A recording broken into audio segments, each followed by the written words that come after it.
This e-text is otherwise provided to you, as is no other. Warranties of any kind, express or implied, are made to you as to the e-text or any medium it may be on, including but not limited to warranties of merchantability or fitness for a particular purpose. Some states do not allow disclaimers of implied warranties or the exclusion or limitation of consequential damages, so the above disclaimers and exclusions may not apply to you, and you may have other legal rights. Indemnity: you will indemnify and hold Michael Hart, the Foundation, and its trustees and agents, and any volunteers associated with the production and distribution of Project Gutenberg TM texts harmless from all liability, cost, and expense, including legal fees, that arise directly or indirectly from any of the following that you do or cause: 1. Distribution of this e-text; 2. Alteration, modification, or addition to the e-text, or 3. Any defect. Distribution under Project Gutenberg TM. You may distribute copies of this e-text electronically, or by disc, book, or any other medium if you either delete this small print and all other references to Project Gutenberg, or 1. Only give exact copies of it. Among other things, this requires that you do not remove, alter, or modify the e-text or this small print statement.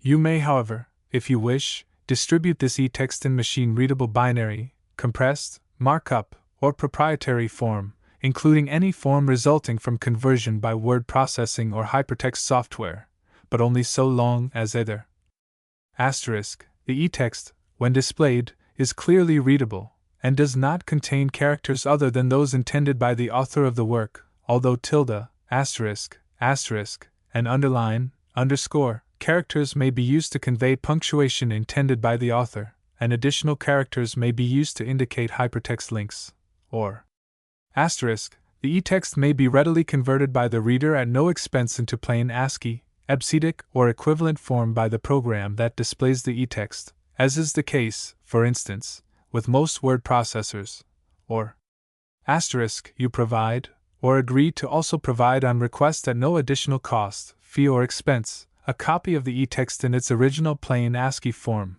or in EBCDIC or other equivalent proprietary form. 2. Honor the e-text refund and replacement provisions of this small print statement. 3. Pay a trademark license fee to the Foundation of 20% of the gross profits you derive, calculated using the method you already used to calculate your applicable taxes. If you don't derive profits, no royalty is due. Royalties are payable to Project Gutenberg Literary Archive Foundation.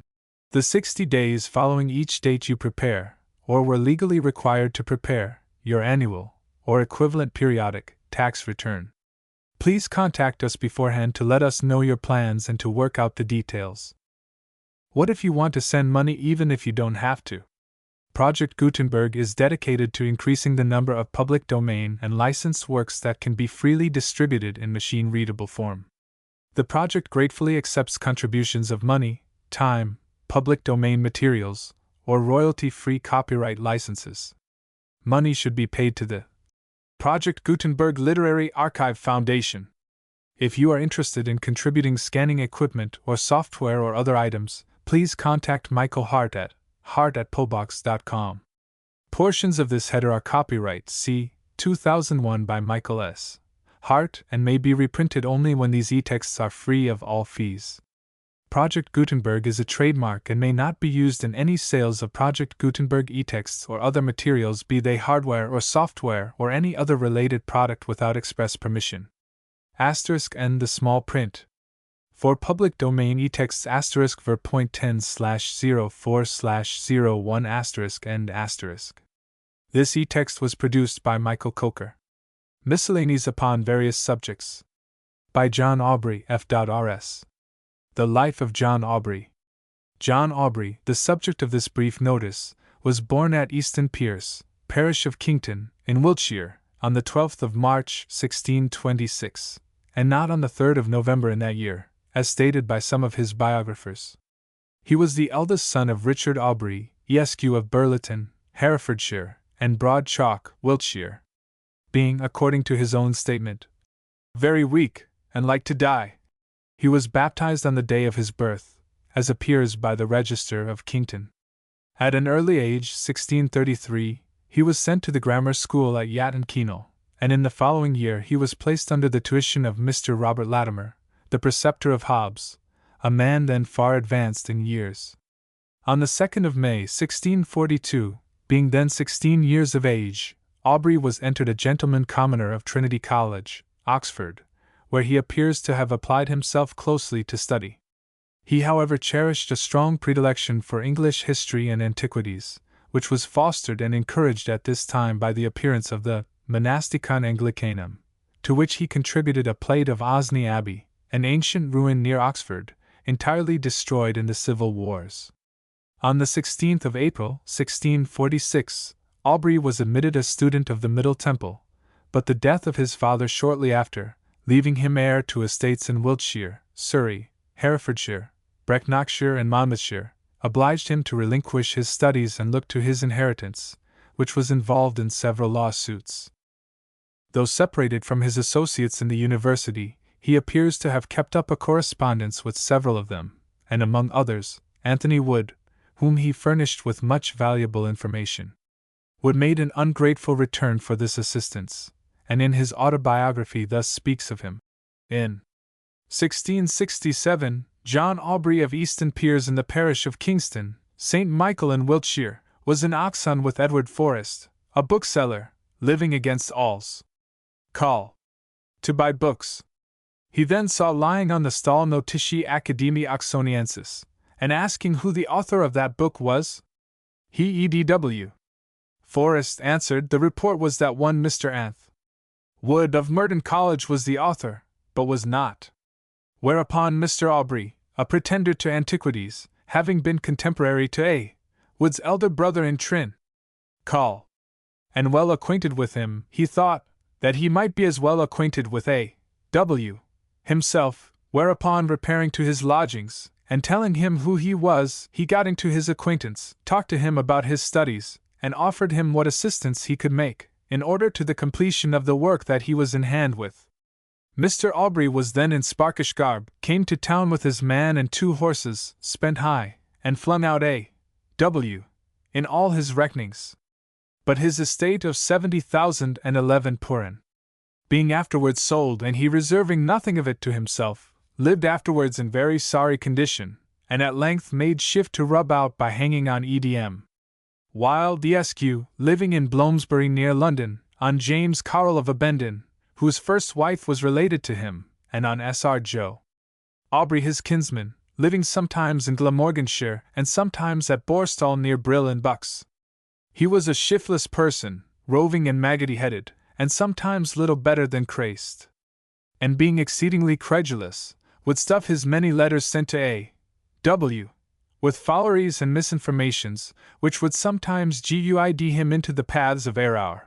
This example of bad English, and worse taste, was written after 25 years' acquaintance. In singular contrast to it, is a letter of Aubrey to Wood, charging him, it is true, with an abuse of confidence and detraction, but urging his complaint in terms which sufficiently evince the kindly and affectionate nature of the writer. Malone, in his Historical Account of the English Stage, has done Aubrey justice, and his remarks may properly find a place here. That the greater part of his, Aubrey's, life was devoted to literary pursuits is ascertained by the works which he has published, the correspondence which he held with many eminent men, and the collections which he left in manuscript, and which are now reposed in the Ashmolean Museum. Among these collections is a curious account of our English poets, and many other writers. While Wood was preparing his Athenae Oxonienses, this manuscript was lent to him, as appears from many queries in his handwriting in the margin, and his account of Milton, with whom Aubrey was intimately acquainted, is, as has been observed by Mr. Wharton, literally transcribed from thence. After alluding to the quarrel between Wood and Aubrey, he continues, "But whatever Wood in a peevish humour may have said or thought of Mr. Aubrey, by whose labours he has highly profited, or however fantastical Aubrey may have been on the subject of chemistry and ghosts, his character for veracity has never been impeached, and as a very diligent antiquary, his testimony is worthy of attention. Mr. Toland, who was well acquainted with him, and certainly a better judge of men than Wood, gives this character of him. Though he was extremely superstitious, or seemed to be so, yet he was a very honest man, and most accurate in his account of matter of fact. But the facts he knew, not the reflections he made, were what I wanted. Aubrey preserved, amidst all his troubles, an intimacy with the men of science and letters of his day, and with them formed the nucleus of the Royal Society. Some of the principal incidents of his life are briefly detailed in the following autobiographical memoranda, entitled Accidents of John Aubrey. Born at Easton Piers, March 1625, 6, about sunrising, very weak and like to die, and therefore christened that morning before prayer. I think I have heard my mother say I had an ague shortly after I was born. 1629. About 3 or 4 years old I had a grievous ague, I can remember it. I got not health till 11 or 12, but had sickness of vomiting for 12 hours every fortnight for years, then it came monthly for then quarterly, and then half-yearly, the last was in June 1642. This sickness nipped my strength in the bud. 1633. At 8 years old I had an issue, natural, in the coronal suture of my head, which continued running till 21. 1634. October, I had a violent fever, it was like to have carried me off, 'twas the most dangerous sickness that ever I had. 1639. About 1639 or 1643 I had the measles, but that was nothing, I was hardly sick. Monday after Easter week my uncle's nag ran away with me and gave me a very dangerous fall. May 3, 1642. Entered at Trinity College. 1643 April and May, the smallpox at Oxon. After left that ingenious place, and for 3 years led a sad life in the country. 1646. April admitted of the Temple, but my father's sickness and business never permitted me to make any settlement to my study. 1651. About the 16 or 18 of April I saw that incomparable good-conditioned gentlewoman Mrs. Wiseman, with whom at first sight I was in love. 1652. October the 21. My father died. 1655. I think June 14th. I had a fall at Epsom and brake one of my ribs, and was afraid it might cause an apostumation. 1656. September 1655, or rather I think 1656, I began my chargeable and tedious law suite on the entail in Brecknockshire and Monmouthshire. This year and the last was a strange year to me. Several love and law suites. 1656 Decem. Astrological sign for conjunction Morb. 1657. November 27. Obadiah Cask arrives with whom I was to marry, to my great loss. 1659. March or April like to break my neck in Ely Minster, and the next day, riding a gallop there my horse tumbled over and over, and yet I thank God no hurt. 1660. July. August I accompanied A. Edric into Ireland for a month and returning were like to be shipwrecked at Holyhead but no hurt done. 1661, 1662, 1663. About these years I sold my estate in Herefordshire. John. I had the honor to be elected Fellow of the R.S. 1664. June 11th landed at Calais. In August following had a terrible fit of the spleen and piles at Orleans. I returned in October. 1664 or 1665.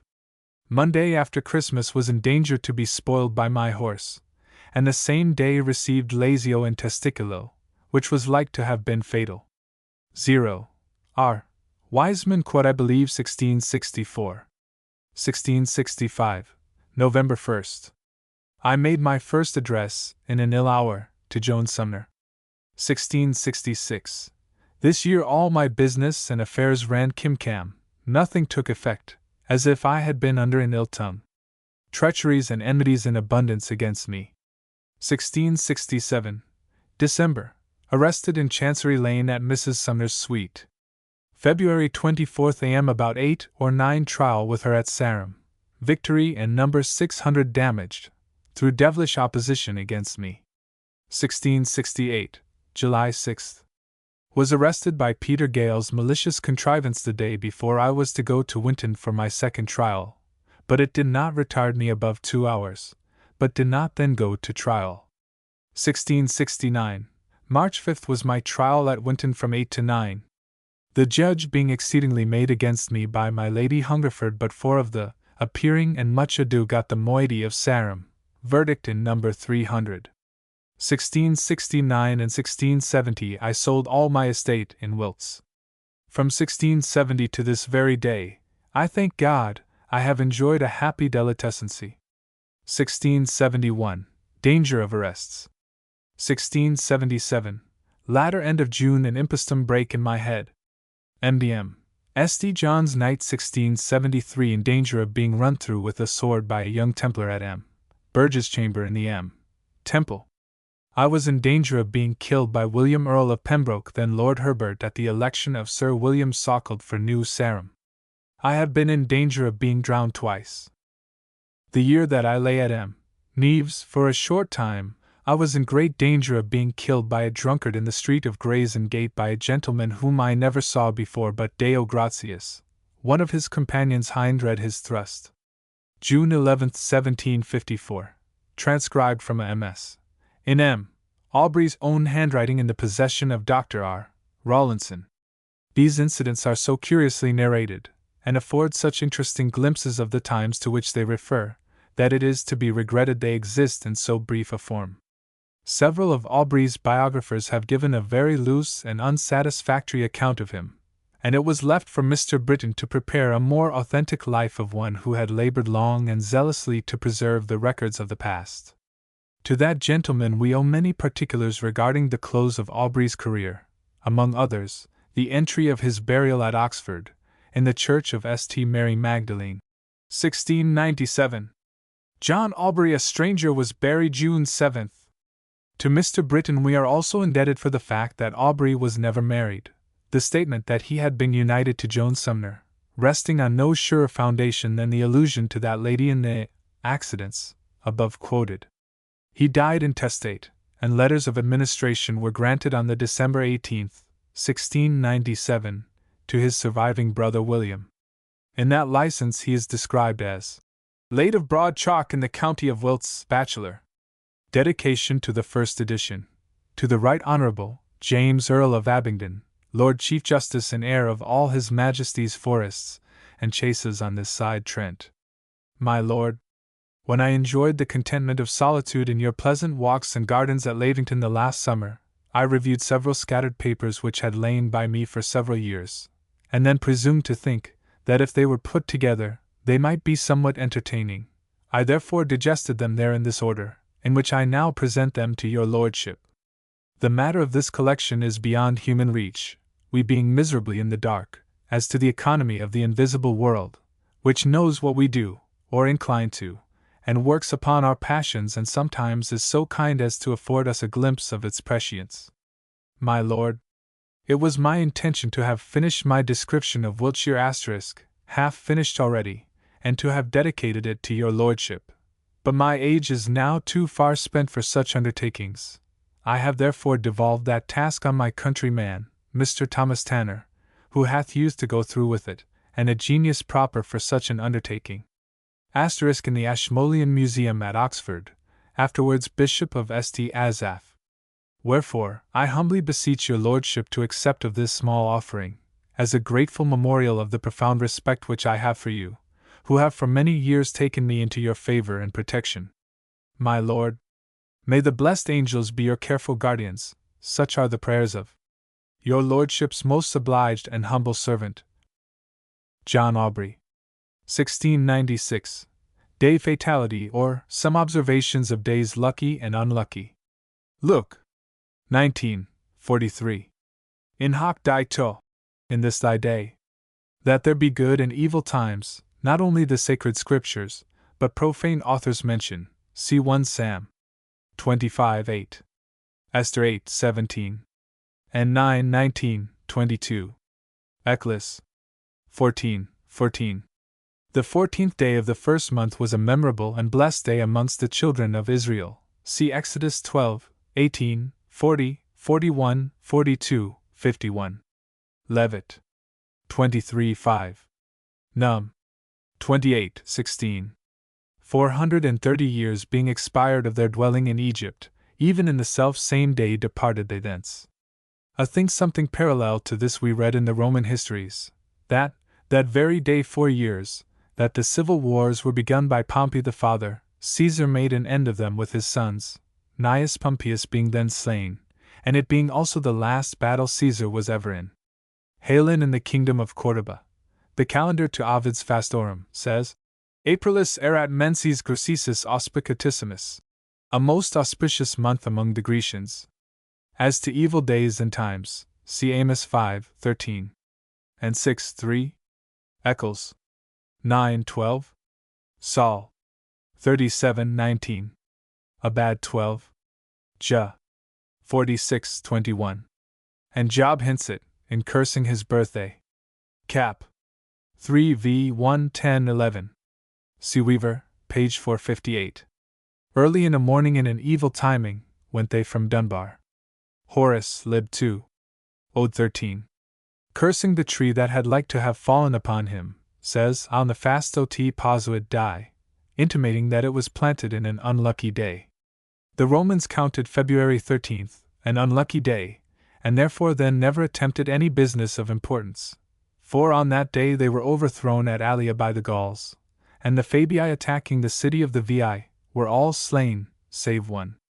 Halen, speaking of St. Peter's patrimony, and see the calendar annexed to Ovid's Fastorum, as to the last circumstance. The Jews accounted August 10th an unfortunate day, for on that day the temple was destroyed by Titus, the son of Vespasian, on which day also the first temple was consumed with fire by Nebuchadnezzar. Halen, the Treasury of the Times, says the 8th of Loyan, August, the very same day 679 years one after another. And not only among the Romans and Jews, but also among Christians, a like custom of observing such days is used, especially Childermas or Innocents' Day.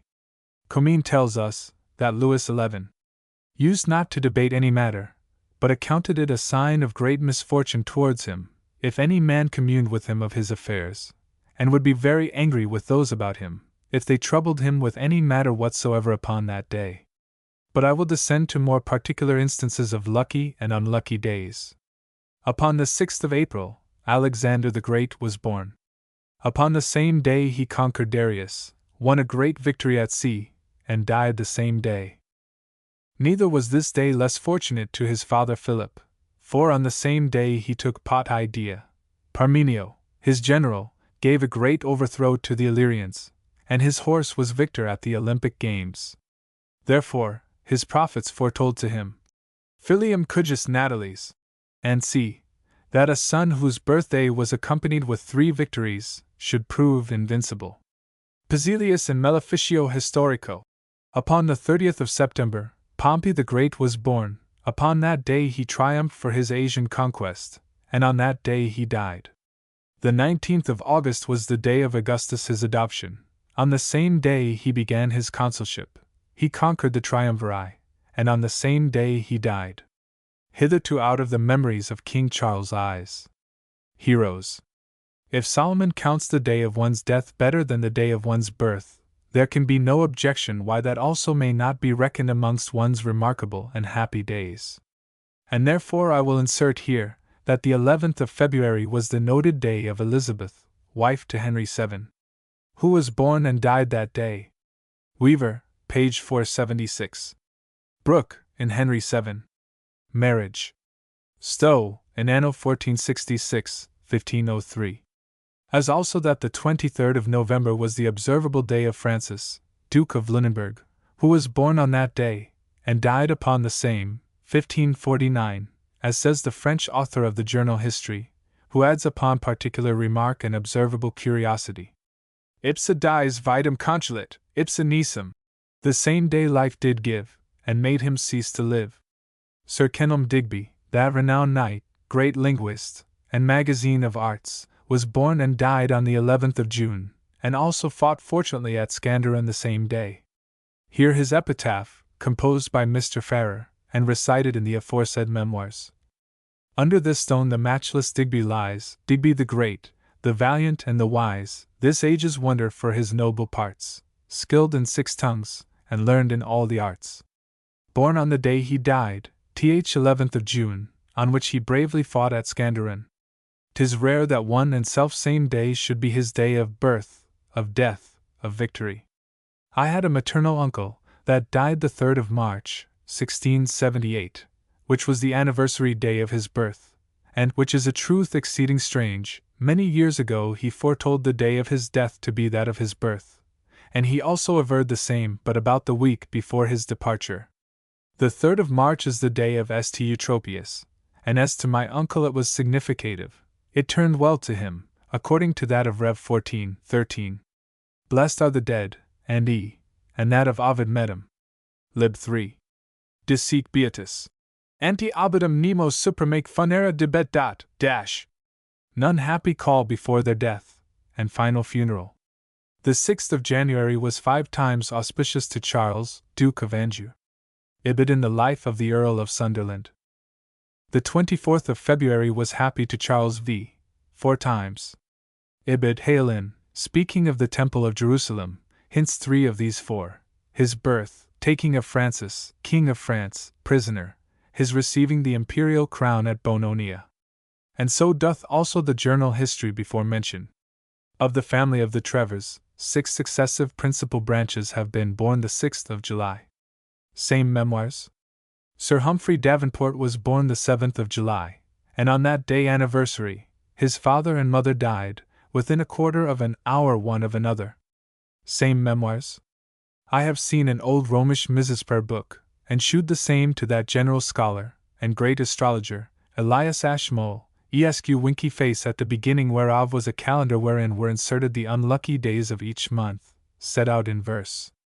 I will recite them just as they are, sometimes infringing the rule of grammar, sometimes of prosodia, a matter of which the old monkish rhymers were no way scrupulous. It was as ancient as Henry VI, or Edward IV's time. January. Prima dies menses, and septima truncat ut ensis. February. Quarta subit mortem, prostimit tertia fertem. March. Primus mandentum, disrumpit quarto, bibentum. April. Dinis and undinus est mortis vulnere plenus. May. Tertius occidit, and septimus ora relidit. June. Dinis palessit, quindinus feters nescit. July. Turdecimus mactat, julige dinis labefactat. August. Prima necat fertem, prostimit secunda cohortum. September. Tertia septembris and dinis fert mala membris. October. Tertius and dinis est, sicit, mors alienis. November. Scorpius est quintus, and tertius enis cinctus. December. Septimus exanguis, virosus dinis and anguis. Asterisk ex re and lido. The 10th verse is intolerable, and might be mended thus. Tertia cum dina sit sicit mors aliena. If any object in say deni is only the plural, I excuse myself by that admirable chronogram upon King Charles the Martyr. Turdino Iani Luni Rex Sol Cadent Carolus Juxtus Solio Septroque Secure. Neither will I have recourse for refuge to that old tetristic. Intrat Avalon iam duodena caterva virorum. Flos Arimatheo Joseph, and c. Because I have even now blamed the liberty of the ancient rhymers. He means by mors aliena some strange kind of death, though aliena signifies in quite another sense than they're used. I shall take particular notice here of the 3rd of November, both because 'tis my own birthday, and also for that I have observed some remarkable accidents to have happened thereupon. Constantius, the emperor, son of Constantine the Great, little inferior to his father, a worthy warrior and good man, died the 3rd of November. Ex veteri calendario penis me. Thomas Montacute, Earl of Salisbury, that great man, and famous commander under Henry IV. V. and 6. Died this day, by a wound of a cannon shot he received at Orleans, Mrs. Quodam, and Glovero. So, also Cardinal Borromeo, famous for his sanctity of life, and therefore canonized, Heylin in his Precognita says, he made Milan memorable, by his residence there, died 1584, this day, as Passavinus in his life. Sir John Perrot, Stowe corruptly calls him Parat, a man very remarkable in his time, Lord Deputy of Ireland, son to Henry VIII. And extremely like him, died in the Tower, the 3rd of November, 1592, as Stowe says. Grief, and the fatality of this day killed him. See Naunton's Fragmenta Regalia, concerning this man. Stowe, in his Annals, says, Anno 1099, November 3rd, as well in Scotland as England, the sea broke in, over the banks of many rivers, drowning divers towns, and much people, with an innumerable number of oxen and sheep, at which time the lands in Kent, sometimes belonging to Earl Godwin, were covered with sands, and drowned, and to this day are called Godwin's Sands. I had an estate left me in Kent, of which between 30 and 40 acres was marshland, very conveniently flanking its upland, and in those days this marshland was usually let for 4 nobles an acre. My father died, 1643. Within a year and a half after his decease, such charges and watershots came upon this marshland by the influence of the sea, that it was never worth 1 farthing to me, but very often eat into the rents of the upland, so that I often think, this day being my birthday, hath the same influence upon me, that it had 580 years since upon Earl Godwin, and others concerned in lowlands. The Parliament, so fatal to Rome's concerns here, in Henry VIII's time, began the 3rd of November, 26 of his reign, winky face, in which the Pope, with all his authority, was clean banished the realm, he no more to be called otherwise than Bishop of Rome, the King to be taken and reputed as supreme head of the Church of England, having full authority to reform all errors, heresies, and abuses of the same. Also the first fruits and tenths of all spiritual promotions and dignities were granted to the King. See Stowe's Annals, and Weaver, page 80. Not long after which, followed the visitation of abbeys, priories, and nunneries, and after that, their final suppression, this Parliament being the door or entrance thereto. The 3rd of November 1640, began that Parliament so direfully fatal to England, in its peace, its wealth, its religion, its gentry, its nobility, nay, its king. So verifying the former verse of the calendar. Scorpius est quintus, and tertius e nis cinctus. A killing day to some or other. On the 3rd of November 1703, was the remarkable storm. The 3rd of September was a remarkable day to the English Attila, Oliver, 1650. He obtained a memorable victory at Dunbar, another at Worcester, 1651, and that day he died, 1658. The first 2 occurrences wonderfully accord to the preceding verses. Tertius Septembris, and Dinis fert mala membris, being fatal to the 2 members of Great Britain, Scotland, and England. The 3rd, as happy to them both, as the same day, 1666, was dismal and unhappy to the city of London, and consequently to the whole kingdom, with its immediate preceding and 2 succeeding days, viz. the 2nd, 4th, and 5th of September. I come now to the days of the week.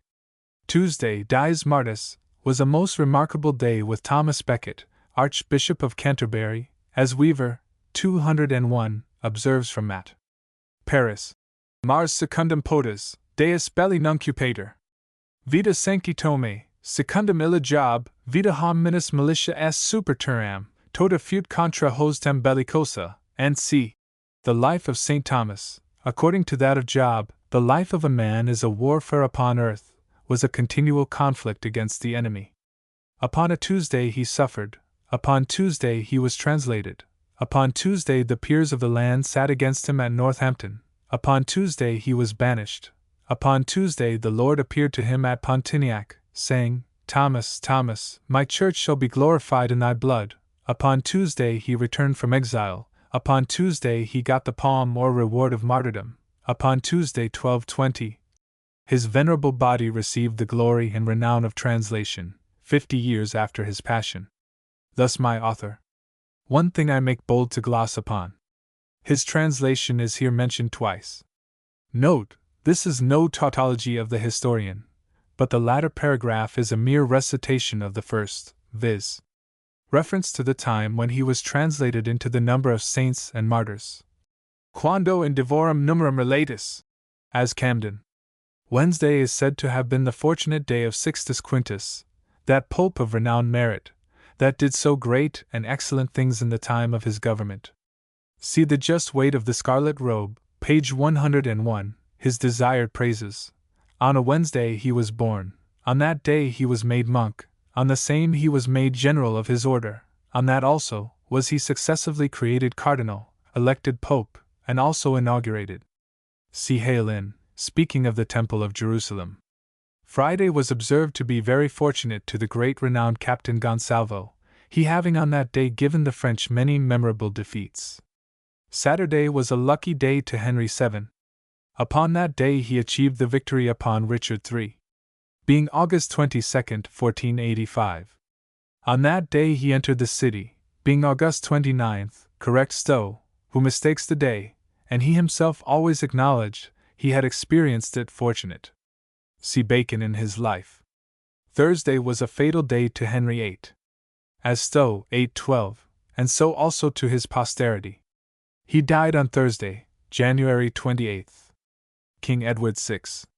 On Thursday, July 6. Queen Mary on Thursday, November 17. Queen Elizabeth on Thursday, March 24. Saturday, or the Jewish Sabbath, was fatal to Jerusalem Temple, for on that day it was taken by Pompey, Herod and Titus, successively. Heylin.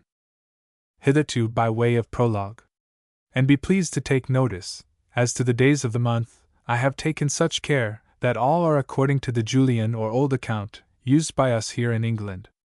See Partridge's Almanac, Preface to the Reader, Pope Gregory XIII. Brought in his new style, generally used beyond sea, Anno 1585, in October, as asserts the journal history before recited. An old proverb. When Easter falls in Our Lady's lap, then let England beware a rap. Easter falls on March 25th, when the Sunday letter is G, and the golden number 5, 13, or 16. As in the late years, 1459, 1638, 1649. 1459, King Henry VI was deposed and murdered. 1638, the Scottish troubles began, on which ensued the Great Rebellion. 1648-9, King Charles I, murdered. I think it will not happen so again till the year 1991. Now for epilogue and remarkable reflection. Turning over our annals, I chanced upon a twofold circumstance. I will not say that none else hath observed the same, but I protest. Ida me deus emet ut verum locker. I do not know of any that have, and therefore must justly claim to be acquitted from the least suspicion of plagiarism, or ploughing with others' heifers. The first is, of William the Conqueror. The second, of Edward III. I need not say anything of the eminency of these two. Every one knows what great things they did, and making reflection upon the auspicious birthday of His Royal Highness the Duke of York, I adventured upon the following composure. I cannot be proud of my poetry, but I cannot but be glad of my bon here. D'avoire, en lisant, tum si fortunat sur les événements d'un si bon jour. Ad illustrissimum and celcissimum principem, Jacobum dusum eberacensum, de natalis so auspicatissimo Octobris 14. Anno 1633. Deus anna nefasto te posuit die? Hor lib 2. Ode 13. October. Decimo quarto Normanus heraldum dux superavit, and hinc regia sceptra tulit. Tertius Edwardus, capto pernis colito, Gallica quo regna sunt reserata sibi, ire domum tentans, dirus turbinibus actus in Pelago, vitae magna pericula subit. October decimo quarto, tamen appulit horas nativas. His quam prosperus al dies, natali laeter to quam maxime princeps, Fausta velus sunt haec, omnia semper have. October's 14th gave the Norman Duke that victory, whence he England's sceptre took, *3rd Edward, after he had Calais won, the mean whereby he France did overrun, returning home, by raging tempest tossed, and near his life, so fortunes, to have lost, *** arrived safe on shore the self-same date. This day to them afforded so fair fate, great Duke, rejoice in this your day of birth, and may such omens still increase your mirth. ** Stowe, in Anno 1066. Stowe, in anno 1347. The verses I presented in anno 1672, to a most honourable peer of the land, and of great place near his Royal Highness. Since which time, old Fabian's chronicle coming into my hands, from him I got knowledge, that advantageous peace, mentioned by Stowe, anno 1360, concluded between the forementioned King Edward III and the French king, was acted upon the 14th of October, with grand solemnity. The two former circumstances must needs fall out providentially. Whether this last of anno 1360 was designed by Edward III, or no, as remembering his former good hap, may be some question, I am of opinion not. Where things are under a man's peculiar concern, he may fix a time. But here was the French king concerned equally with the English, and many other great personages interested. To have tied them up to his own auspicious conceit of the day had been an unkind oppression, and would have brought the judgment of so wise a prince into question. We may conclude, then, it was merely fortuitous. And therefore to the former observation concerning this famous Edward, give me leave to add: In super hoc ipso die, sibi commoda, grandis rex cum galigenes, fodera facit idem. An advantageous peace, on day self-same, this mighty prince did with the Frenchman frame. A memorable peace, foretold by Nostradamus, much conducing to the saving of Christian blood, was made upon the 14th of October 1557, between Pope Paul IV, Henry II of France, and Philip II of Spain. Nostradamus says these great princes were frappés du ciel, moved from heaven to make this peace. See Garansier's comment on Nostradamus, page 76. A lucky day this, not only to the princes of England, but auspicious to the welfare of Europe. John Gibbon, 1678. Thus far Mr. John Gibbon. The Latin verses of the 12 months quoted by him out of an old manuscript, I have seen in several mass books, and they are printed in the calendar to the works of the Venerable Bede. 'Tis to be presumed that they were grounded upon experience, but we have no instances left us of the memorables of those days. As for the 3rd and 10th of September, I have here set down some extractions from a little book called The Historian's Guide, or Britain's Remembrancer, which was carefully collected by a club. It begins at the year 1600, and is continued to 1690. There cannot be found in all the time aforesaid the like instances. Tertia Septembris, and Dinis Fir Mala Membris, September 3, 1641. The Parliament adjourned to the 20th of October next, and the Irish rebellion broke out, where were 20,000 persons barbarously murdered. September 3, 1643. Biddeford, Appleford, and Barnstable surrendered to the king. September 3, 1650. Dunbar fight. September 3, 1651. Worcester fight. September 3, 1651. Earl of Derby defeated at Preston. September 3, 1654. A third Parliament at Westminster. September 3, 1658. Oliver, Protector, died. September 3, 1675. The town of Northampton near burnt down to the ground by accidental fire. September 3, 1662. William Lenthow, Speaker of the House of Commons, died. September 3, 1665. 4 Dutch men of war, 2 East India ships, and several merchantmen taken by the Earl of Sandwich, with the loss only of the Hector. September 2, 1644. The Earl of Essex fled to Plymouth, and the army submitted to the king. September 2, 1645. The Scots raised the siege from before Hereford. September 2, 1653. The Londoners petitioned the Parliament to continue tithes. September 2, 1685. The Lady Lisle beheaded at Winchester, for harbouring Hicks, a rebel. September 4, 1643. Exeter taken by Prince Maurice. September 4, 1653. General Blake buried at Westminster. September 5, 1652. The French fleet beaten by the English. Memorables on September the 10th. September 10th, 1643. The siege of Gloucester raised. I remember over that gate which leads to Nymph's Field was this following inscription in freestone: the walls are now pulled down. Always remember, the 10th of September, 1643, and give God the glory.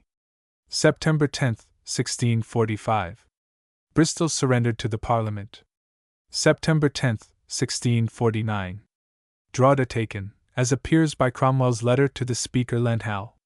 September 10th, 1660. Peace with Spain proclaimed. September 10th, 1670. Peace concluded between England and Spain in America, was this day ratified at Madrid. September 19th, 1673. This day His Majesty commanded the Earl of Ossory to take the command of the fleet at the buoy in the Nowhere, in the absence of Prince Rupert. September 12th, 1679. The King takes from the Duke of Monmouth his commission of General. September 12th, 1680. Mrs. Cellier tried at the Old Bailey for publishing a book called Malice Defeated, and found guilty. September 12th, 1683. The siege of Vienna raised, after the besieged had lost 10,000 men, and the besiegers 70,000, by the King of Poland and the Duke of Lorraine. May 29th, 1630. King Charles II. Born. May 29th, 1660. Restored. May 29th, 1672. The fleet beaten by the Dutch. May 29th, 1679. A rebellion broke out in the west of Scotland, where they proclaimed the Covenant, and put forth a declaration. The Emperor Charles V. was born on February 24th, 1500. He won the Battle of Pavia, February 24th, 1525. Clement VII. crowned him Emperor, February 24th, 1530. Raphael d'Urbino, the famous painter, was born on Good Friday, and died on Good Friday. At Feldwell in Norfolk, which lies east and west, a fire happened to break out at the west end, which the west wind blew and burned all the street. On that day 20 years, another fire happened there, which began at the east end, and burned it to the ground again. This I had from a reverend divine. Query de hoc. Colonel Hugh Grove of Wiltshire was beheaded at Exeter, together with Colonel John Penruddock, on the 9th day of May 1655. On that very day 3 years, his son and heir died at London of a malignant fever, and about the same hour of the day. A very good friend of mine and old acquaintance was born on the 15th of November. His eldest son was born on the 15th of November, and his second son's first son on the 15th of November. At the hour of prime, April 6, 1327, Petrarch first saw his mistress Laura in the church of St. Clara in Avignon.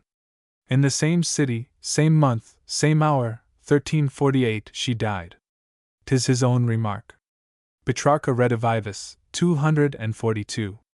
De Fatality of Rome, written by Mr. John Pell, D.D. from whom I had it.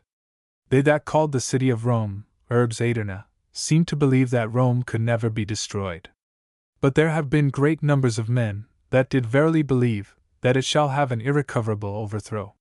Writers have proceeded so far as to foretell the time of Rome's final ruin. Some said that Rome's perdition should happen in the year of Christ 1670. They have now been decried 9 whole years, so that few take care to know what reasons moved them to pitch upon that number. A Lutheran historian, anno 1656, wrote thus: Finum jubileorum ecclesiasticorum omnium temporum in scriptura revelatorum, desinere in annum Christi millennium sexcentesimum, and septuagesimum, anti hac observavit beatus Gerhardus cum Filippo Nicolau. But all men are not of Dr. Gerhard's opinion. Many men believe that some of the prophecies in the Revelations do reach far beyond our times, and that the events of future times will unclasp and unseal a considerable portion of the Apocalypse. One of the reasons that recommended the number of 1670 was because it is the sum of 410 and 1260. Historians agree that in the year of Christ 410, in the month of August, Rome was trampled underfoot, and her heathen inhabitants were miserably slaughtered by the victorious army of Alaric, a Christian king of the Goths. Paulus Diaconus saith, August the 24th was the day of King Alaric's taking Rome.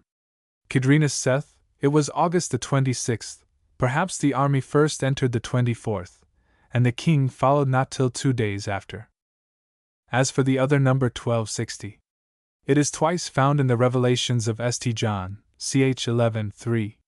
My 2 witnesses shall prophesy 1,260 days, and chapter 12:6. Should feed the woman in the wilderness 1,260 days.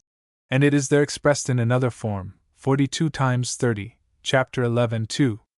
The Gentiles shall tread the holy city underfoot 42 months, chapter 13:5. Power was given to the blasphemous beast to continue 42 months, chapter 12:14. The woman is nourished in the wilderness for, Greek text, chiron kai chironos kai hemisochiron, a season and seasons, and half a season. See Act 1:7. 360 and 720, and 180 are equal to 1260.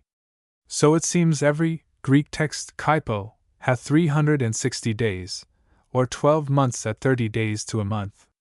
No doubt Daniel had given occasion to this expression, chapter 7:25. A time, and times, and the dividing of time. No man can ground any distinct reasoning upon such general words. But yet it is not tied to a just number of days, as 360, but is capable of various interpretations in several prophecies. Daniel useth a plural in both places, and not a dual, 2 times and 2 seasons, nor doth John say, 2 seasons, but by his numeral illustration, he teaches us to understand him, as if he had said, chapter 12:14. For 3 seasons and half a season. I say numeral illustration, for I take it to be no other than an easy example, 12 and 24 and 6 are 42, to direct the sons of the prophets not yet arrived to the skill of dealing with difficult supputations of numbers not then discoverable. As Revel 13:18. Here is wisdom, let him that hath understanding count the number of the beast. By 1260 days, almost all the interpreters understand so many years, but not a year of 360 days, because they find no nation that hath so short a year. The Egyptians had a year of just 365 days, but before St. John was born, the Romans had forced them to allow 365 and a quarter as we use now in England. In an Inquirer concerning Rome, it is fit to consider the length of a Roman year. I may justly say a Roman moid, for no city ever had their year's length in form of a calendar determined, settled, and commanded with so much absolute authority as Rome had. Julius Caesar by an edict commanded that number of 365 and a quarter to be observed, and therefore it is called a Julian year. 3 Julians and a half have days 1278 3/8, but Julian years 1378 3/8 are 1278 Julian years, and days 136 and 31 32, or almost 137 days. Almost 100 years ago, Pope Gregory XIII by a papal bull introduced a calendar wherein the year's length is supposed to have days 365/97/500. Then 3 Gregorian years and a half have days 1278/279/800, but Gregorian years 1278/279/800 are 1278 Julian years, and days almost 118. Wherefore instead of adding 1260, add 1278. Add 137 days to the year of our Lord 410, August 26th. The sum shews the year of our Lord 1688, August 163, that is, 10 days after the end of December 1688 Old Style. This is the utmost, or farthest day, beyond which no apocalypse account, reckoning from Alaric, can point out a time for the final destruction of the city of Rome. Again, instead of adding 1260, add 1278 years, and days 118 to the year of our Lord 410, August 24th. The sum shews the year of our Lord 1688, August 142, that is, 11 days before the end of December 1688 Old Style. This, December 20th, is the nearest or soonest day that can be gathered by apocalyptic account, reckoning from Alaric, to point out the time of Rome's final ruin. But if it happens not before the 11th of January, men will make no more reckoning of Alaric, but begin a new account from Attila, in the year of Christ, 453. Calculation to a day, when we can do it, may be defended by a great example. Exodus 12:41. At the end of 430 years, even the self-same day, and c. John Pell. Dr. Pell told me that St. Augustine writes somewhere, to this purpose, viz., that it were to be wished that some skillful mathematician would take the pains to examine and consider the mathematical parts of the Holy Scripture, of fatalities of families and places. The Lord Chancellor Bacon says, as for nobility in particular persons, it is a reverend thing to see an ancient castle or building not in decay, or to see a fair timber tree sound and perfect. How much more to behold an ancient noble family, which has stood against the waves and weathers of time, for new nobility is but the act of power, but ancient nobility is the act of time. Essay 14. Of nobility. But omnium rerum est vicissitudo. Families and places have their fatalities, according to that of Ovid. Furs sua quic loco est. Fast. Lib 4. This piece of a verse puts me in mind of several places in Wiltshire, and elsewhere, that are, or have been fortunate to their owners, and e contra. Stourton, the seat of the Lord Stourton, was belonging to this family before the conquest. They say that after the victory at Bataille, William the Conqueror came in person into the west to receive their rendition, that the Lord Abbot of Glastonbury, and the rest of the lords and grandees of the western parts waited upon the Conqueror at Stourton House, where the family continued to this day. The honourable family of the Hungerfords is probably of as great antiquity as any in the county of Wilts. Hungerford, the place of the barony, was sold but lately by Sir Edward Hungerford, Knight of the Bath, as also the noble and ancient seat of Farley Castle, about anno 167 But that this estate should so long continue is not very strange, for it being so vast, 'twas able to make several withstandings against the shock of fortune. The family of Gaughan have been long at Norrington, in the parish of Alvideston in Wiltshire. It was sold by Gaughan, Esq. to Sir Wadham Wyndham, one of the judges of the King's Bench, about 1665. They continued in this place 450 and odd years. Then also was sold their estate in Broadchalk, which they had as long, or perhaps longer. On the south down of the farm of Broadchalk is a little barrow, called Gaughan's Barrow, which must be before ecclesiastical canons were constituted, for since burials are only in consecrated ground. King Edgar gave the manor and farm of Broadchalk to the nuns of Wilton Abbey, which is 900 years ago. Mr. Thynne, in his explanation of the hard words in Chaucer, writes thus, Gaughan, Folios 23, page 1. This Gaughan was sister's son to Arthur the Great, King of the Britons, a famous man in war, and in all manner of civility, as in the Acts of the Britons we may read. In the year 1082, in a province of Wales called Rose, was his sepulchre found. Chaucer, in the Squire's Tale. This stronger knight that came thus soddenly all armed, save his head, full royally salude the king, and queen, and lords all by order as they sitten in the hall with so high reverence and obeisance as well in speech as in countenance, that Gawain with his old courtesy, though he came again out of Faery, he could him not amend of no word. Sir William Button of Tockenham, Baronet the father, told me that his ancestors had the lease of Alton Farm for 100 per annum, in Wilts, which anciently belonged to Hyde Abbey juxta Winton, for 100 years. Sir William's lease expired about 1652, and so fell into the hands of the Earl of Pembroke. Clavell of Smedmore, in the Isle of Purbeck, in the county of Dorset, was in that place before the Conquest, as appears by Domesday Book. The like is said of Hampton in Bucks. Their pedigree says that one of that family had the conduct of that county in 2 invasions of the Danes. Also Pen of Pen, in that county, was before the Conquest, as by Domesday Book. Contrariwise, there are several places unlucky to their possessors, e.g. Charterhouse, on Mendip in Somersetshire, never passed yet to the 3rd generation. The manor of Bally near Glastonbury never went yet to the 3rd generation. Bletchington, in Oxfordshire, continued in the family of the Panures for about 300 years.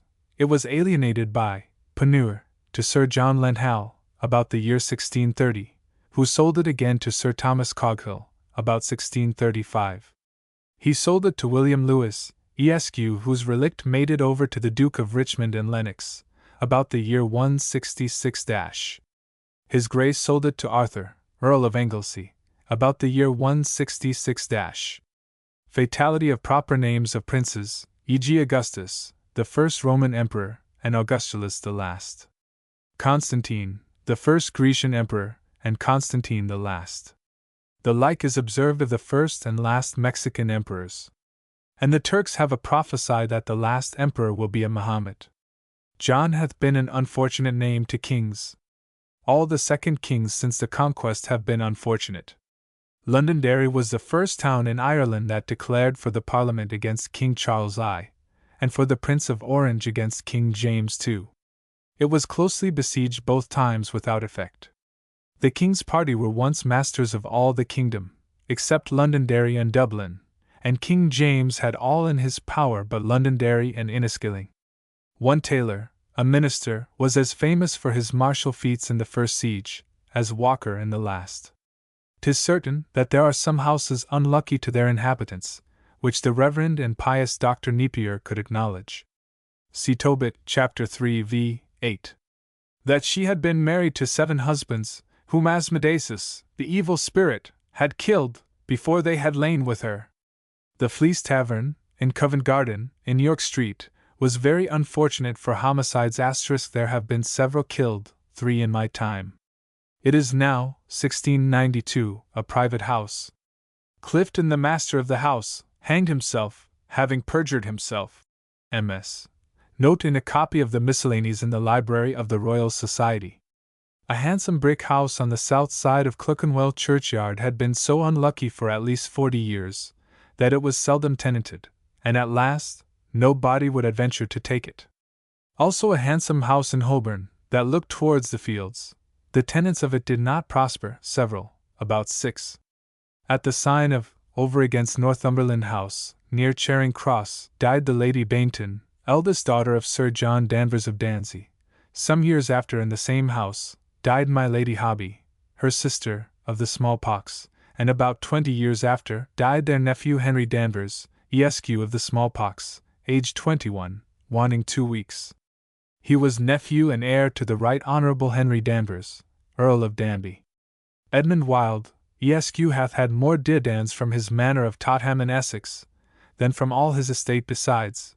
2 mischiefs happened in one ground there.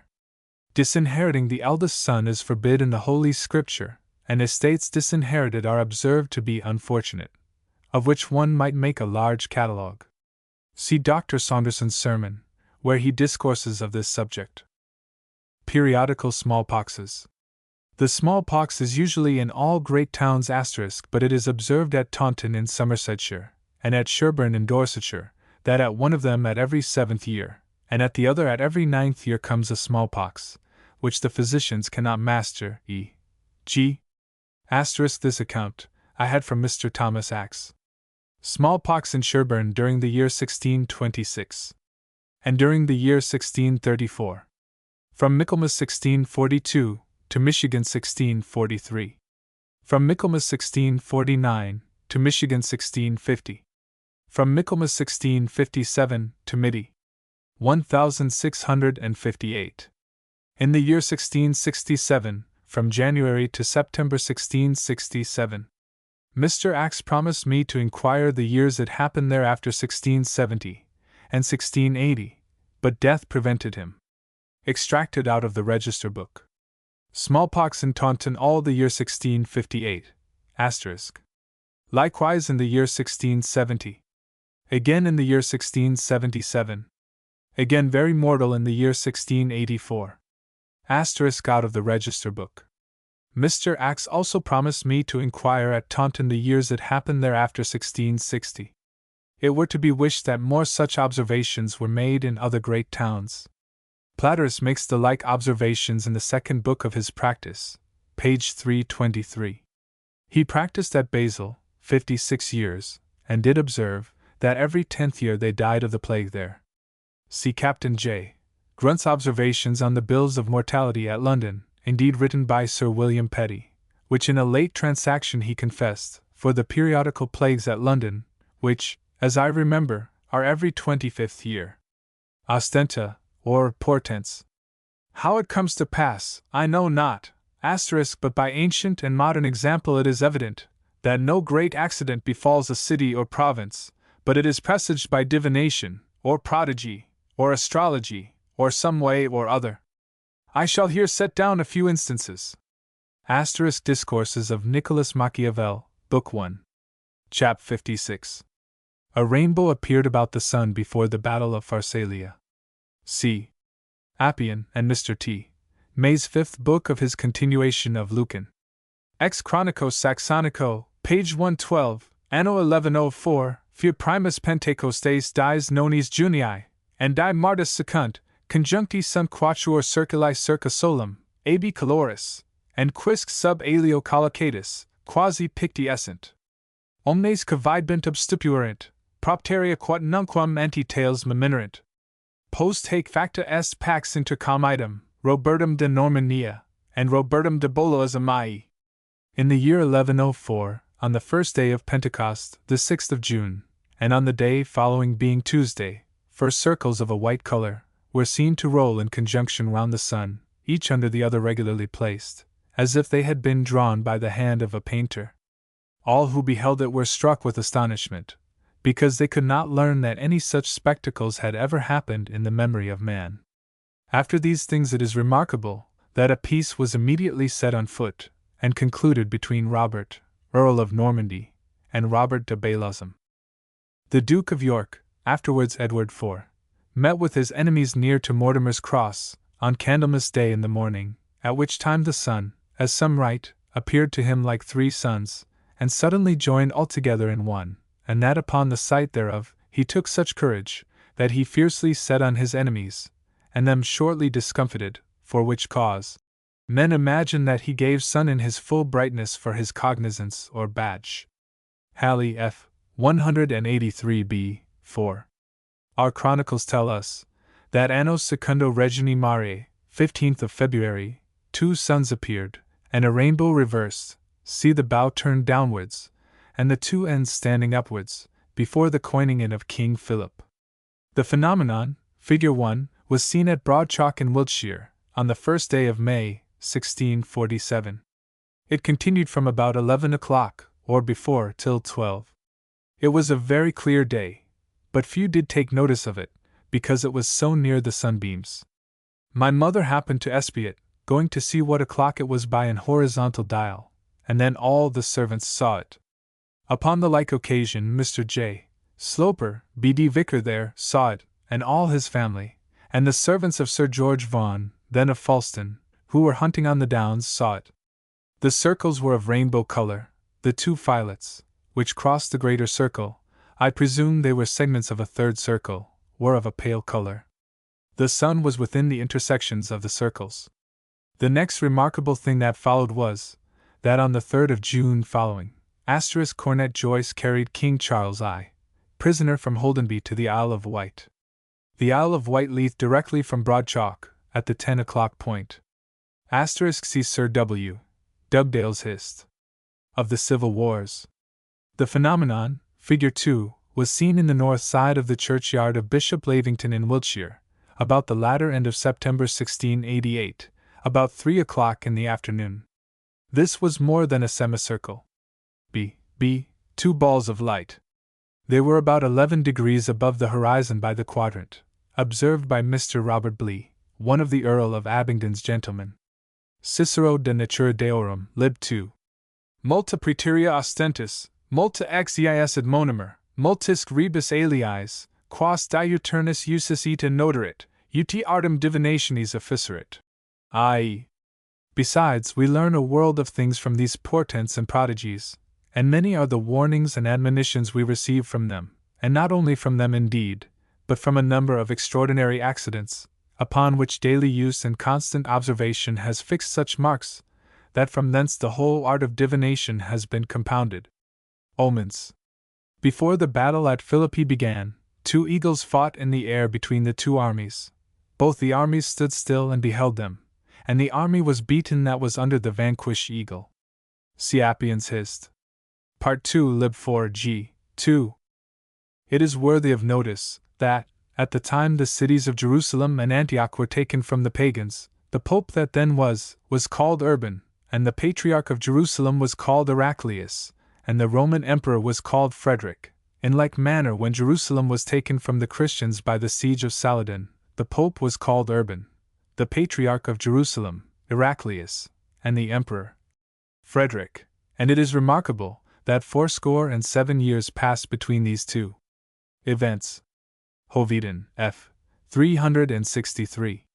Matthew Parker, 70th Archbishop of Canterbury, in the 70th year of his age, feasted Queen Elizabeth on her birthday, 1559, in his palace at Canterbury. Parker. Vitae, 556.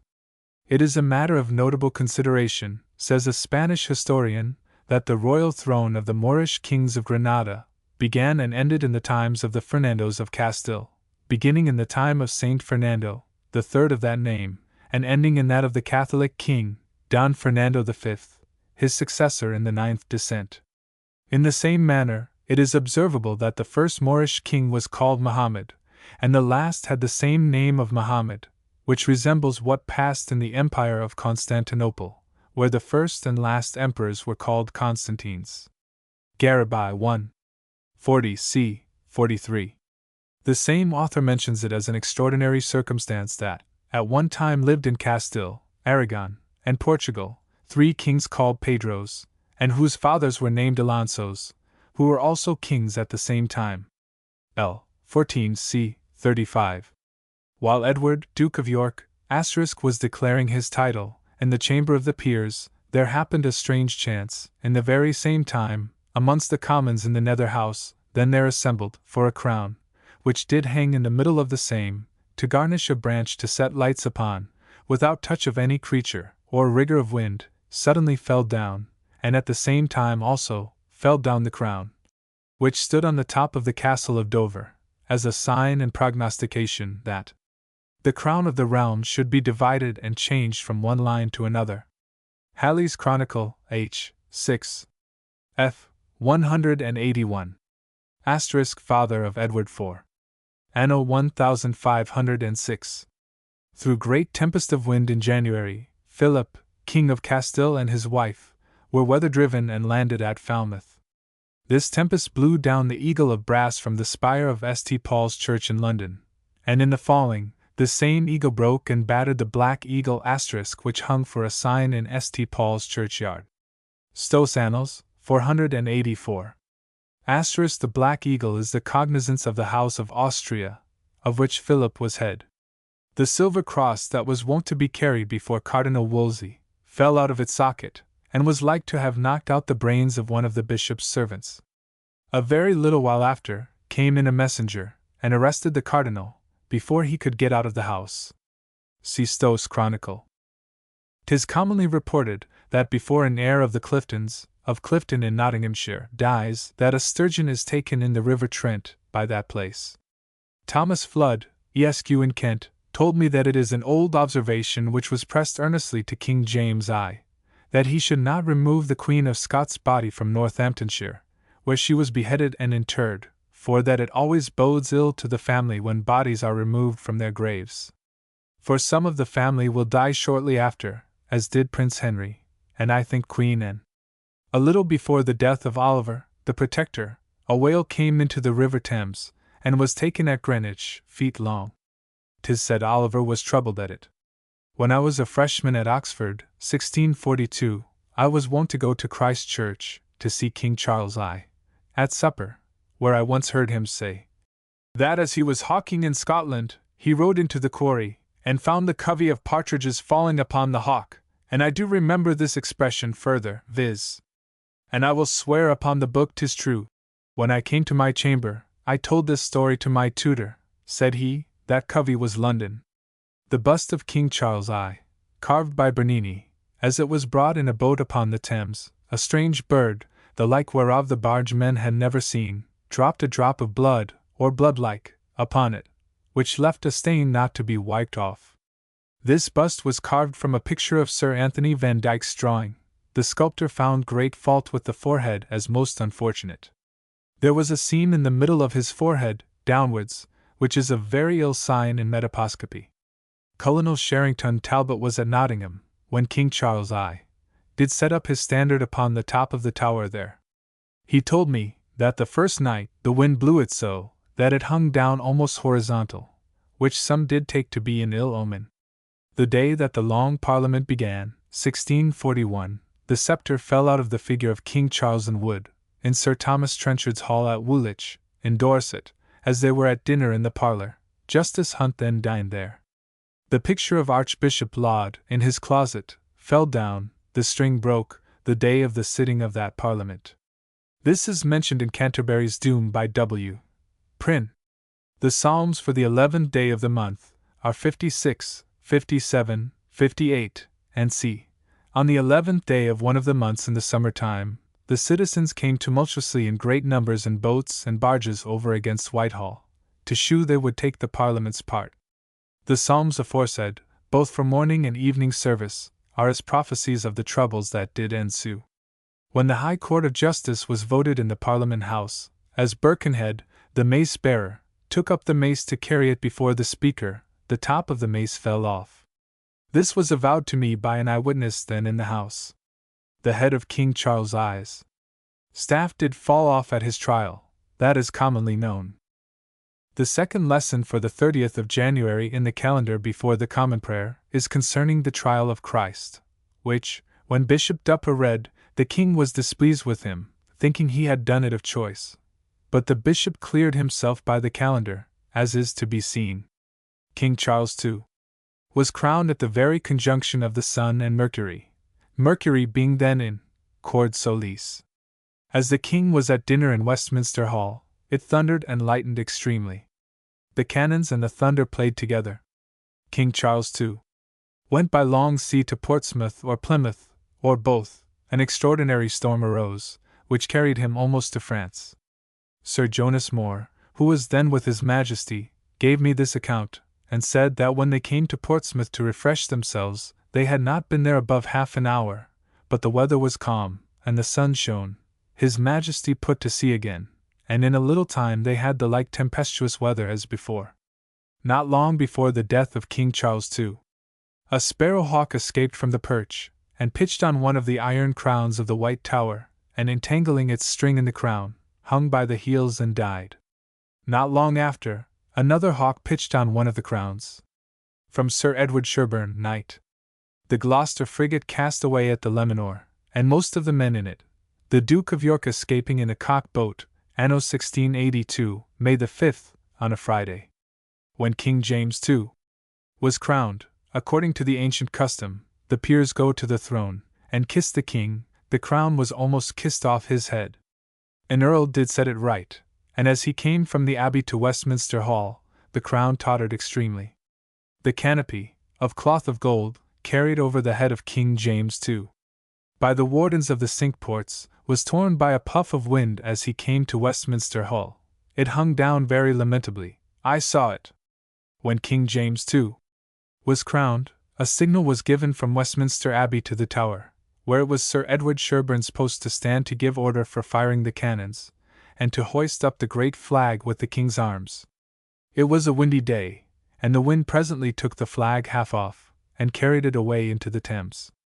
From Sir Edward Sherburne, the top of his sceptre, flower de lis, did then fall. Upon St. Mark's Day, after the coronation of King James II, were prepared stately fireworks on the Thames. It happened that they took fire altogether, and it was so dreadful that several spectators leaped into the river, choosing rather to be drowned than burned. In a yard by the Thames was my Lord Powys's coach and horses. The horses were so frightened by the fireworks that the coachman was not able to stop them, but ran away over one, who with great difficulty recovered. When King James II was at Salisbury, anno 1688, the iron crown upon the turret of the council house was blown off. This has often been confidently asserted by persons who were then living. In February, March, and April, 2 ravens built their nests on the weather-cock of the high steeple at Bakewell in Derbyshire. I did see Mr. Christopher Love beheaded on Tower Hill, in a delicate clear day about half an hour after his head was struck off, the clouds gathered blacker and blacker, and such terrible claps of thunder came that I never heard greater.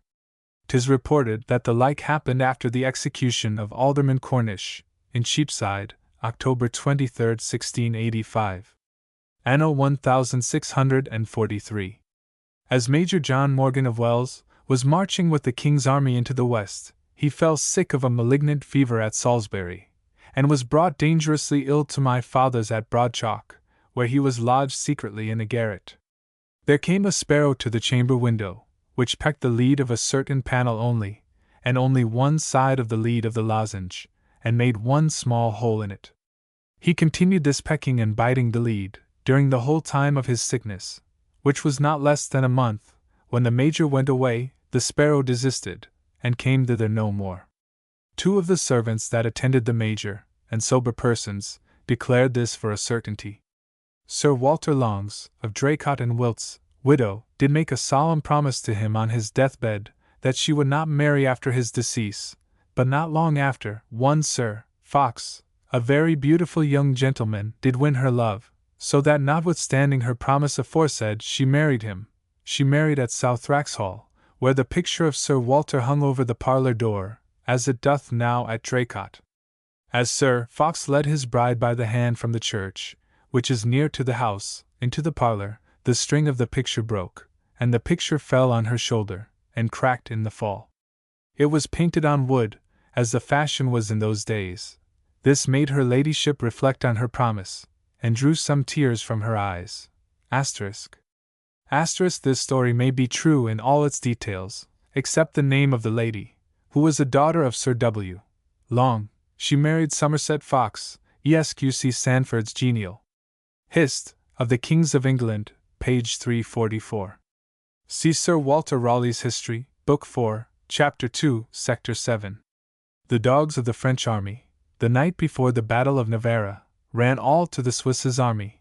The next day, the Swisses obtained a glorious victory of the French. Sir Walter Raleigh affirms it to be certainly true. The last battle fought in the north of Ireland, between the Protestants and the Papists, was in Glensley near Letterkenny in the county of Donegal. Veneras, the Bishop of Clogher, was general of the Irish army, and that of the Parliament army, Sir Charles Coote. They pitched their tents on each side the river Suly, and the Papists constantly persist in it to this very day, that the night before the action, a woman of uncommon stature, all in white, appearing to the said bishop, admonished him not to cross the river first, to assault the enemy, but suffer them to do it, whereby he should obtain the victory. That if the Irish took the water first to move towards the English, they should be put to a total rout, which came to pass. O'Cahan and Sir Henry O'Neill, who were both killed there, saw severally the same apparition, and dissuaded the bishop from giving the first onset, but could not prevail upon him. In the meantime, I find nothing in this revelation that any common soldier might not conclude without extraordinary means. So an apparition of a woman greater than ordinary beckoned to Julius Caesar to pass over the Rubicon. L. Flor. Lib 4. Satyrs appeared to Alexander when he besieged Tyrus. Alexander asked the divines what was the signification of it. They told him the meaning is plain, Greek text, esse Tyros, i.e. Tyre is thine. Alexander took the town. Q. Curtius. Near the same place, a party of the Protestants had been surprised sleeping by the Popish Irish, were it not for several wrens that just wakened them by dancing and pecking on the drums as the enemy were approaching. For this reason the wild Irish mortally hate these birds, to this day, calling them the devil's servants, and killing them wherever they catch them. They teach their children to thrust them full of thorns. You will see sometimes on holidays a whole parish running like madmen from hedge to hedge a wren hunting. Anno 1679.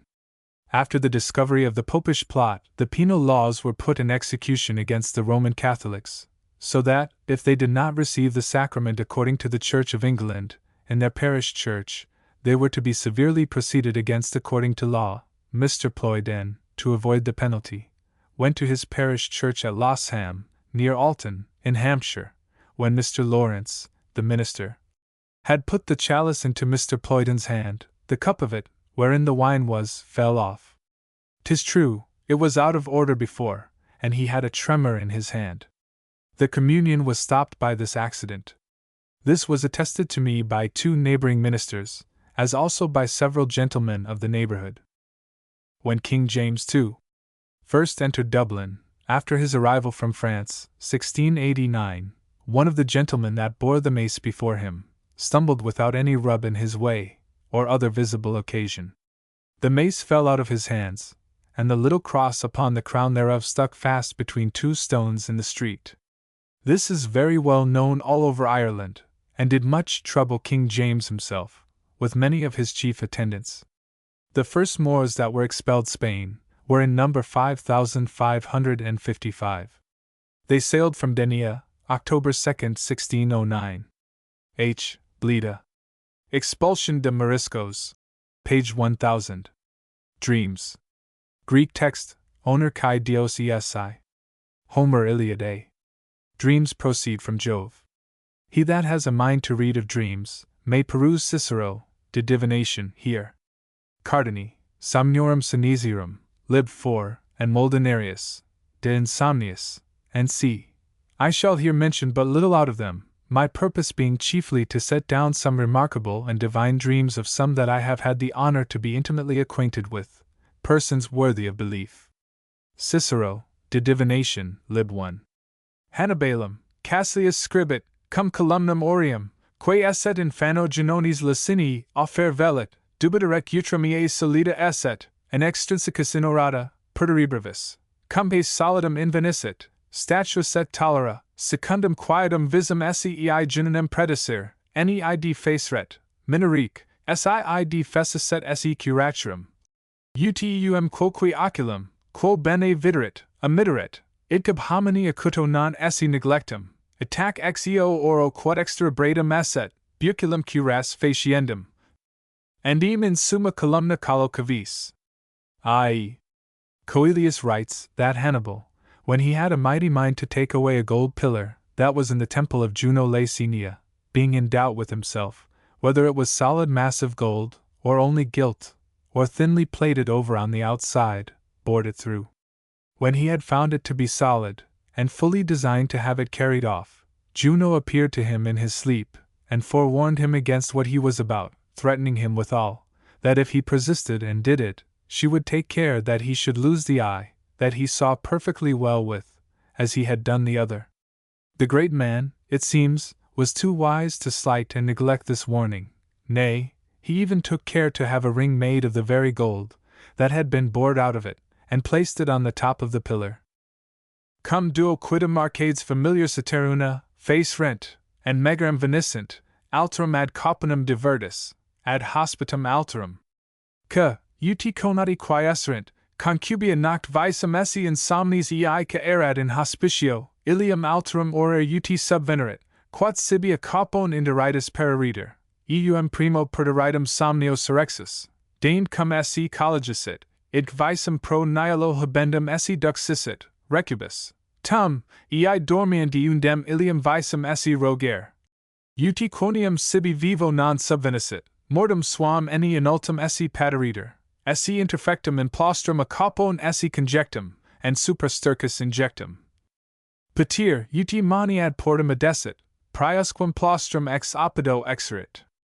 Hoc vero somnio commodum mano bibolco presto ad portam fuis, quaesis ex eo, quid esset in plaustro, ilium perderidum fugis, mortuum erutum esse, cauponum re patefacta poenas dedis.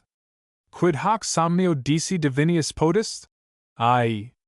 As 2 certain Arcadians, intimate companions, were traveling together, it so happened that, when they came to Megara, one of them went to an inn, and the other to a friend's house. Both had supped at their respective places, and were gone to bed, when lo!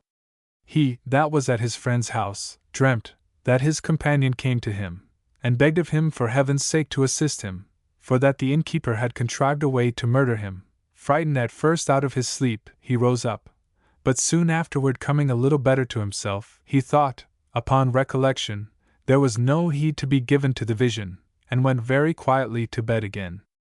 But as soon as he was got into his second sleep, the same vision repeated the visit, but the form of his petition was quite altered. He beseeched him, that, since he had not come to his assistance, while he was among the living, he would not suffer his death, however, to go unrevenged. Told him that as soon as he was murdered, he was tossed by the innkeeper into a wagon, and had a little straw thrown over his corpse. He entreated him to be ready very early at the door before the wagon was to go out of town. This dream truly disturbed him, it seems, very much, and made him get up very early. He nicked the time, and met with the wagoner just at the very door, and asked him what he had in his cart. The fellow run away frightened and confounded. The dead body was pulled out of it, and the whole matter coming plainly to light, the innkeeper suffered for the crime. What is there that one can call more divine than a dream like this? Somnium de Simoniide cum ignotum quendam projectum mortuum vidicit, cumivicit, haberet can animo navum concendere, moneri visus est, neid faceret, abio, quem sepultum efferat, si navigacit, cum naufragio esse periturum, attax Simonidum redis paris quietoros, catum navigacent. The dream of Simonides. This person, when he saw a certain body thrown dead upon the shore, though a stranger, caused him to be buried. Much about that time he had it in his head to go on shipboard, but dreamt that he had warning given him by the man he had got to be interred, not to go, that if he went, the ship would infallibly be cast away. Upon this Simonides returned, and every soul of them besides that went on board was lost. Cicero, De Divination, lib 2. Somnium, Alexandri. Cum Ptolemaeus familiaris aegis, in proilio, tello venenato ictus esset, ec vulnere sumo cum dolor mora reader, Alexander accident somno est consopatus, tum secundum quietum visus ei dissiter Draco is, quem mater Olympius ailbat, radiculum or fere and simul dicera quo illa loci nasceriter nec is lunge abrat ab eo loco, aegis autem esse vim tantam. Ut Ptolemeum facil sonaret. Cum Alexander experectus narracet amici somnium, emisis ca illum radiculum querent. Qua, inventa, and Ptolemeus senatus dissiter, and multimilitas, ca erant eadem genere telli vulnerati. I.e., the dream of Alexander, when his friend Ptolemy was wounded in battle, by an envenomed dart, and died of the wound, in all the extremities of pain and anguish. Alexander sitting by him, and wearied out and quite fatigued, fell into a profound sleep. In this sleep, that dragon is reported to have appeared to him, which was bred up by his mother Olympias, carrying a little root in his mouth, and to have told him in what spot of ground it grew, nor was it far from that very place, and told him withal it seems, that such was the force, efficacy, and virtue of it, that it would work an easy cure upon Ptolemy. When Alexander waked, he told his friends the dream, and sent some out in quest of this little root. The root, as story says, was found, and Ptolemy was healed, so were many soldiers likewise, that had been wounded with the same kind of darts. Cardanus, Somniorum Sinesiarum, lib 4, chapter 2. Nerat Plinius 35 lib nat. Hist, virab omnia superstition alienissimus, historiam hujus modi. No percujustem militantis in praetorio modervidit in quiet, ut radicum sylvestris rosi, quam sonoridon vocant, blanditam sibi aspecta praedi in frateto, miderit filio bibendum, in Lusitania residential gerobator, Hispanii, proxima part, casuc accidit. Ut melida amor sicanus incipient aquas expivescur supervenurit epistola orantis ut pertet religioni, servitusque est ex inspirato, and postea quisquis auxilium simili. Tentavit. I. In his natural history, Pliny, a man the most averse to superstition, relates to us the following passage. Lately, the mother of one of the guards, who attended upon the general, was admonished by a vision in her sleep, to send her son a draught composed of the decoction of the root of a wild rose, which they call sonoridon, with the agreeable look whereof she had been mightily taken the day before, as she was passing through a coppice. The seat of the war at that time lay in Portugal, and that part of it next adjoining to Spain, that a soldier, beginning to apprehend mighty dangerous consequences from the bite of a dog, the letter came unexpectedly from her, entreating him to pay a blind obedience to this superstition. He did so, and was preserved beyond all expectation, and everybody afterwards had recourse to the same remedy. Ibid Galeni, Tria Somnia. tertium magis dignum miraculo, cum bis per somnium admonitus, ut arterium seceret, quae inter polisem and indicem est, ic agens liberatus sida diuturno dolor, quo infestabator ie in part, qua septo transverso jacur jungitor, idcin libri dissection vini fine testatus est magno cert exemplo, quod tantus vir in medicina emet hibrit somnio fidem. Ut in saipso periculum vitae subiurit, in arte propria. Dane probitatem admirer, ut quo paturit celertia ingenii sibi inventum ascribere, deo cui debibator, rediterit. Dignus vel hoc solo vir immortalitate nominis, and librorum suorum. Galen's Three Dreams. The third, more worthy of being called a miracle, was, when being twice admonished in his sleep, to cut the artery that lies between the forefinger and the thumb, and doing it accordingly, he was freed from a continual daily pain with which he was afflicted in that part where the liver is joined to the midriff, and this he has testified at the end of his book of venesection. 'Tis certainly a very great example, when a man so great as he was in the medicinal art, put so much confidence in a dream as to try experiments upon himself, where he was to run the risque of his life, in his own very art. I cannot help but admire his probity in the next place, that where he might have arrogated the merit of the invention to himself, and placed it wholly to the account of the subtlety and penetration of his own genius, he attributed it to God, to whom it was due. In this alone did the man well deserve to purchase an immortality to his name and his writings. In his fourth book, chapter 4, De Exemplis Proprius, he owns the solution of some difficult problems in algebra to his dreams. Plinii Nat. Hist. Lib 22, chapter 17. Vernicaris Pericli Atheniensium Principi, cum is in arse templum edificarit, repsisect super altitudinem fastigii, and incessa dicit, hac herba, Parthenio, diciter senatus, monstrata Pericles somnio a Minerva. Quer Parthenium vocari coepta est, assigna Turc eid. Pliny's Natural History, Book 22, Chapter 17. A little homebred slave, that was a darling favorite to Pericles, prince of the Athenians, and who, while a temple was building in the prince's palace, had climbed up to the very top of the pinnacle, and tumbled down from that prodigious height, is said to have been cured of his fall by the herb Parthenium, or mugwort, which was shown to Pericles in a dream, by Minerva. From hence it originally took the name of Parthenium, and is attributed to that goddess. Augustinus, cui etiam praetor sanctitatem, plena fides ad hibri potest, duo nerat inter reliqua somnia admiranda. Primum, quod cum quidem mortuo nuper pater veneriter tanquam de pecunia quam pater illi ex chirographo debuissit, dum in castus viverit, hac causa noct quad am umbram patris vidit, quae illum adminuit de persoluta pecunia and ubi chirographum esset repositum. Cum surrexissit, invenit chirographum loco eo quem umbra paterna docurat, libera tusc est ab injusto patior. Saint Austin, to whom even, besides his sanctity, we owe an entire credit, tells among others, two very wonderful dreams.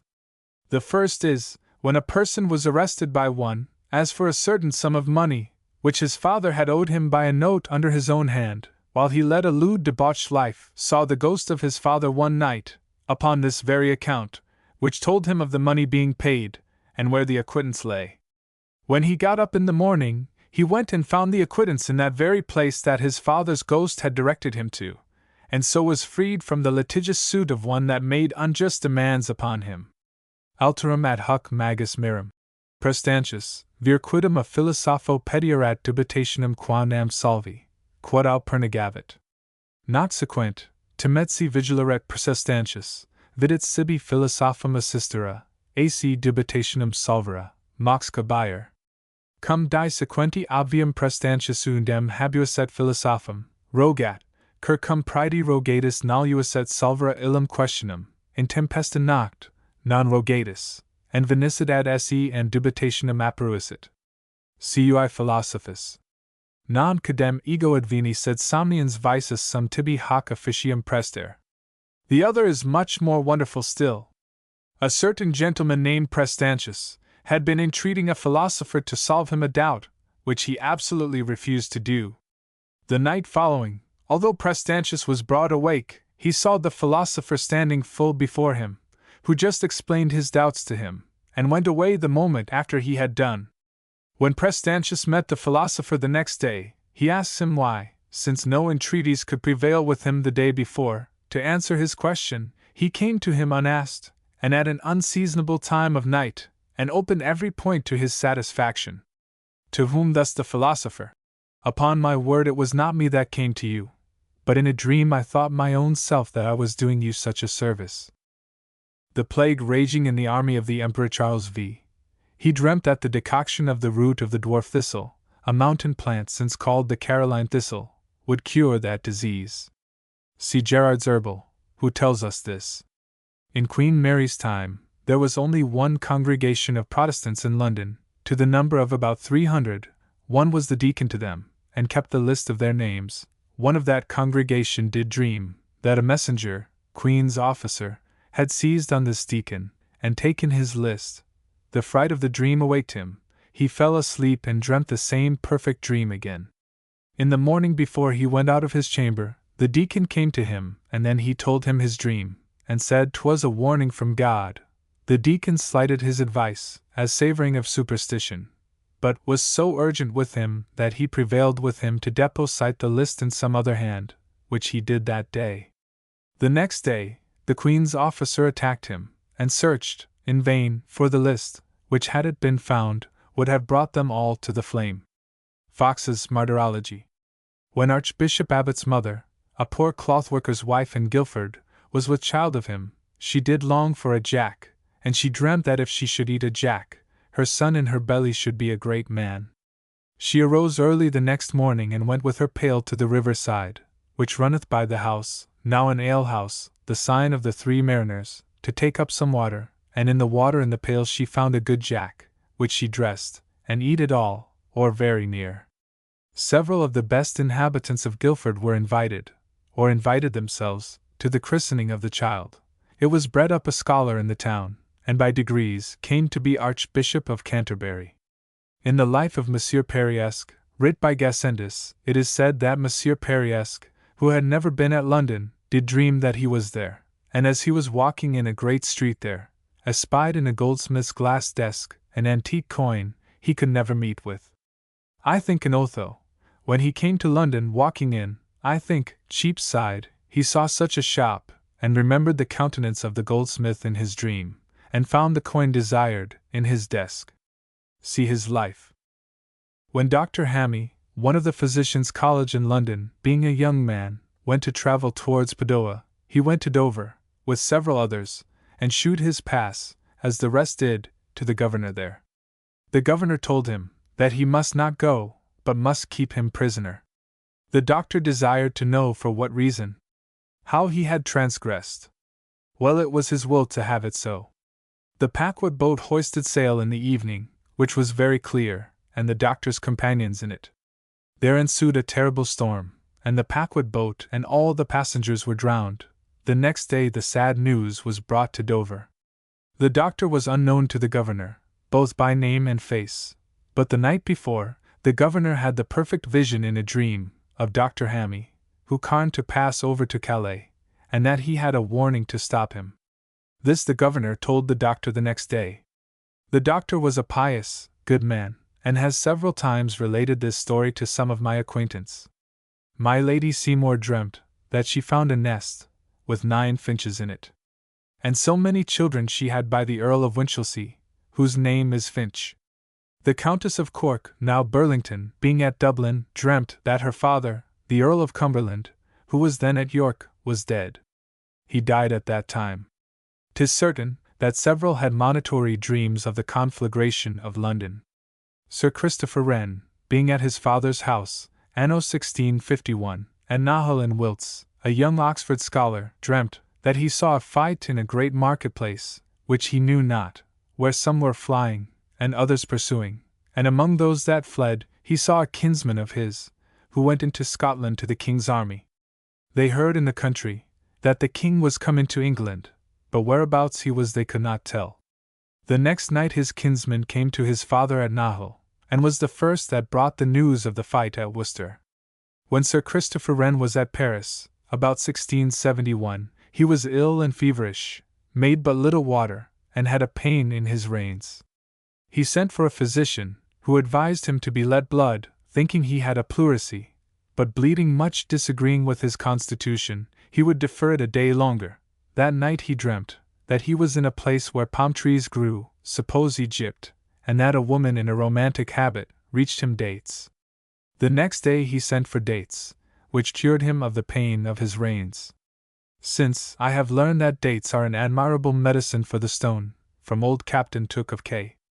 Take 6 or 10 date stones, dry them in an oven, pulverize and surce them. Take as much as will lie on a sixpence, in a quarter of a pint of white wine fasting, and at 4 in the afternoon, walk or ride an hour after. In a week's time it will give ease, and in a month cure. If you are at the bath water is better than white wine to take it in. Sir John Hoskin's lady, when she lay in of her eldest son, had a swelling on one side of her belly. The third day when the milk came, and obstructions, she dreamt that syrup of elderberries and distilled water of wormwood would do her good, and it did so. She found ease in a quarter of an hour after she had taken it. I had this account from her ladyship's own mouth. Captain Wingate told me that Mr. Edmund Gunter, of Gresham College, did cast his nativity, when about 17 or 18 years old, by which he did prognosticate that he should be in danger to lose his life for treason.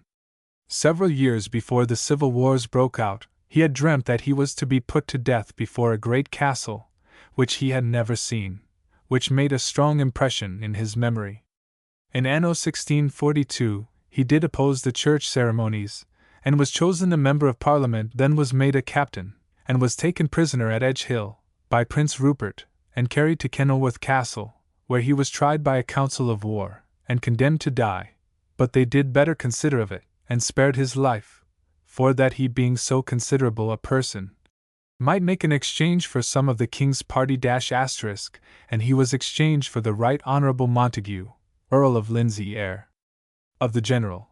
Since the Restoration, he was made one of the commissioners of the Excise Office in London. He did protest that Kenilworth Castle was the very castle he saw in his dream. Captain Wingate was a prisoner in Oxford, after Edgehill fight, 1642. Sir Roger Lestrange was wont to divertise himself with cocking in his father's, Sir Hammond Lestrange's, park. He dreamt that there came to him in such a place of the park a servant, who brought him news that his father was taken very ill. The next day, going to his usual recreation, he was resolved for his dream's sake to avoid that way. But his game led him to it, and in that very place the servant came and brought him the ill news according to his dream. Mr. Edmund Halley R.S. was carried on with a strong impulse to take a voyage to St. Helens, to make observations of the southern constellations, being then about 24 years old. Before he undertook his voyage, he dreamt that he was at sea, sailing towards that place, and saw the prospect of it from the ship in his dream, which he declared to the Royal Society to be the perfect representation of that island, even as he had it really when he approached to it. A gentlewoman dreamt that a poultice of blue currants would cure her sore throat, and it did so. She was a pious woman, and affirmed it to be true. Anno 1690. One, in Ireland, dreamed of a brother or near relation of his, who lived at Amesbury in Wiltshire, that he saw him riding on the downs, and that 2 thieves robbed him and murdered him. The dream awaked him, he fell asleep again and had the like dream. He wrote to his relation an account of it, and described the thieves' complexion, stature, and clothes, and advised him to take care of himself. Not long after he had received this monitory letter, he rode towards Salisbury, and was robbed and murdered, and the murderers were discovered by this very letter, and were executed. They hang in chains on the road to London. 'Twas revealed to a king of Scots, that if he drank of the water of Muswell, he would be cured. After great inquiry they heard of such a place, not far from Hornsey in Middlesex. See Weaver's Funeral Monuments of the Well. John Norton's description of Middlesex. Here was afterwards founded a religious house for Austin monks, since it belonged to Sir Thomas Roe, and in 1677 was pulled down and the materials sold. Anciently the kings of Scotland were feudatory to the kings of England, and did their homage every Christmas day. They had several lodges belonging to them for their reception in their journey, as at Huntingdon, and see Caxton's Chronicle concerning this. The water of this spring is drank for some distempers still. Somnium ex Ubernia porta. Mrs. C.L. of S. in the county of S. had a beloved daughter, who had been a long time ill, and received no benefit from her physicians. She dreamed that a friend of hers deceased told her that if she gave her daughter a drench of eau pounded, that she would recover. She gave her the drench, and it killed her. Whereupon she grew almost distracted. Her chambermaid, to compliment her, and mitigate her grief, said surely that could not kill her, she would adventure to take the same herself. She did so, and died also. This was about the year 1670, or 1671. I knew the family. A gentlewoman of my acquaintance dreamed that if she slept again, the house would be in danger to be robbed. She kept awake, and anon thieves came to break open the house, but were prevented. J.H. Esq. being at West Lavington with the Earl of Abingdon, dreamed, December the 9th, his mother rose up in mourning, and anon the Queen appeared in mourning. He told his dream the next morning to my lord, and his lordship imparted it to me, then there, Tuesday, December 11th. In the evening came a messenger, post from London, to acquaint Mr. H. that his mother was dangerously ill. He went to London the next day. His mother lived but about 8 days longer. On Saturday, December 15th, the Queen was taken ill, which turned to the smallpox, of which she died, December 28th, about 2 o'clock in the morning. J.H. Against these initials there is a note in the copy of the first edition already referred to, in these words, James Herbert, he says he was never there. Sir Thomas White, Alderman of London, was a very rich man, charitable and public-spirited. He dreamt that he had founded a college at a place where 3 elms grow out of one root. He went to Oxford, probably with that intention, and discovering some such tree near Gloucester Hall, he began to repair it, with a design to endow it. But walking afterwards by the convent where the Bernardines formerly lived, he plainly saw an elm with 3 large bodies rising out of the same root. He forthwith purchased the ground, and endowed his college there, as it is at this day, except the additions which Archbishop Laud made, near the outside of which building in the garden belonging to the President, the tree is still to be seen. He made this discovery about the year 1557. There are millions of such dreams too little taken notice of, but they have the truest dreams whose house is well dignified, which mine is not, but must have some monitory dreams. The Germans are great observers of them. It is said in the Life of Vavasor Powell that he was a great observer of dreams, pages 17 and 114, of his life, that he had many warnings from them, that God had spoken to himself and others by them, for warning, instruction, or reproof. And it is also there averred, that angels had appeared to him. See page 8 of his life. In Mr. Walton's Life of Sir Hen Wotton, there is a remarkable story of the discovery of stolen plate in Oxford by a dream which his father had at Bochton Malherbe, in Kent. See in ATH and Fasti. Oxon Volume 1, page 351. William Penn, proprietor of Pennsylvania, told me that he went with his mother on a visit to Admiral Dean's wife, who lived then in Petty France. The Admiral was then at sea. She told them that, the night before, she had a perfect dream of her husband, whom she saw walking on the deck, and giving directions, and that a cannon bullet struck his arm into his side. This dream did much discompose her, and within 48 hours she received news of the fight at sea, and that her husband was killed in the very manner aforesaid. Sir Berkeley Lucy sold the fabric of the chapel of Netley Abbey to one tailor, a carpenter of Southampton, who took off the roof, and pulled down great part of the walls. During the time that this tailor was in treaty for the chapel, he was much disturbed in his sleep with frightful dreams, and as some say, apparitions, and one night he dreamt that a large stone, out of one of the windows of the chapel, fell upon him and killed him. The undertaker, though staggered with these intimations, finished his agreement, and soon after fell to work on pulling down the chapel. But he was not far advanced in it, when, endeavoring with a pickaxe to get out some stones at the bottom of the west wall, in which there was a large window, the whole body of the window fell down suddenly upon him, and crushed him to pieces. Willis's Mitred Abbeys, Volume 2, page 2056. January 1774. One Daniel Healy, of Donoughmore, in Ireland, having 3 different times dreamed that money lay concealed under a large stone in a field near where he lived, procured some workmen to assist him in removing it, and when they had dug as far as the foundation, it fell suddenly and killed Healy on the spot. March 25, 1779. This morning A. B. dreamt that he saw his friend Zero D. throw himself from a bridge into a river, and that he could not be found. The same evening, reading Dr. Geddes' account of Ignatius Loyola, page 105, 5th tract, v. 3, he met with the following particular of him. As he was going into Bononia, he tumbled off a bridge into a moat full of mud. This circumstance was quite new. Every tittle of the above is strictly true, as the writer will answer it to God. To what can be attributed so singular an impression upon the imagination when sleeping? Comical History of 3 Dreamers. 3 companions, of whom 2 were tradesmen and townsmen, and the third a villager, on the score of devotion, went on pilgrimage to a noted sanctuary, and as they went on their way, their provision began to fail them, insomuch that they had nothing to eat, but a little flour, barely sufficient to make of it a very small loaf of bread. The tricking townsmen, seeing this, said between themselves, "We have but little bread, and this companion of ours is a great eater, on which account it is necessary we should think how we may eat this little bread without him." When they had made it and set it to bake, the tradesmen, seeing in what manner to cheat the countryman, said, "Let us all sleep, and let him that shall have the most marvelous dream betwixt all 3 of us eat the bread." This bargain being agreed upon, and settled between them, they laid down to sleep. The countryman, discovering the trick of his companions, drew out the bread half-baked, ate it by himself, and turned again to sleep.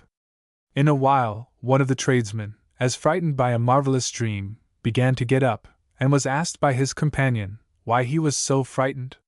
He answered, "I am frightened and dreadfully surprised by a marvelous dream. It seemed to me that 2 angels, opening the gates of heaven, carried me before the throne of God with great joy." His companion said, "This is a marvelous dream, but I have seen another more marvelous, for I saw 2 angels, who carried me over the earth to hell." The countryman, hearing this, made as if he slept, but the townsmen, desirous to finish their trick, awoke him, and the countryman, artfully as one surprised, answered, "Who are these that call me?" They told him, "We are thy companions." He asked them, "How did you return?" They answered, "We never went hence. Why do ye talk of our return?" The countryman replied, "It appeared to me that 2 angels, opening the gates of heaven, carried one of you before our Lord God, and dragged the other over the earth to hell, and I thought you never would return hither, as I have never heard that any had returned from paradise, nor from hell, and so I arose and eat the bread by myself." From an old edition of Lazarillo de Tormes. Apparitions. Cynthia, Propertius's mistress, did appear to him after her death, with the beryl ring on her finger. See Propertius, Eleg. 7, lib. Sunt aliquid manes, lidum non omnia finit, luridaque evictos effugit umbra rogos. Cynthia nam que neo visa est in cumbra fulcro, murmur ad extremi nuper humata cum mihi ab exequius somnus penderat amoris. Et care electi frigida regna me. Eostem habuit secum, quibus est alata, capillos, eostem oculos. Lateri vestis adusta fut.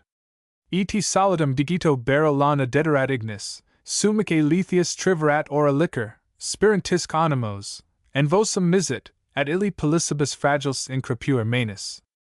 Thus translated by Mr. Dart. Manes exist, when we in death expire, and the pale shades escape the funeral fire. For Cynthia's form beside my curtain stood, lately interred near Enion's murmuring flood. Thoughts of her funeral would not let me close these eyes, nor seek the realms of still repose. Around her shoulders waved her flowing hair, as living Cynthia's tresses soft and fair. Beauteous her eyes as those once furred my breast, her snowy bosom bare, and singed her breast. Her beryl ring retained the fiery rays, spread the pale flame, and shot the funeral blaze. As late stretched out the bloodless spectre stood, and her dead lips were wet with Lethe's flood. She breathed her soul, sent forth her voice aloud, and chafed her hands as in some angry mood. St. Augustine affirms that he did once see a satyr or daemon.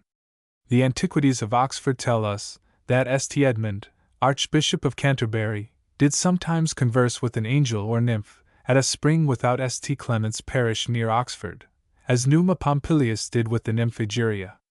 This well was stopped up since Oxford was a garrison. Charles the Simple, King of France, as he was hunting in a forest, and lost his company, was frightened to simplicity by an apparition. Philip Melanchthon writes that the apparition of a venerable person came to him in his study, and bade him to warn his friend Grincius to depart from him as soon as he could, or else the inquisitors would seize on him, which monitory dream saved Grinius's life. Mr. Fynes Morrison, in his travels, saith that when he was at Prague, the apparition of his father came to him, and at that very time his father died. In the Life of John Donne, Dean of St. Paul's, London, writ by Isaac Walton. At this time of Mr. Donne's, and his wife's living in Sir Robert Drury's house in Drury Lane, the Lord Hay was by King James sent upon a glorious embassy, to the then French King Henry IV. And Sir Robert put on a sudden resolution to accompany him to the French court, and to be present at his audience there. And Sir Robert put on as sudden a resolution to subject Mr. Donne to be his companion in that journey, and this desire was suddenly made known to his wife, who was then with child, and otherwise under so dangerous a habit of body, as to her health, that she protested an unwillingness to allow him any absence from her, saying her divining soul boded her some ill in his absence, and therefore desired him not to leave her. This made Mr. Donne lay aside all thoughts of his journey, and really to resolve against it. But Sir Robert became restless in his persuasions for it, and Mr. Donne was so generous as to think he had sold his liberty, when he had received so many charitable kindnesses from him, and told his wife so, who, therefore, with an unwilling willingness, did give a faint consent to the journey, which was proposed to be but for 2 months. Within a few days after this resolve, the ambassador, Sir Robert, and Mr. Donne left London, and were the 12th day got safe to Paris. 2 days after their arrival there, Mr. Donne was left alone in the room, where Sir Robert and he, with some others, had dined. To this place Sir Robert returned within half an hour, and as he left, so he found Mr. Donne alone, but in such an ecstasy, and so altered as to his looks, as amazed Sir Robert to behold him, insomuch as he earnestly desired Mr. Donne to declare what had befallen him in the short time of his absence. To which Mr. Donne was not able to make a present answer, but after a long and perplexed pause said, "I have seen a dreadful vision since I saw you. I have seen my dear wife pass twice by me through this room, with her hair hanging about her shoulders, and a dead child in her arms. This I have seen since I saw you." To which Sir Robert replied, "Sure, sir, you have slept since I saw you, and this is the result of some melancholy dream, which I desire you to forget, for you are now awake." To which Mr. Donne's reply was, "I cannot be sure that I now live, then that I have not slept since I saw you, and am sure that at her second appearing, she stopped and looked me in the face and vanished."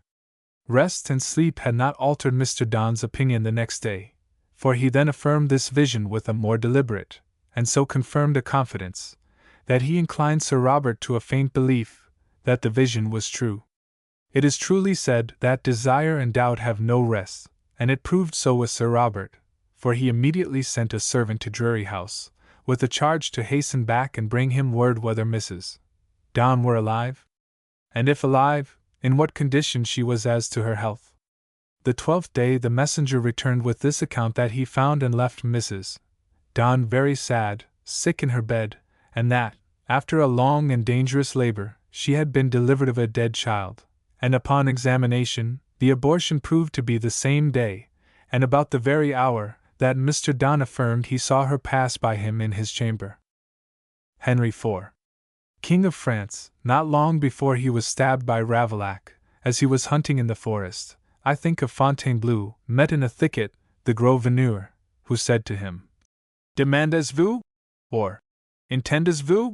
He could not tell whether of the two.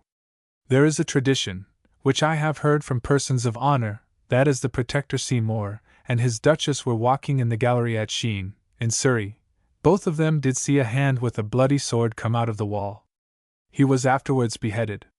Sir John Burroughs, being sent envoy to the Emperor by King Charles I, did take his eldest son Caisho Burroughs along with him, and taking his journey through Italy, left his son at Florence, to learn the language, where he having an intrigue with a beautiful courtesan, mistress of the Grand Duke, their familiarity became so public, that it came to the Duke's ear, who took a resolution to have him murdered. But Caisho, having had timely notice of the Duke's design, by some of the English there, immediately left the city without acquainting his mistress with it, and came to England, whereupon the Duke, being disappointed of his revenge, fell upon his mistress in most reproachful language, she on the other side, resenting the sudden departure of her gallant, of whom she was most passionately enamored, killed herself. At the same moment that she expired, she did appear to Caisho, at his lodgings in London. Colonel Remes * was then in bed with him, who saw her as well as he, giving him an account of her resentments of his ingratitude to her, in leaving her so suddenly, and exposing her to the fury of the Duke, not omitting her own tragical exit, adding withal, that he should be slain in a duel, which accordingly happened. And thus she appeared to him frequently, even when his younger brother, who afterwards was Sir John, was in bed with him. As often as she did appear, he would cry out with great shrieking, and trembling of his body, as anguish of mind, saying, "Zero God! Here she comes," and at this rate she appeared till he was killed. She appeared to him the morning before he was killed. Some of my acquaintance have told me that he was one of the most beautiful men in England, and very valiant, but proud and bloodthirsty. This Colonel Remes was a Parliament man, and did belong to the wardrobe, tempore caroli too.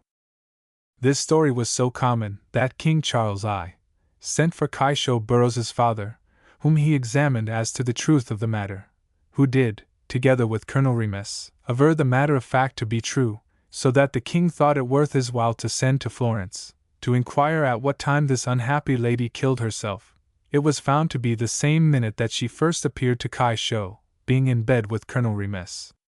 This relation I had from my worthy friend Mr. Monson, who had it from Sir John's own mouth, brother of Caisho. He had also the same account from his own father, who was intimately acquainted with old Sir John Burroughs, and both his sons, and says, as often as Caisho related this, he wept bitterly. Anno 1647, the Lord Mohun's son and heir, a gallant gentleman, valiant, and a great master of fencing and horsemanship, had a quarrel with Prince Griffin. There was a challenge, and they were to fight on horseback in Chelsea Fields in the morning. Mr. Mohun went accordingly to meet him. But about every farm, he was met by some who quarreled with him and pistoled him, it was believed, by the order of Prince Griffin, for he was sure that Mr. Mohun, being so much the better horseman, and would have killed him, had they fought. In James Street, in Covent Garden, did then lodge a gentlewoman, a handsome woman, but common, who was Mr. Mohun's sweetheart. Mr. Mohun was murdered about 10 o'clock in the morning, and at that very time, his mistress being in bed, saw Mr. Mohun come to her bedside, draw the curtain, look upon her and go away. She called after him, but no answer. She knocked for her maid, asked her for Mr. Mohun. She said she did not see him, and had the key of her chamber door in her pocket. This account my friend aforesaid had from the gentlewoman's own mouth, and her maid's. A parallel story to this is that Mr. Brown, brother-in-law to the Lord Coningsby, discovered his being murdered to several. His phantom appeared to his sister and her maid in Fleet Street, about the time he was killed in Herefordshire, which was about a year since. 1693. Sir Walter Long of Draycott, grandfather of Sir James Long, had 2 wives, the first a daughter of Sir Thomas Packington in Worcestershire, by whom he had a son. His second wife was a daughter of Sir John Thynne of Longleat, by whom he had several sons and daughters. The second wife did use much artifice to render the son by the first wife, who had not much Promethean fire, odious to his father. She would get her acquaintance to make him drunk, and then expose him in that condition to his father. In fine, she never left off her attempts, till she got Sir Walter to disinherit him. She laid the scene for doing this at Bath, at the assizes, where was her brother Sir Egremont Thynne, an eminent sergeant at law, who drew the writing, and his clerk was to sit up all night to engross it. As he was writing, he perceived a shadow on the parchment, from the candle. He looked up, and there appeared a hand, which immediately vanished. He was startled at it, but thought it might be only his fancy, being sleepy. So he read on. By and by a fine white hand interposed between the writing and the candle. He could discern it was a woman's hand, but vanished as before. I have forgot, it appeared a third time. But with that the clerk threw down his pen, and would engross no more, but goes and tells his master of it, and absolutely refused to do it. But it was done by somebody, and Sir Walter Long was prevailed with to seal and sign it. He lived not long after, and his body did not go quiet to the grave, it being arrested at the church porch by the trustees of the First Lady. The heir's relations took his part, and commenced a suit against Sir Walter, the second son, and compelled him to accept of a moiety of the estate. So the eldest son kept South Wraxhall, and Sir Walter, the second son, Dracutsons, and c. This was about the middle of the reign of King James I. I must not forget an apparition in my country, which appeared several times to Dr. Turbervile's sister, at Salisbury, which is much talked of. One married a second wife, and contrary to the agreement and settlement at the first wife's marriage, did wrong the children by the first venter. The settlement was hid behind a wainscot in the chamber where the doctor's sister did lie, and the apparition of the first wife did discover it to her. By which means right was done to the first wife's children. The apparition told her that she wandered in the air, and was now going to God. Dr. Turbervile, oculist, did affirm this to be true. See Mr. Glanville's Saggismus Triumphatus. To one Mr. Towse, who had been schoolfellow with Sir George Villiers, the father of the first Duke of Buckingham, and was his friend and neighbour, as he lay in his bed awake, and it was daylight, came into his chamber, the phantom of his dear friend Sir George Villiers. Said Mr. Towse to him, Why, you are dead, what make you here? Said the knight, I am dead, but cannot rest in peace for the wickedness and abomination of my son George, at court. I do appear to you, to tell him of it, and to advise and dehort him from his evil ways. Said Mr. Towse, the Duke will not believe me, but will say that I am mad, or dote. Said Sir George, Go to him from me, and tell him by such a token, a mole, that he had in some secret place, which none but himself knew of. Accordingly Mr. Towse went to the Duke, who laughed at his message. At his return home the phantom appeared again, and told him that the Duke would be stabbed. He drew out a dagger, a quarter of a year after, and you shall outlive him half a year, and the warning that you shall have of your death will be, that your nose will fall a-bleeding. All which accordingly fell out so. This account I have had, in the main, from 2 or 3, but Sir William Dugdale affirms what I have here taken from him to be true, and that the apparition told him of several things to come, which proved true, e.g. of a prisoner in the Tower, that shall be honourably delivered. This Mr. Towse had so often the ghost of his old friend appear to him, that it was not at all terrible to him. He was surveyor of the works at Windsor, by the favour of the Duke. Being then sitting in the hall, he cried out, The Duke of Buckingham is stabbed. He was stabbed that very moment. This relation Sir William Dugdale had from Mr. Pine, neighbour to Mr. Towse without Bishopsgate. They were both great lovers of music, and sworn brothers. Mr. W. Lilly, astrologer, did print this story false, which made Sir Edmund Wyndham, who married Mr. Pine's daughter, give to Sir George Hollis this true account contrary to Mr. Lilly. Mr. Thomas Eliot, groom of the bedchamber, married Sir Edmund Wyndham's daughter, and had the roll, of near a quire of paper, of the conferences of the apparition and Mr. Towse. Mr. Eliot was wont to say, that Mr. Towse was not a bigot, or did trouble himself much about a religion, but was a man of great morals.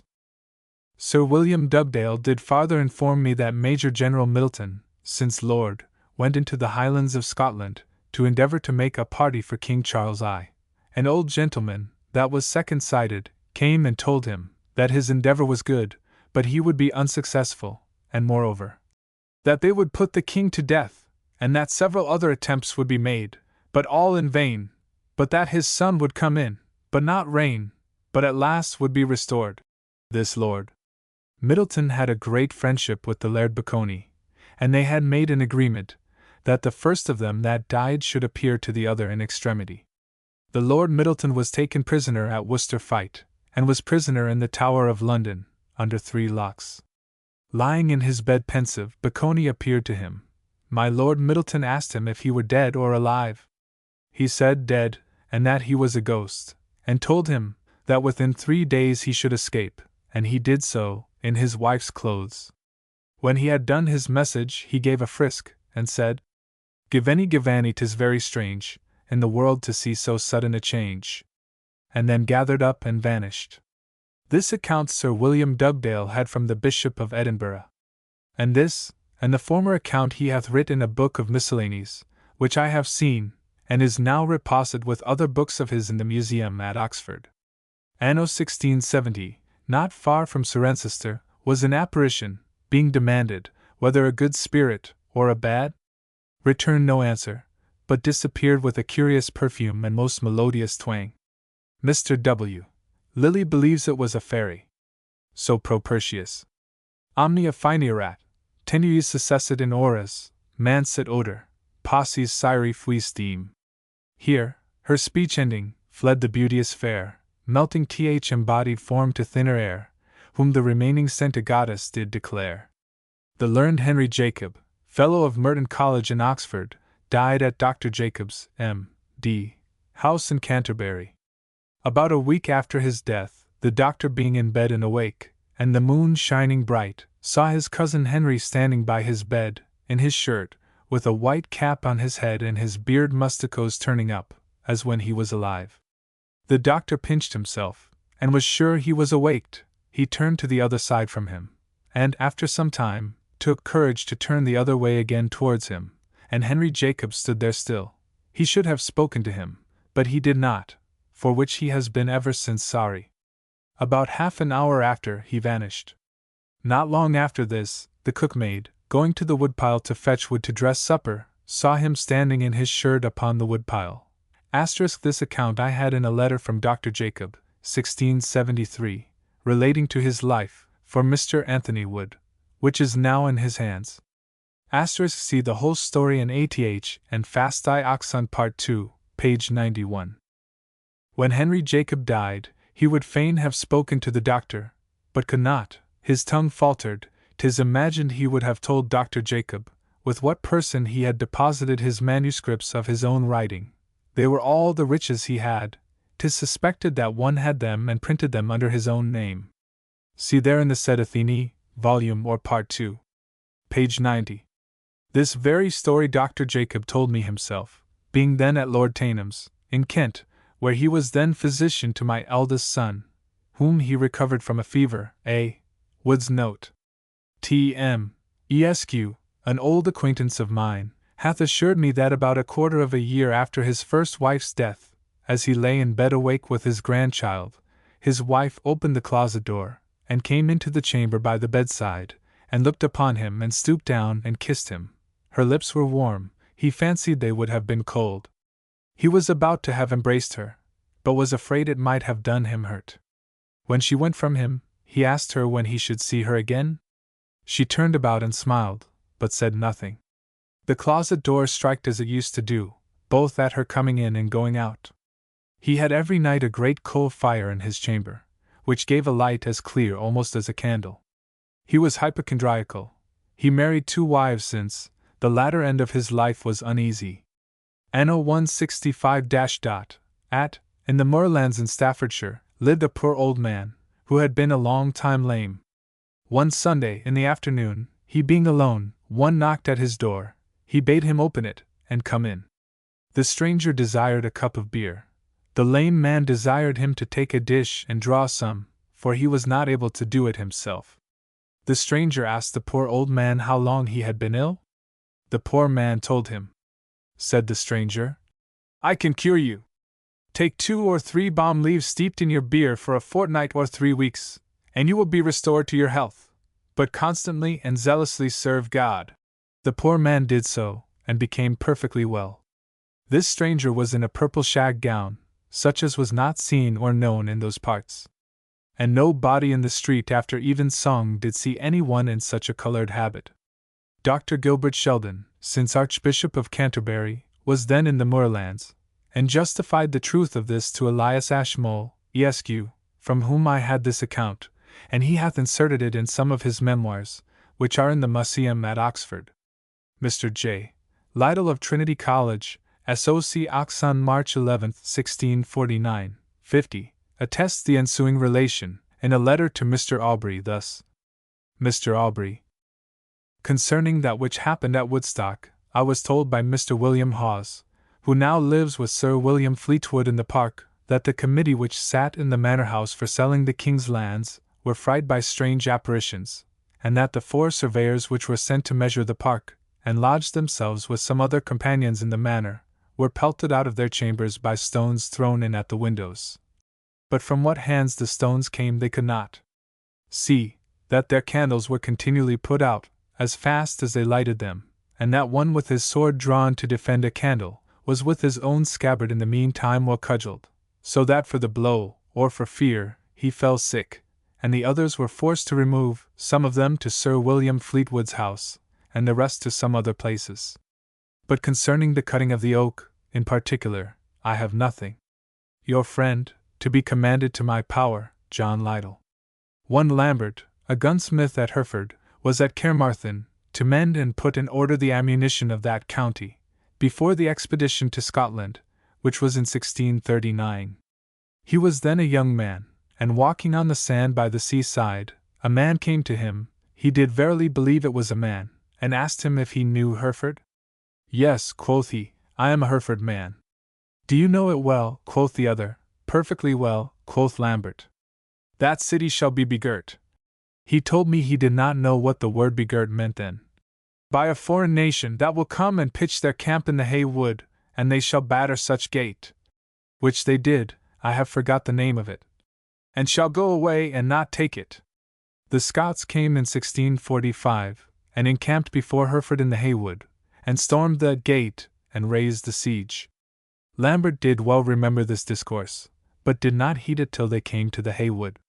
Many of the city had heard of this story, but when the gate was stormed, Lambert went to all the guards of the town, and encouraged them with more than ordinary confidence, and contrary to all human expectation, when the besieged had no hope of relief, the Scots raised the siege September 2, 1645, and went back into Scotland, re-infecta. I knew this Lambert, and took this account from his own mouth. He is a modest poor man, of a very innocent life, lives poor, and cares not to be rich. A minister, who lived by Sir John Warren, Somersetshire, about 1665, walking over the park to give Sir John a visit, was rencountered by a venerable old man, who said to him, Prepare yourself for such a day, which was about 3 days after. You shall die. The minister told Sir John Wayne and my lady this story, who heeded it not. On the morning forewarned, Sir John called upon the parson early to ride a hunting, and to laugh at his prediction, his maid went up to call him, and found him stark dead.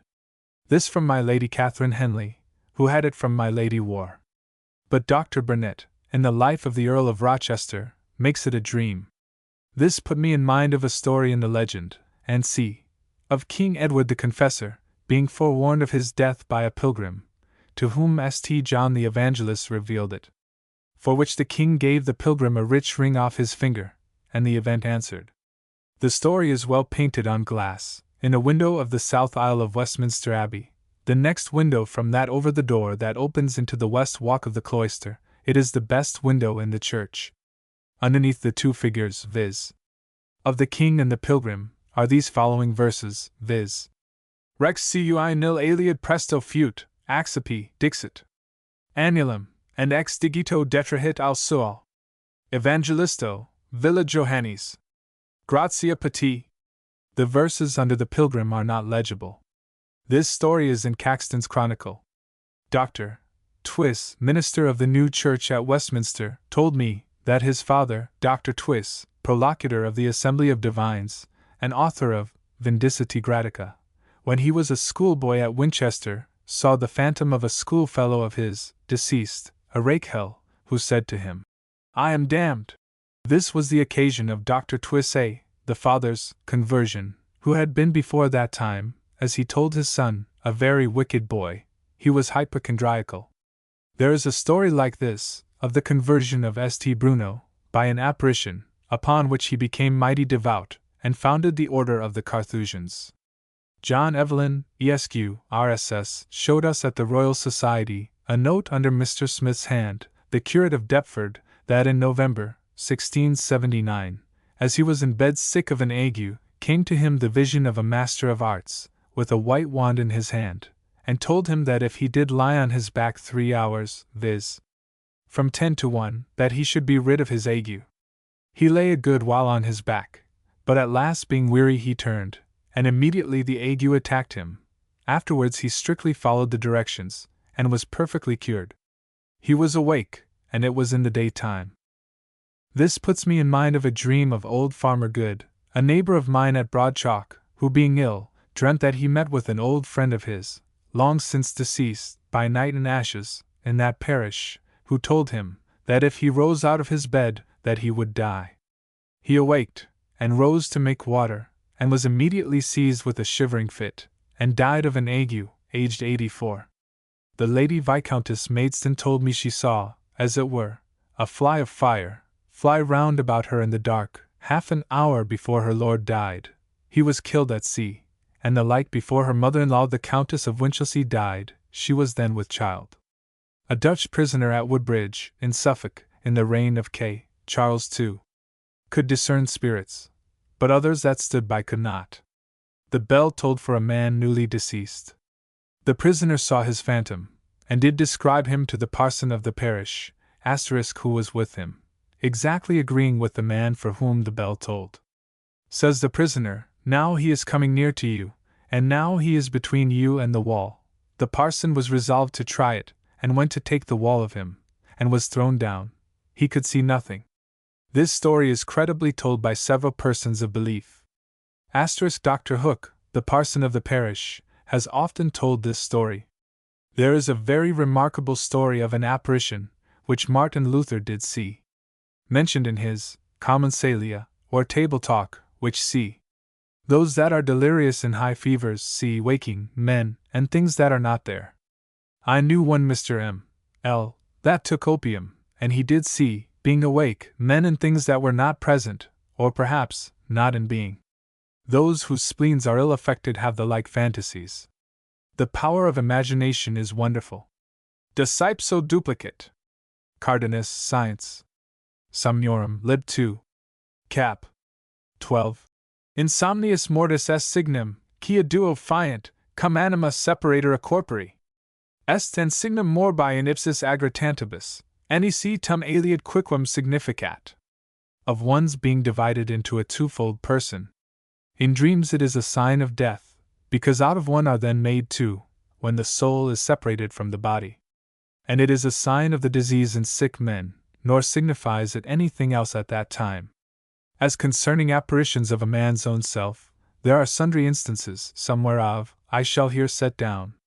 The Countess of Thanet, Earl John's lady, saw as she was in bed with her lord in London, her daughter my Lady Hatton, who was then in Northamptonshire, at Horton Kirby. The candle was burning in her chamber. Since, viz. Anno 1675, this Lady Hatton was blown up with gunpowder set on fire by lightning, in the castle at Guernsey, where her lord was governor. Asterisk. See Mr. Baxter's Treatise of Spirits. The beautiful Lady Diana Rich, daughter to the Earl of Holland, as she was walking in her father's garden at Kensington, to take the fresh air before dinner, about 11 o'clock, being then very well, met with her own apparition, habit, and everything, as in a looking-glass. About a month after, she died of the smallpox. And it is said that her sister, the Lady Isabella Thynne, saw the like of herself also, before she died. This account I had from a person of honor. Mrs. E. W., daughter of Sir W. W., affirms that Mrs. J., her father's sister, saw herself, i.e. her phantom, half a year before she died, for a quarter of an hour together.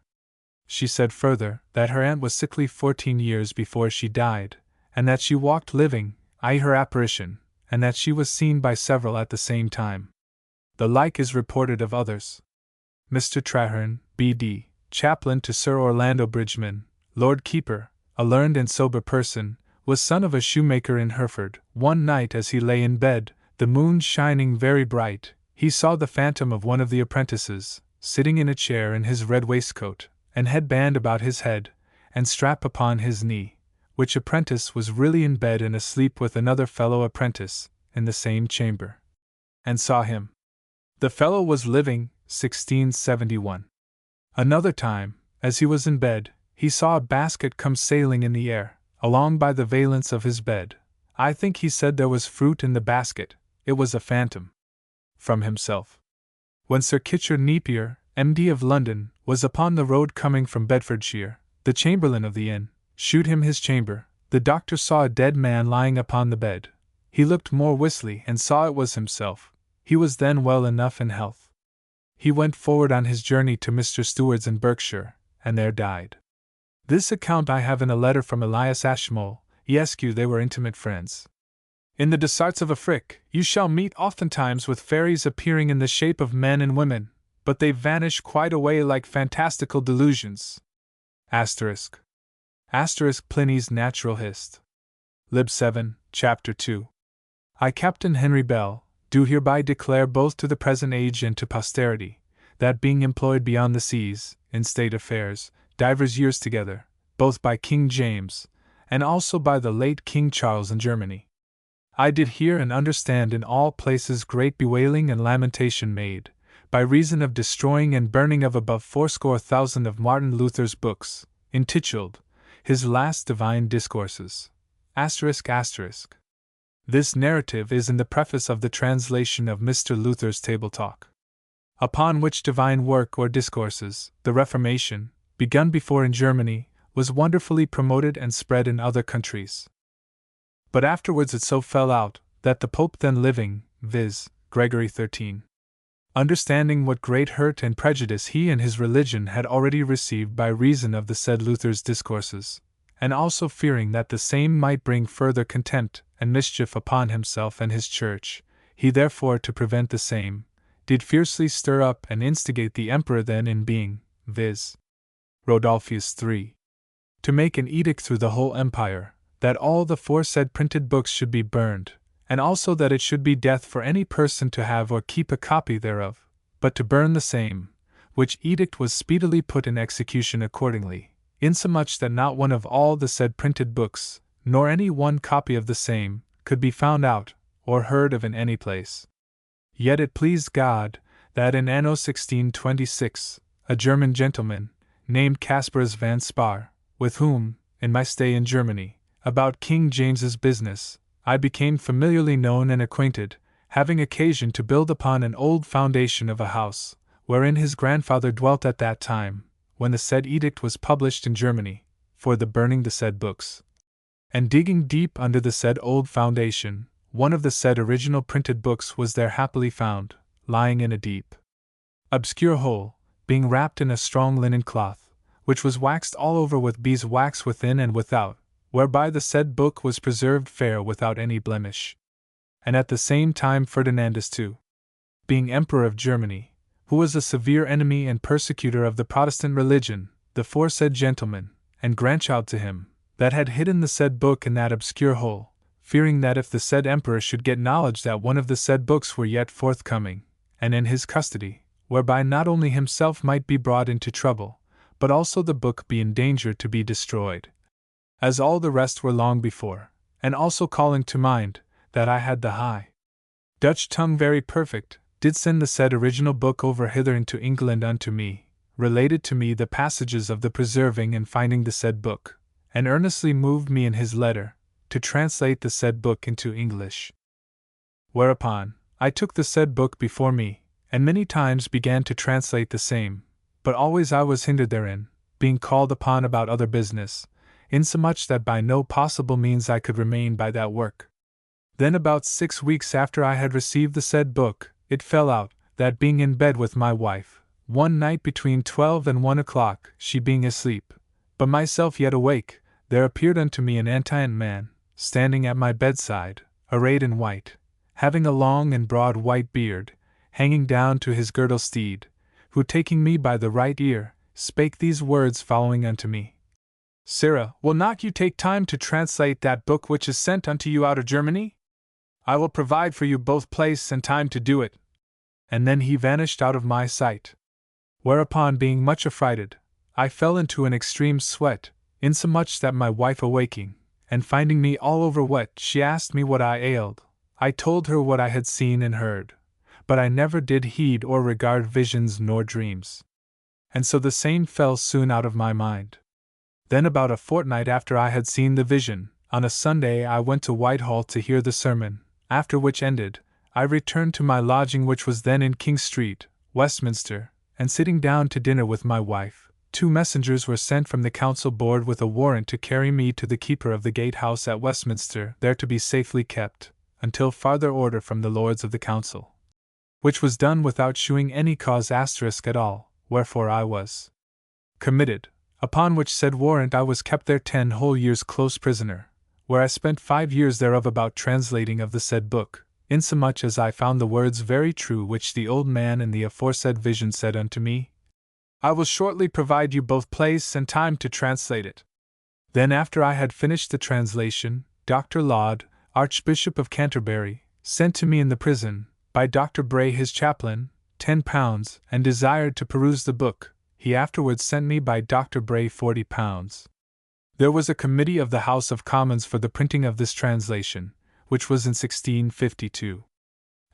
Whatsoever was pretended, yet the true cause of the captain's commitment was, because he was urgent with the Lord Treasurer for his arrears, which amounted to a great sum, he was not willing to pay, and to be freed from his clamours, clapped him up into prison. A full and true relation of the examination and confession of William Barwick and Edward Mangall, of 2 horrid murders, one committed by William Barwick, upon his wife being with child, near Cawood in Yorkshire, upon the 14th of April last, as likewise a full account how it came to be discovered by an apparition of the person murdered. The second was committed by Edward Mangall, upon Elizabeth Johnson, alias Ringrose, and her bastard child, on the 4th of September last, who said he was tempted thereto by the devil.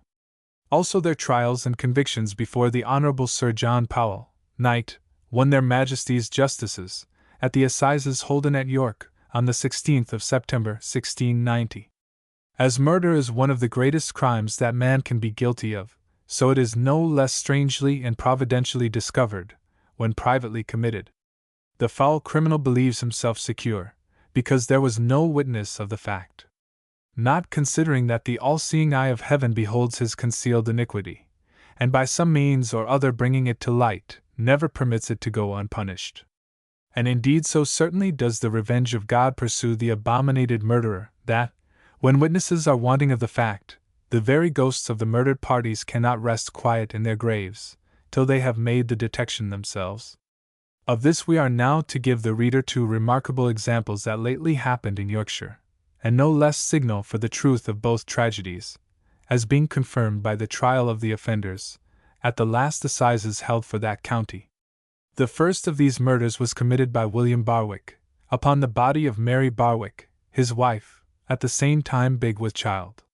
What were the motives that induced the man to do this horrid fact does not appear by the examination of the evidence, or the confession of the party, only it appeared upon the trial, that he had got her with child before he married her, and 'tis very probable, that, being then constrained to marry her, he grew weary of her, which was the reason he was so willing to be rid of her, though he ventured body and soul to accomplish his design. The murder was committed on Palm Monday, being the 14th of April, about 2 of the clock in the afternoon, at which time the said Barwick, having drilled his wife along till he came to a certain close, within sight of Cawood Castle, where he found the conveniency of a pond, he threw her by force into the water, and when she was drowned, and drawn forth again by himself upon the bank of the pond, had the cruelty to behold the motion of the infant yet warm in her womb. This done, he concealed the body, as it may readily be supposed, among the bushes that usually encompass a pond, and the next night, when it grew duskish, fetching a hay spade from a rick that stood in a close, he made a hole by the side of the pond, and there slightly buried the woman in her clothes.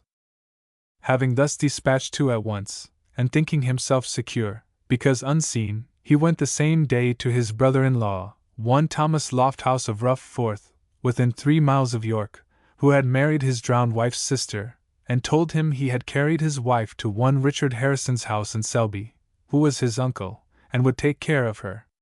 But heaven would not be so deluded, but raised up the ghost of the murdered woman to make the discovery.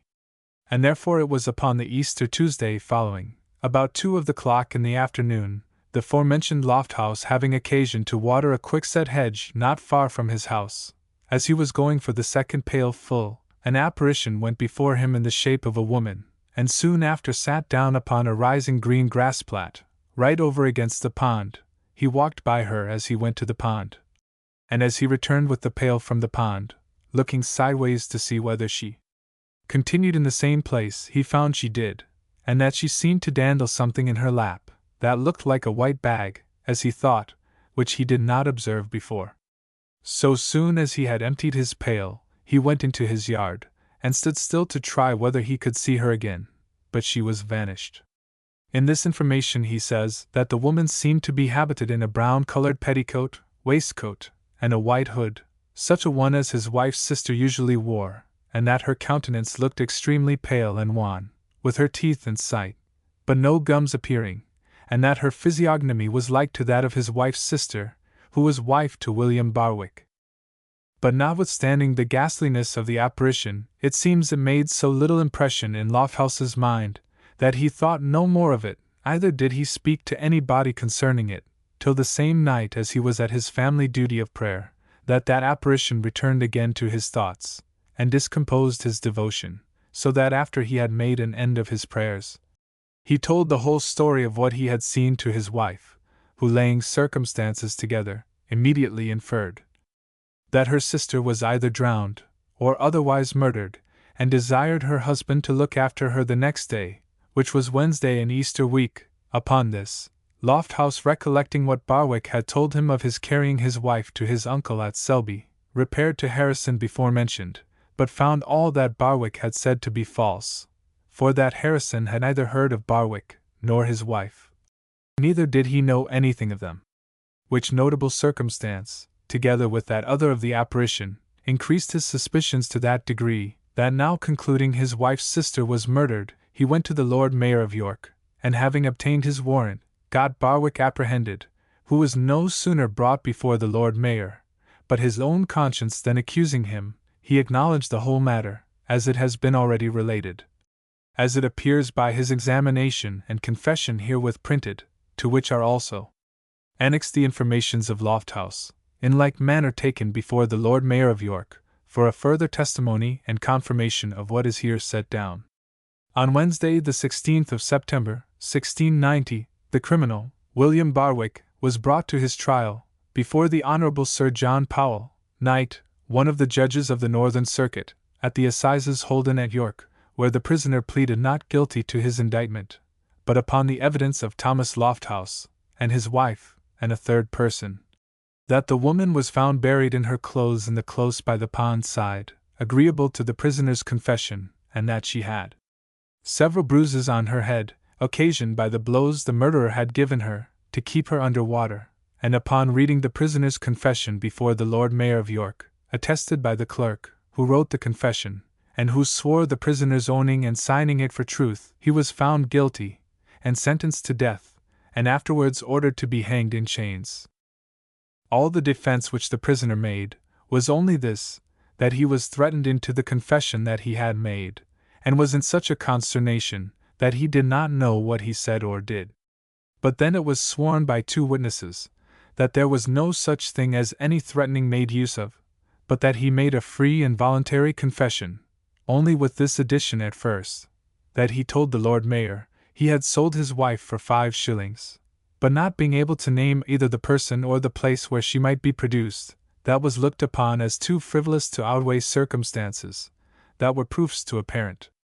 The information of Thomas Lofthouse, of Ruforth, taken upon oath the 24th day of April, 1690, who saith and deposeth that one William Barwick, who lately married this informant's wife's sister, came to this informant's house, about the 14th instant, and told this informant he had carried his wife to one Richard Harrison's house in Selby, who was uncle to him, and would take care of her, and this informant, hearing nothing of the said Barwick's wife, his said sister-in-law, imagined he had done her some mischief. Did yesterday go to the said Harrison's house in Selby, where he said he had carried her to, and the said Harrison told this informant he knew nothing of the said Barwick, or his wife, and this informant doth verily believe the said Barwick to have murdered her. Thomas Lofthouse. Jurat die and anno superdicto coram me. S. Dawson Mayor. The examination of the said William Harwich, taken the day and year above said, who saith and confesseth that he, this examinant, on Monday was 7th night, about 2 of the clock in the afternoon, this examinant was walking in a close, betwixt Cawood and Wistow, and he farther saith, that he threw his said wife into the pond, where she was drowned, and the day following, towards the evening, got a hay-spade at a haystake in the said close, and made a grave beside the said pond, and buried her. William Barwick. Exam. Captain, die and anno superdict coram me. S. Dawson Mayor. The examination of William Barwick, taken the 25th day of April, 1690. Who saith and confesseth, that he carried his wife over a certain Wain bridge, called Bishopbeck Bridge, betwixt Cawood and Sherburn, and within a lane about 100 yards from the said bridge, and on the left hand of the said bridge, he and his wife went over a stile, on the left hand of a certain gate, entering into a certain close, on the left hand of the said lane, and in a pond in the said close, adjoining to a quick wood hedge. Did drown his wife, and upon the bank of the said pond did bury her, and further, that he was within sight of Cawood Castle on the left hand, and that there was but one hedge betwixt the said close, where he drowned his said wife, and the bishop's slates belonging to the said castle. William Barwick. Exam. Captain, die and anno superdict coram me. S. Dawson Mayor. On Tuesday, September the 17th, 1690, at York Assizes, Thomas Lofthouse of Rough Forth, within 3 miles of York City, saith, that on Easter Tuesday last, about half an hour after 12 of the clock, in the daytime, he was watering Quickwood, and as he was going for the second pail, there appeared walking before him an apparition in the shape of a woman. Soon after she sat down over against the pond, on a green hill. He walked by her as he went to the pond, and as he came with the pail of water from the pond, looking sideways to see if she sat in the same place, which he saw she did, and had on her lap something like a white bag, a dandling of it, as he thought, which he did not observe before. After he had emptied his pail of water, he stood in his yard, to see if he could see her again, but could not. He says her apparel was brown clothes, waistcoat and petticoat, a white hood, such as his wife's sister usually wore, and her face looked extreme pale, her teeth in sight, no gums appearing, her visage being like his wife's sister. And wife to William Barwick. Signed, Thomas Lofthouse. The second was a murder committed by one Edward Mangall, upon the body of Elizabeth Johnson alias Ringrose, the 4th of September last past, at a place called King's Causey, near Adling Street, in the county of York. He had got her with child, at least as she pretended, and was brought to bed of a boy, which she called William, and laid him to Mangall's charge, and required him to marry her, which he refused at first to do, but afterwards pretending to make her his wife, bid her go before him down King's Causey, towards the church, and he would follow her, as he did, but knocked out her brains in a close by the way, and at the same time, as was shrewdly suspected, killed the child. This Mangall, being examined by Mr. William Mullever, the coroner, confessed that he had murdered the woman, but denied that he meddled with the boy. And being asked why he murdered the woman, he made answer that the devil put him upon it, appearing to him in a flash of lightning, and directing him where to find the club, wherewith he committed the murder. So ready is the devil with his temptations, when he finds a temper easy to work upon. He was convicted and found guilty upon the evidence of Hind, and his own confession to the coroner, as may be seen by the information annexed, and was thereupon sentenced to death, and ordered to be hanged in chains, as Barwick was before him, he making no defense for himself for so foul and horrid a murder, but that he was tempted thereto by the devil. Informations taken upon oath, September the 10th, 1690. The information of Hind, wife of James Hind, of Adling Street, in the county of York, husbandman, upon her oath saith, that on Monday, the 1st of September, one Elizabeth Johnson, alias Ringrose, came to her house in the evening, with a child she called William, and the said Elizabeth the next day told this deponent, that the said Elizabeth was going to Gawthorpe, in the county of Lincoln, to seek for one Edward Mangall, who had got her with that child, to see if he would marry her, upon which this deponent went with the said Elizabeth, to persuade him to marry her, but he denied having any dealings with her. But this deponent doth further depose, that on the 4th of September, the said Edward came to this deponent's house, and asked for the said Elizabeth. If she were there she might serve a warrant on him, if she had one, for he was going to Rockcliffe, to consult his friends about it, and after some private discourse had betwixt the said Edward and the said Elizabeth told this deponent, that he said, the said Elizabeth might go down King's Causey, and he would follow her, and marry her, and this deponent did see the said Elizabeth go down King's Causey, and a little after this deponent saw the said Edward also go down the King's Causey, and after that, this deponent did not see the said Elizabeth, nor the said child till she saw them lie dead. And Hind, Captain, 10. Die September 1690. By me W. Mauleverer. Uncoran commit predict. The examination of Edward Mangall, upon the murder of Elizabeth Johnson alias Ringrose, taken before me William Mauleverer, Gent, one of the coroners of our Sovereign Lord and Lady King William and Queen Mary, and c. The said Edward Mangall did confess, that he did murder the said Elizabeth Johnson alias Ringrose, upon the 4th day of September instant, in a close nigh to King's Causey, he being asked the reason, said the devil put him upon it, appearing to him in a flash of lightning, but denied that he meddled with William Johnson alias Ringrose, the child. Taken the 10th of September, 1690, by me W. Mauleverer, coroner.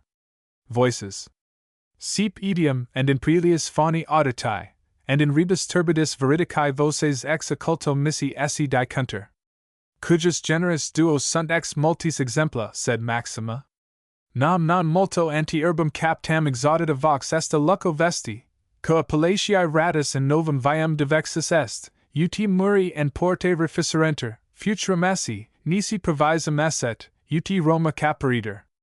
Quod neglectum cum caveri poterat, post acceptum illum maximam cladum explicatum est era enemeo locenti, quam septam vidimus, and adversus eum locum consecrata est.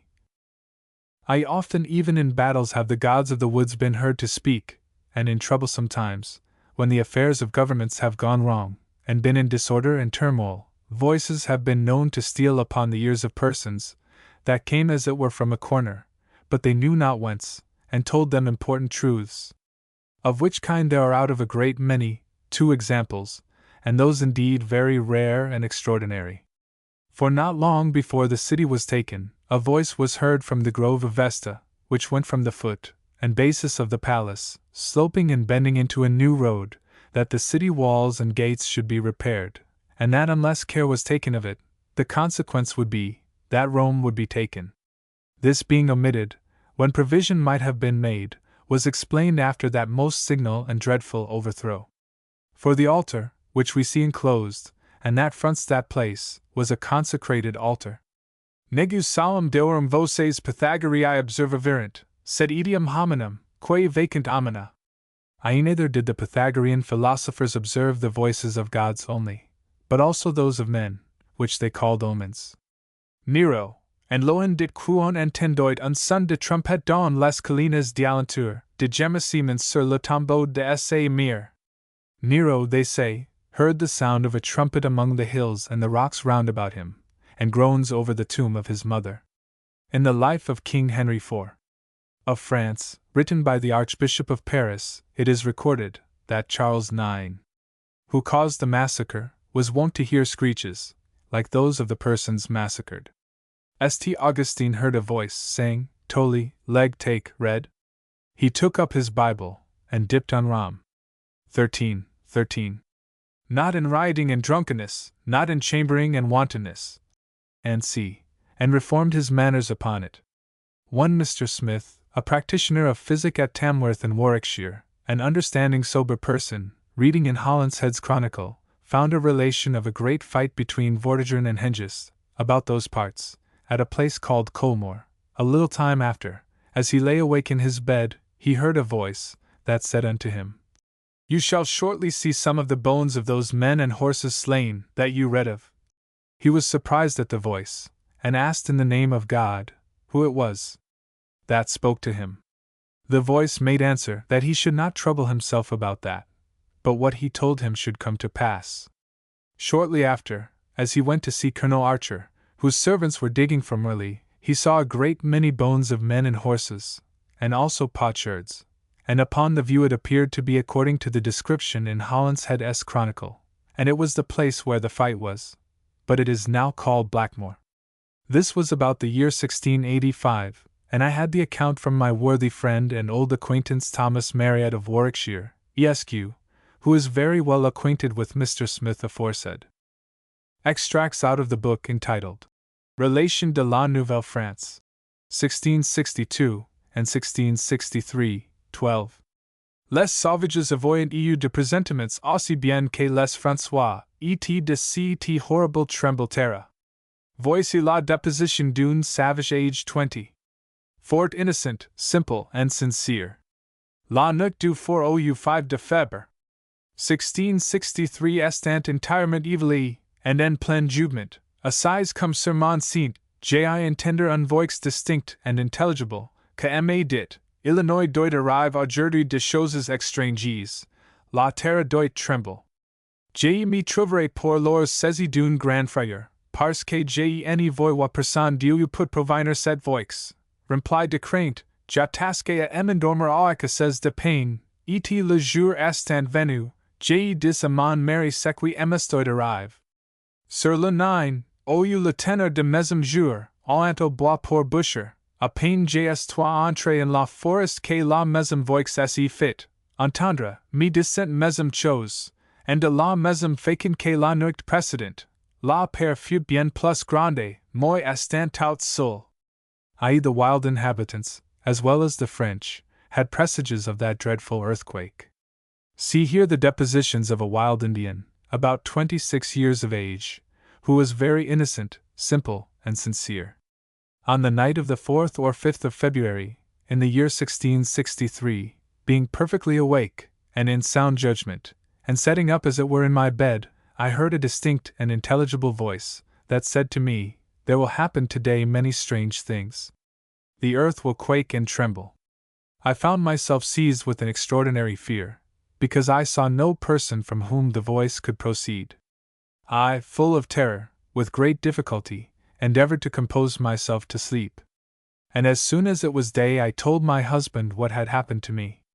About 9 or 10 of the clock the same day, going to a forest a wood gathering, I was scarce got into the brow of the forest, but I heard the same voice again, which told me the same thing, and in the same manner as it had done the night before. My fear was much greater this time, because I was all alone. She got her burden of wood, and met her sister who comforted her, to whom she told this story, and when she came to her father's cabin, she told the same story there, but they heard it without any reflections. La chose en demeure là, just à 5. Au 6 heures du soir du mesme jour, au un tremblement de terre survenant, ils reconnaissent par expérience, que ce qu'ils m'avoyant intended dire avant midi, en estoit que trop vrai. I.e., the matter rested there, till about 5 or 6 of the clock in the evening of the same day, when an earthquake coming suddenly upon us, experience made them recollect and acknowledge that, what they had heard me say before noon, was but too true. Envoyeur P. André Castillon, Provincial de la Province de France par les missionnaires de Paris de la Compagnie de Jésus. Imprime à Paris, 1664. I sent to the Reverend Father Andrew Castillon, Provincial of the Province of France, by the Missioners of the Fathers of the Society of Jesus. Printed at Paris, 1664. Livy makes mention that before the coming of the Gauls to Rome, Marcus Seditius, a plebeian, acquainted the Senate, that passing one night about 12 o'clock through the Via Nova, he heard a voice, bigger than a man's, which advised him to let the Senate know the Gauls were on their march to Rome. How those things could be, it is to be discoursed by persons well versed in the causes of natural and supernatural events. For my part, one will not pretend to understand them, unless, according to the opinion of some philosophers, we may believe that the air being full of intelligences and spirits, who foreseeing future events, and commiserating the condition of mankind, give them warning by these kind of intimations, that they may the more timely provide and defend themselves against their calamities. But whatever is the cause, experience assures us that after such denunciations, some extraordinary thing or other does constantly happen. Impulses. Cicero. De Natura Deorum. Lib 2. Praeterea ipsorum Deorum si presentia, qualis super commemoravi, declarant, utiab his, and civitatibus, and singulis hominibus consuli. Quod cadem intelligitur etiam significationibus rerum futurarum, quae tum dormientibus, tum vigilantibus portentanter. Nemo vir magnus sign aliquo afflatu divino unquam fut. I.e. moreover the frequent presence of the gods themselves, as I have above mentioned, plainly manifest, that they preside, with their good advice, as guardians, not only over cities, but particular men.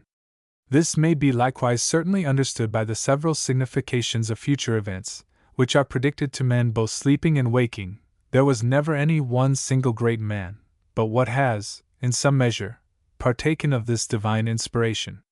Tester deum meo lamenti plures mensis melancholia ex adverso cusu conceptam, domini patris me presentis, ac pronuncias mortem, cum tamen ipso valden calumi, nulla aegis mihi ratio probabilis afferiter, and sic ipsi postea momentum sui obitus, septem surcitur horas antia pronunciavit.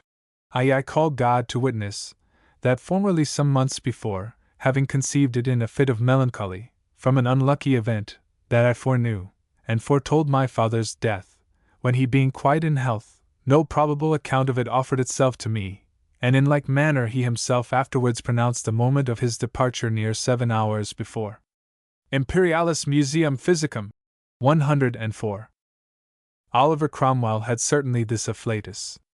One that I knew, that was at the Battle of Dunbar, told me that Oliver was carried on with a divine impulse. He did laugh so excessively as if he had been drunk. His eyes sparkled with spirits. He obtained a great victory, but the action was said to be contrary to human prudence. The same fit of laughter seized Oliver Cromwell, just before the Battle of Naseby, as a kinsman of mine, and a great favorite of his, Colonel J.P., then present, testified. Cardinal Mazarin said that he was a lucky fool. In one of the great fields at Warminster in Wiltshire, in the harvest, at the very time of the fight at Bosworth Field, between King Richard III and Henry VII, there was one of the parish took 2 sheaves, crying, with some intervals, now for Richard, now for Henry. At last lets fall the sheaf that did represent Richard, and cried, now for King Henry, Richard is slain. This action did agree with the very time, day and hour. When I was a schoolboy I have heard this confidently delivered by tradition by some old men of our country. Monsieur de Scudder in his poem, intituled, Rome Vaincu, fancies an angel to be sent to Alaric, to impel him to overrun the Roman Empire with his swarms of northern people. The like may be fancied upon all changes of government. When Providence destines the ends, it orders the means. By way of parallel to this, the Pope by the like instinct, being at Rome in the consistory, did speak of the engagement in the famous Battle of Lepanto, and that the Christians were victors. The fight at sea being 200 miles or more distant from them. King Charles I, after he was condemned, did tell Colonel Tomlinson that he believed that the English monarchy was now at an end. About half an hour after, he told the colonel that now he had assurance by a strong impulse on his spirit that his son should reign after him. This information I had from Fabian Phillips, Esq. of the Inner Temple, who had good authority for the truth of it. I have forgot who it was. The Lord Roscommon, being a boy of 10 years of age at Caen in Normandy, one day was, as it were, madly extravagant in playing, leaping, getting over the table boards, and see. He was wont to be sober enough, they said. God grant this bodes no ill luck to him. In the heat of this extravagant fit, he cries out, "My father is dead." A fortnight after news came from Ireland that his father was dead. This account I had from Mr. Knowles, who was his governor, and then with him, since secretary to the Earl of Stafford, and I have heard his lordship's relations confirm the same. A very good friend of mine and old acquaintance hath had frequent impulses.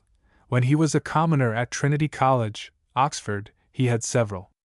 When he rode towards the west one time in the stage-coach, he told the company, "We shall certainly be robbed." And they were so. When a brother of his, a merchant, died, he left him with other effects a share of a ship which was returning from Spain, and of which news was brought to the Exchange at London of her good condition. He had such an impulse upon his spirit that he must needs sell his share though to loss, and he did sell it.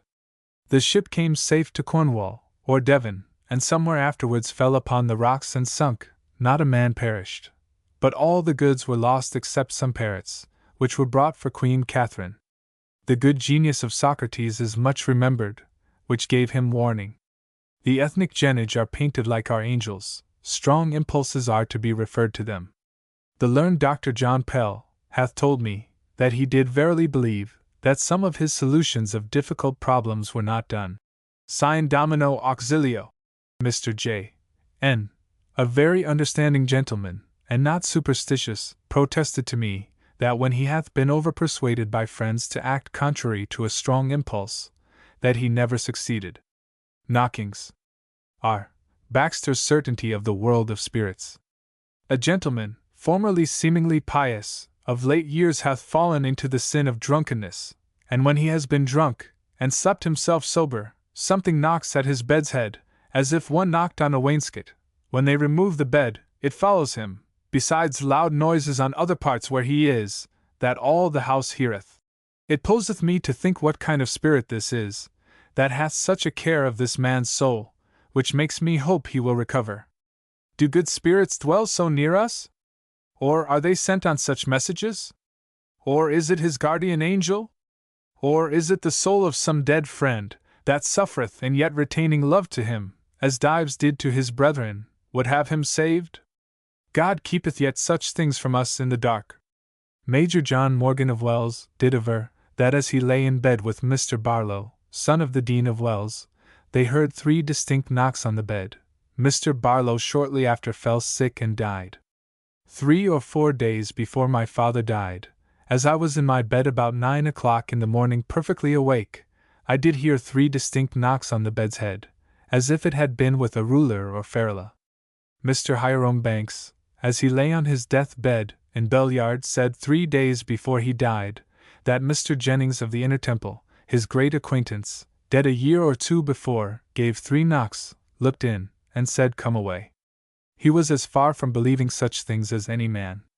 Mr. George Ent of the Middle Temple told me, some days before he died, that he had such a deceptio vicis, he called it. In Germany, when one is to die out of one's family, or some friends, there will sometimes likewise happen some token that signifieth the death of one, e.g. some, or one, in the house heareth the noise, as if a meal sack fell down from on high upon the boards of the chamber. They presently go up thither, where they thought it was done, and find nothing, but all things in order. Also at Berlin, when one shall die out of the electoral house of Brandenburg, a woman dressed in white linen appears always to several, without speaking, or doing any harm, for several weeks before. This from Jasper Belshazzar Cranmer, a Saxon gentleman. Blows invisible.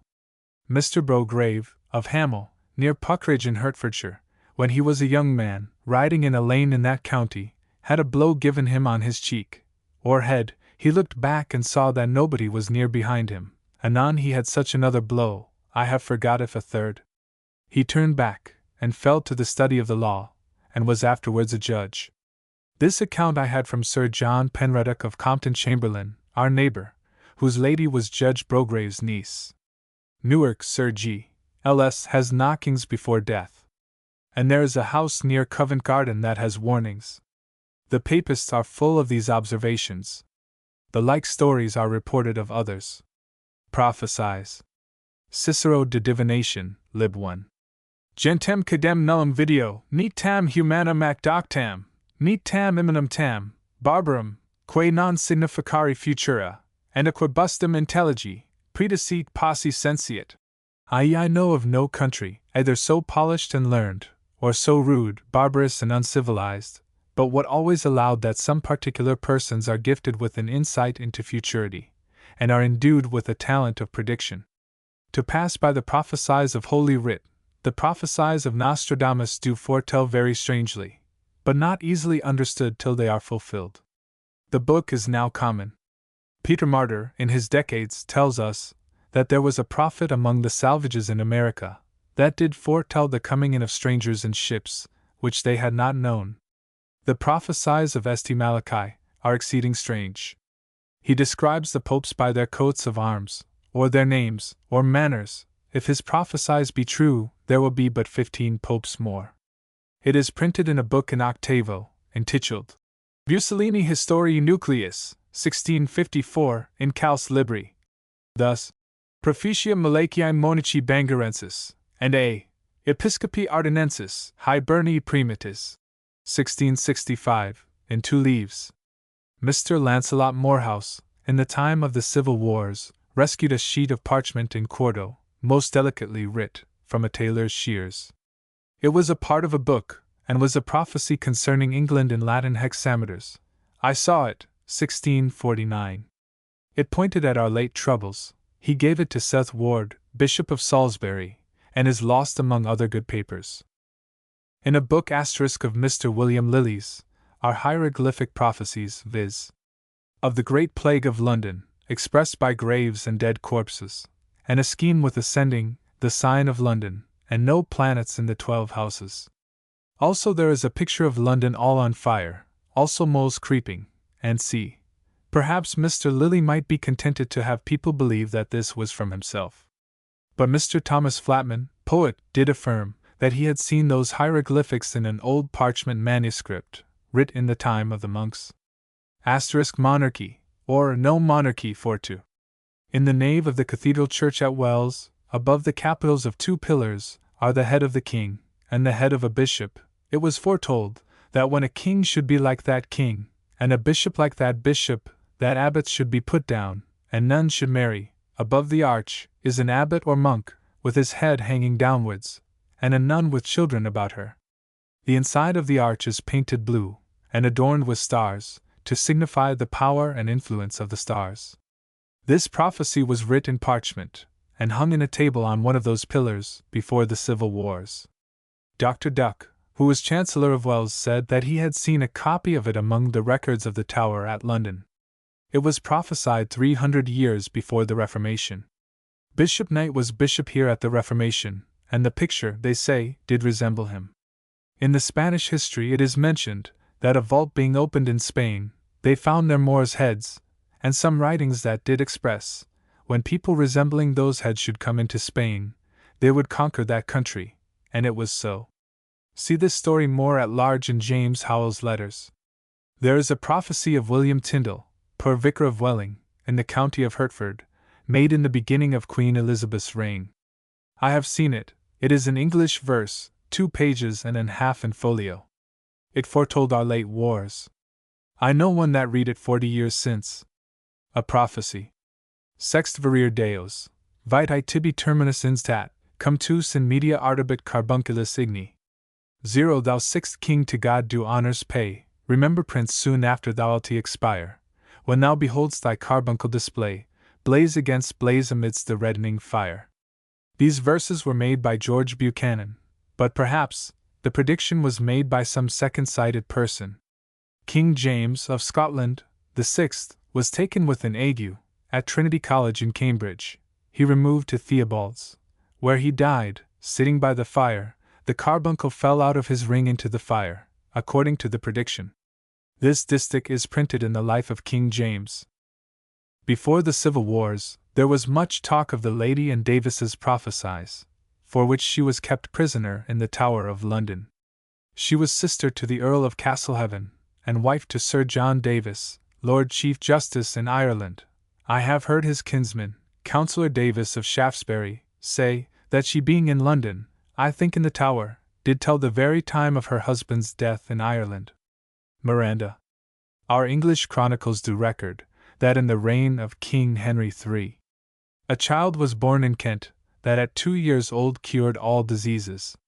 Several persons have been cured of the king's evil by the touching, or handling of a seventh son.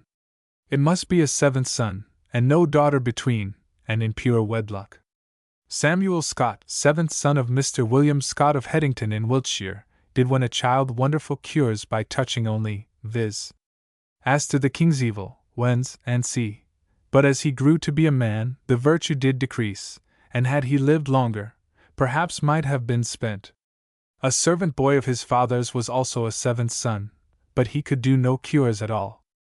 I am very well satisfied of the truth of this relation, for I knew him very well, and his mother was my kinswoman.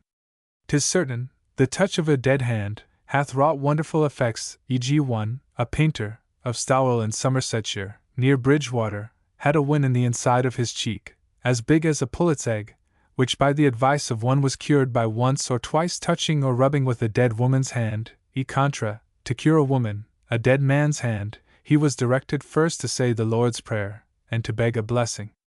He was perfectly cured in a few weeks.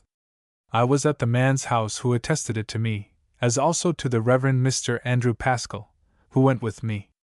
Mr. Davis Mell, the famous violinist and clockmaker, had a child crook-backed, that was cured after the manner aforesaid, which Dr. Ridgely, M.D. of the College of Physicians, averred in my hearing.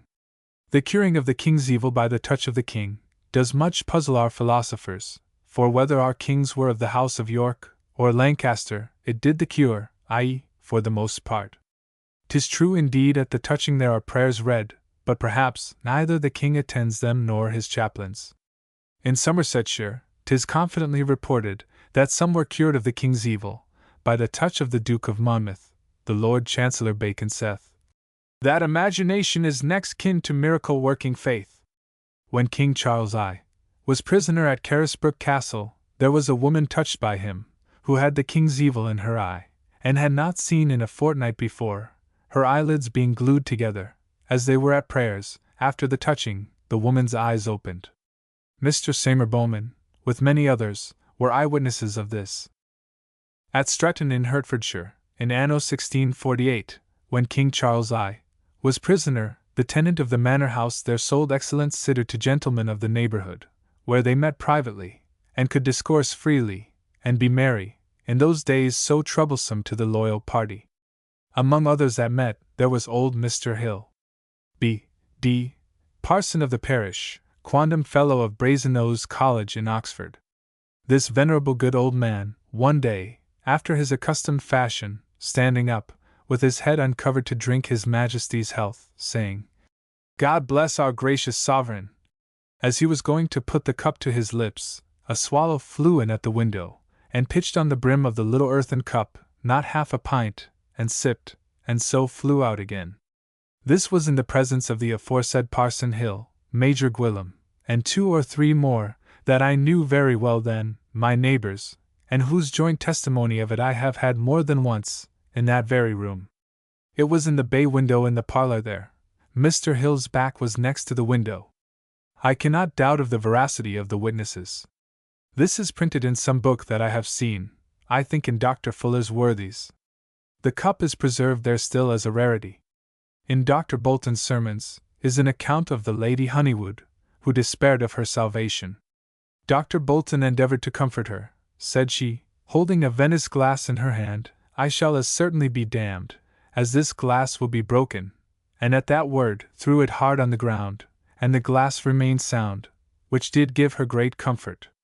The glass is yet preserved among the Similia of the family. This lady lived to see descended from her, I think 90, which is mentioned by Dr. Bolton.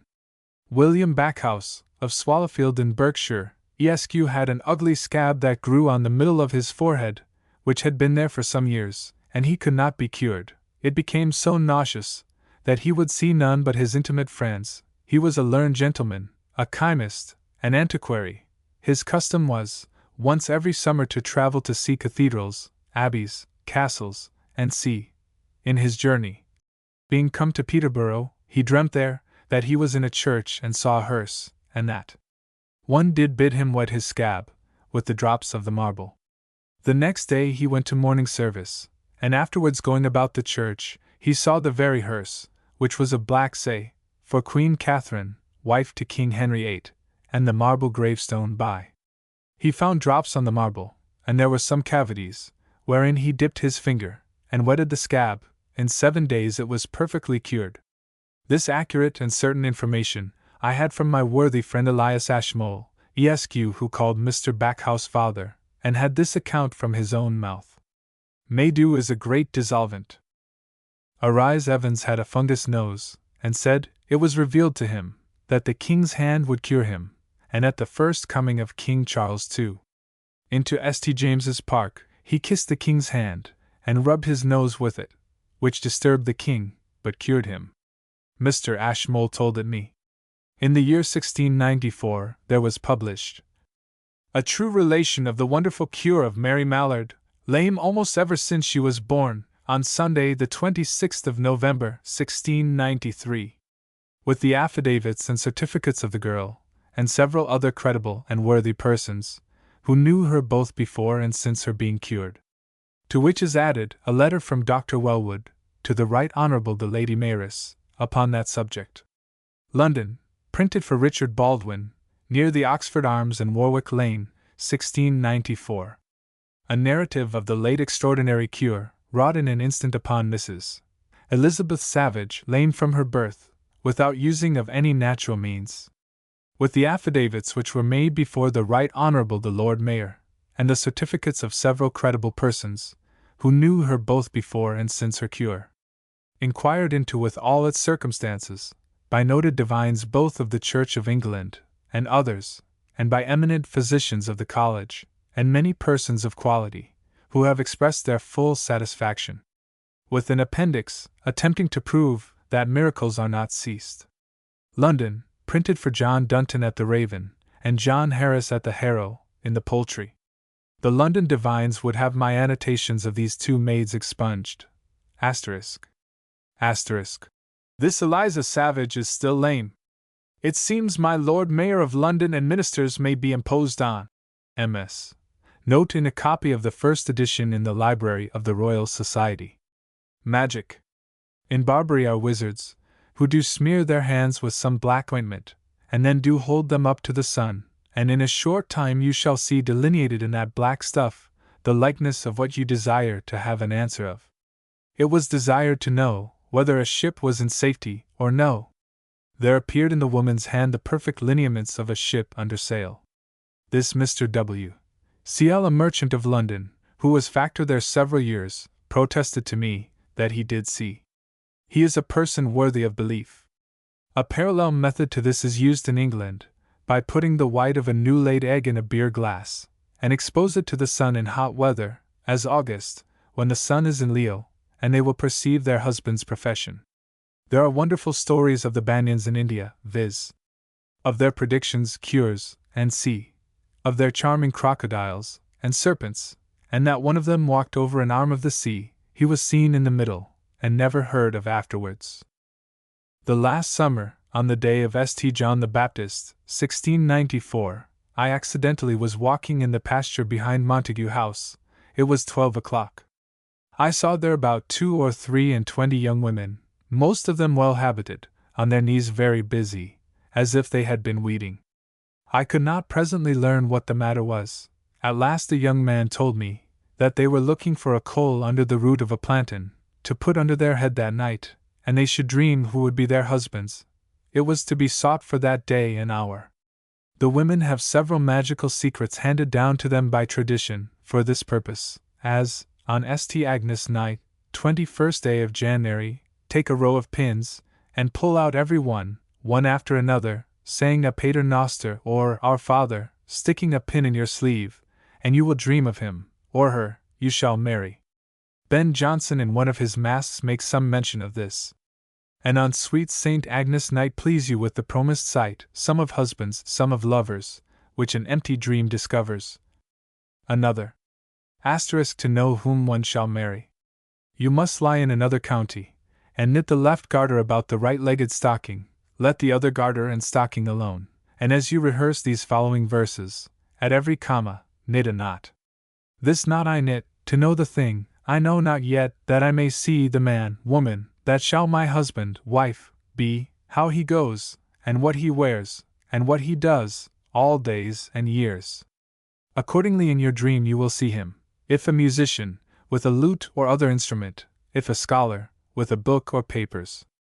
A gentlewoman that I knew, confessed in my hearing, that she used this method, and dreamt of her husband whom she had never seen, about 2 or 3 years after, as she was on Sunday at church, at Our Lady's Church in Sarum. Up pops a young Oxonian in the pulpit. She cries out presently to her sister, "This is the very face of the man that I saw in my dream." Sir William Solmes's lady did the like. Another way is to charm the moon thus: at the first appearance of the new moon after New Year's Day, go out in the evening, and stand over the spars of a gate or stile, looking on the moon, and say, "All hail to the moon, all hail to thee, I prithee good moon reveal to me, this night, who my husband, wife, must be." You must presently after go to bed. Some say any other new moon is as good. In Yorkshire they kneel on a ground-fast stone. I knew 2 gentlewomen that did thus when they were young maids, and they had dreams of those that married them. Alexander Traianus, of curing diseases by spells, charms, and is cited by Casaubon, before John Dee's Book of Spirits. It is now translated out of the Greek into English. Marery's great historical, geographical, and poetical dictionary. Abracadabra, a mysterious word, to which the superstitious in former times attributed a magical power to expel diseases, especially the tertian ague, worn about their neck in this manner. Some think that Basilides, the inventor, intends the name of God by it. The method of the cure was prescribed in these verses. Inscribes charte quod dicitur abracadabra sepius, and subter repetes sed detrahi summum et magus ac magus dint elementa figuris singula quae semper capis and citera figs, donec in angustum redigator litera conum, his lena nexus callo redimier memento. Talia langentis conducen vincula callo, lethalesque abigent, miranda potentia, morbos. Abracadabra, strange mysterious word, in order writ, can wondrous cures afford. This be the rule: a strip of parchment take, cut like a pyramid revered in make. Abracadabra, first at length you name, line under line, repeating still the same, cut at its end, each line, 1 letter less, must then its predecessor line express, till lessening by degrees the charm descends with conic form, and in a letter ends. Round the sick neck the finished wonder tie, and pale disease must from the patient fly. Mr. Schutt, a German, hath an excellent book of magic. It is prohibited in that country. I have here set down 3 spells, which are much approved. To cure an ague. Write this following spell in parchment, and wear it about your neck. It must be writ triangularly. Abracada bracada bracada bracada bracada bracada bracada. With this spell, one of Wells hath cured above 100 of the ague. To cure the biting of a mad dog, write these words in paper, viz. Rebus rubus epitepscum, and give it to the party, or beast bit, to eat in bread, and see. A gentleman of good quality, and a sober grave person, did affirm, that this receipt never fails. To cure the tooth out of Mr. Ashmole's manuscript writ with his own hand. Mars her, a burse. Jesu Christ, for Mary's sake, take away this tooth Write the words 3 times, and as you say the words, let the party burn one paper, then another, and then the last. He says he saw it experimented, and the party immediately cured. Mr. Ashmole told me that a woman made use of a spell to cure an ague, by the advice of Dr. Napier. A minister came to her, and severely reprimanded her for making use of a diabolical help, and told her she was in danger of damnation for it, and commanded her to burn it. She did so, and her distemper returned severely, insomuch that she was importunate with the doctor to use the same again. She used it, and had ease. But the parson, hearing of it, came to her again, and thundered hell and damnation, and frightened her so, that she burned it again. Whereupon she fell extremely ill, and would have had it a 3rd time. But the doctor refused, saying that she had contemned and slighted the power and goodness of the blessed spirits, or angels, and so she died. The cause of the Lady Honeywood's desperation was that she had used a spell to cure her. Jamblicus de mysteriis de nominibus divinis. Porphyrius querit, cur sacerdotes, utanter nominibus quibusdem nihil significantibus? Jamblicus respondit, omnia ejusmati nomina significare aliquid apud Deos, quambis in quibusdem significata nobis sint ignota, esse tamen nota quidem, quorum interpretationem divinitas accepimus, omnino vero moda mines significandi ineffabilem esse. Nec secundum imaginations humanas, sed secundum intellectum ca in nobis est, divinus, vel podius simpliceri prestantiorique modo secundum intellectum dies unitum. Offerendum igiter omnes excogitations and rationales discursus, ac assimilations naturalis vocis ipsius congenitas, ad residential possidas inatum. Et quam admitum character symbolicus divini similitudinis in esse intellectualis est, at divinus, ita hunc ipsum in omnibus supponer, acciperec debimus, and c. Jamblicus, concerning the mysteries relating to divine names. Porphyrius asks the question why priests make use of certain names which carry with them no known import or signification. Jamblicus replies, that all and every of those sort of names have their respective significations among the gods, and that though the things signified by some of them remain to us unknown, yet there are some which have come to our knowledge, the interpretation of which we have received from above. But that the manner of signifying by them is altogether ineffable. Not according to human imaginations, but according to that divine intellect which reigns within us, or rather according to an intellect that has an union with the gods, in a more simple and excellent manner. And whereas the symbolical character of the divine likeness is in itself intellectual and divine, so are we to take and suppose it to be, in all, and see. To cure an ague, tertian or quartan. Gather sinkfall in a good aspect of Jupiter to the moon, and let the moon be in the mid-heaven, if you can, and take of the powder of it in white wine. If it be not thus gathered according to the rules of astrology, it hath little or no virtue in it. With this receipt, one Bradley, a Quaker at Kingston Wick upon Thames, near the bridge end, hath cured above 100. To cure the thrush. There is a certain piece in the beef, called the mouse-piece, which given to the child, or party so affected to eat, doth certainly cure the thrush. From an experienced midwife. Another to cure a thrush. Take a living frog, and hold it in a cloth, that it does not go down into the child's mouth, and put the head into the child's mouth till it is dead, and then take another frog, and do the same. To cure the tooth. Take a new nail, and make the gum bleed with it, and then drive it into an oak. This did cure William Neal's son, a very stout gentleman, when he was almost mad with the pain, and had a mind to have pistoled himself. For the jaundice. The jaundice is cured by putting the urine after the first sleep to the ashes of the ash tree, bark of barberries. To cure a bullock that hath the wisp, that is, lame between the clees. Take the impression of the bullock's foot in the earth, where he hath trod, then dig it up, and stick therein 5 or 7 thorns on the wrong side, and then hang it on a bush to dry, and as that dries, so the bullock heals. This never fails for wisps. From Mr. Pacey, Iroman in Surrey. To cure a beast that is sprung, that is, poisoned. It lights mostly upon sheep.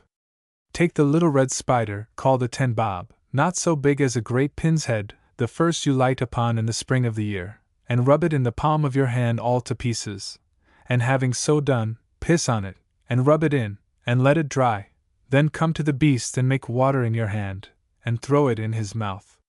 It cures in a matter of an hour's time. This rubbing serves for a whole year, and it is no danger to the hand. The chiefest skill is to know whether the beast be poisoned or no. From Mr. Pacey. To staunch bleeding. Out an ash of 1, 2, or 3 years' growth, at the very hour and minute of the sun's entreing into Taurus, a chip of this applied will stop it. If it is a shoot, it must be cut from the ground. Mr. Nicholas Mercator, astronomer, told me that he had tried it with effect. Mr. G. W. says the stick must not be bound or holden, but dipped or wetted in the blood. When King James II was at Salisbury, 1688, his nose bled near 2 days, and after many essays in vain, was stopped by this sympathetic ash, which Mr. William Nash, a surgeon in Salisbury, applied against an evil tongue. Take unguentum populeum and vervain, and hypericon, and put a red-hot iron into it. You must anoint the backbone, or wear it on your breast. This is printed in Mr. W. Lilly's Astrology. Mr. H. C. hath tried this receipt with good success. Vervain and dill hinders witches from their will. A house, or chamber, somewhere in London, was haunted. The curtains would be rash'd at night, and awake the gentleman that lay there, who was musical, and a familiar acquaintance of Henry Lawes. Henry Lawes, to be satisfied, did lie with him, and the curtains were rash'd so then. The gentleman grew lean and pale with the frights. One doctor cured the house of this disturbance, and Mr. Lawes said that the principal ingredient was hypericon put under his pillow. In Herefordshire and other parts they do put a cold iron bar upon their barrels, to preserve their beer from being soured by thunder. This is a common practice in Kent. To hinder the nightmare, they hang in a string a flint with a hole in it, naturally, by the manger. But best of all, they say, hung about their necks, and a flint will do it that hath not a hole in it. It is to prevent the nightmare, viz. the hag, from riding their horses, who will sometimes sweat all night. The flint thus hung does hinder it. Mr. S.P. told me that his horse, which was bewitched, would break bridles and strong halters, like a Samson. They filled a bottle of the horse's urine, stopped it with a cork and bound it fast in, and then buried it underground, and the party suspected to be the witch fell ill, that he could not make water, of which he died. When they took up the bottle, the urine was almost gone, so that they did believe that if the fellow could have lived a little longer, he had recovered. It is a thing very common to nail horseshoes on the thresholds of doors, which is to hinder the power of witches that enter into the house. Most houses of the West End of London have the horseshoe on the threshold. It should be a horseshoe that one finds.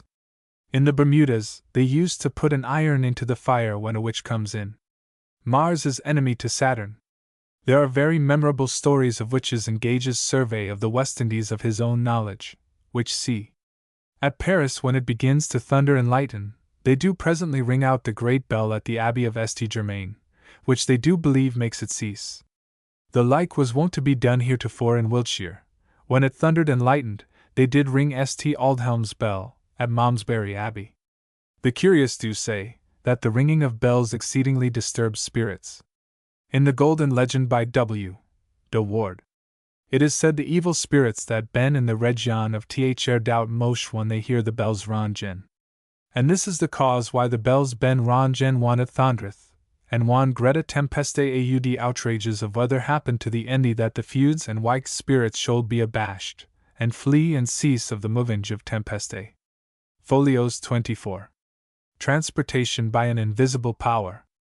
A letter from the Reverend Mr. Andrew Paschal, B.D. Rector of Chedza in Somersetshire, to John Aubrey, Esq. at Gresham College, London. Sir, I last week received a letter from a learned friend, the minister of Barnstable in Devon, which I think worthy your perusal. It was dated May 3, 1683, and is as follows. He was of my time in Queen's College, Cambridge. There having been many prodigious things performed lately in a parish adjoining to that which Bishop Sparrow presented me to, called Sheraton Bishop, by some discontented Damon, I can easily remember that I owe you an account thereof, in lieu of that which you desired of me, and which I could not serve you in. About November last, in the parish of Sprayton in the county of Devon, there appeared in a field near the dwelling house of Philip Furze, to his servant Francis Pry, being of the age of 21, next August, an aged gentleman with a pole in his hand, and like that he was wont to carry about with him, when living, to kill moles withal, who told the young man he should not be afraid of him, but should tell his master, i.e. his son, that several legacies that he had bequeathed were unpaid, naming 10 shillings to one, 10 shillings to another, and c. Pry replied that the party he last named was dead. The spectrum replied he knew that, but said it must be paid to, and named the next relation. These things being performed, he promised he would trouble him no further. These small legacies were paid accordingly. But the young man having carried 20 shillings ordered by the spectrum to his sister Mrs. Furze, of the parish of Staverton near Totnes, which money the gentlewoman refused to receive, being sent her, as she said, from the devil. The same night Fry lodging there, the spectrum appeared to him again, whereupon Fry challenged his promise not to trouble him, and said he had done all he desired him, but that Mrs. Furze would not receive the money. The spectrum replied, that is true indeed, but bid him ride to Totnes and buy a ring of that value, and that she would take, which was provided for her and received by her. Then Fry rode homewards attended by a servant of Mrs. Furze. But being come into Sprayton parish, or rather a little before, he seemed to carry an old gentlewoman behind him, that often threw him off his horse, and hurried him with such violence, as astonished all that saw him, or heard how horridly the ground was beaten, and being come into his master's yard, Price horse, a mean beast, sprung at once 25 feet. The trouble from the man-spectre ceased from this time. But the old gentlewoman, Mrs. Furze, Mr. Furze's second wife, whom the spectre at his first appearance to Fry called, that wicked woman my wife, though I knew her, and took her for a very good woman, presently after appears to several in the house, viz. To Fry Mrs. Thomason Gidley, and Langdon, born in my parish, and to a little child which was forced to be removed from the house, sometimes in her own shape, sometimes in shapes more horrid, as of a dog belching fire, and of a horse, and seeming to ride out of the window, carrying only one pane of glass away, and a little piece of iron. After this Fry's head was thrust into a narrow space, where a man's fist could not enter, between a bed and a wall, and forced to be taken thence by the strength of men, all bruised and bloody. Upon this it was thought fit to bleed him, and after that was done, the binder was removed from his arm, and conveyed about his middle, and presently was drawn so very straight, it had almost killed him, and was cut asunder, making an ugly uncouth noise. Several other times with handkerchiefs, cravats, and other things he was near strangled, they were drawn so close upon his throat. He lay one night in his periwig, in his master's chamber, for the more safety, which was torn all to pieces. His best periwig he enclosed in a little box on the inside with a joined stool, and other weight upon it. The box was snapped asunder, and the wig torn all to flitters. His master saw his buckles fall all to pieces on his feet. But first I should have told you the fate of his shoestrings, one of which a gentlewoman greater than all exception assured me that she saw it come out of his shoe, without any visible hand, and fling itself to the farther end of the room. The other was coming out too, but that a maid prevented and helped it out, which crisped and curled about her hand like a living eel. The clothes worn by Langdon and Fry, if their own, were torn to pieces on their backs. The same gentlewoman, being the daughter of the minister of the parish, Mr. Roger Speckott, showed me one of Fry's gloves, which was torn in his pocket while she was by. I did view it near and narrowly, and do seriously confess that it was torn so very accurately in all the seams and in other places, and laid abroad so artificially, and it is so dexterously tattered, and all done in the pocket in a minute's time, as nothing human could have done it. No cutler could have made an engine to do it so. Other fantastical freaks have been very frequent, as the marching of a great barrel full of salt out of one room into another, an andiron laying itself over a pan of milk that was scalding on the fire, and 2 flitches of bacon descending from the chimney where they hung, and laid themselves over that andiron. The appearing of the spectrum, when in her own shape, in the same clothes, to seeming, which Mrs. Furze her daughter-in-law has on. The entangling of Fry's face and legs, about his neck, and about the frame of the chairs, so as they have been with great difficulty disengaged. But the most remarkable of all happened in that day that I passed by the door in my return hither, which was Easter Eve, when Fry returning from work, that little he can do, he was caught by the woman spectre by the skirts of his doublet, and carried into the air. He was quickly missed by his master and the workmen, and a great inquiry was made for Francis Fry, but no hearing of him. But about half an hour after Fry was heard whistling and singing in a kind of a quagmire. He was now affected as he was wont to be in his fits, so that none regarded what he said. But coming to himself an hour after, he solemnly protested that the daemon carried him so high that he saw his master's house underneath him no bigger than a haycock, that he was in perfect sense, and prayed God not to suffer the devil to destroy him, that he was suddenly set down in that quagmire. The workman found one shoe on one side of the house, and the other shoe on the other side.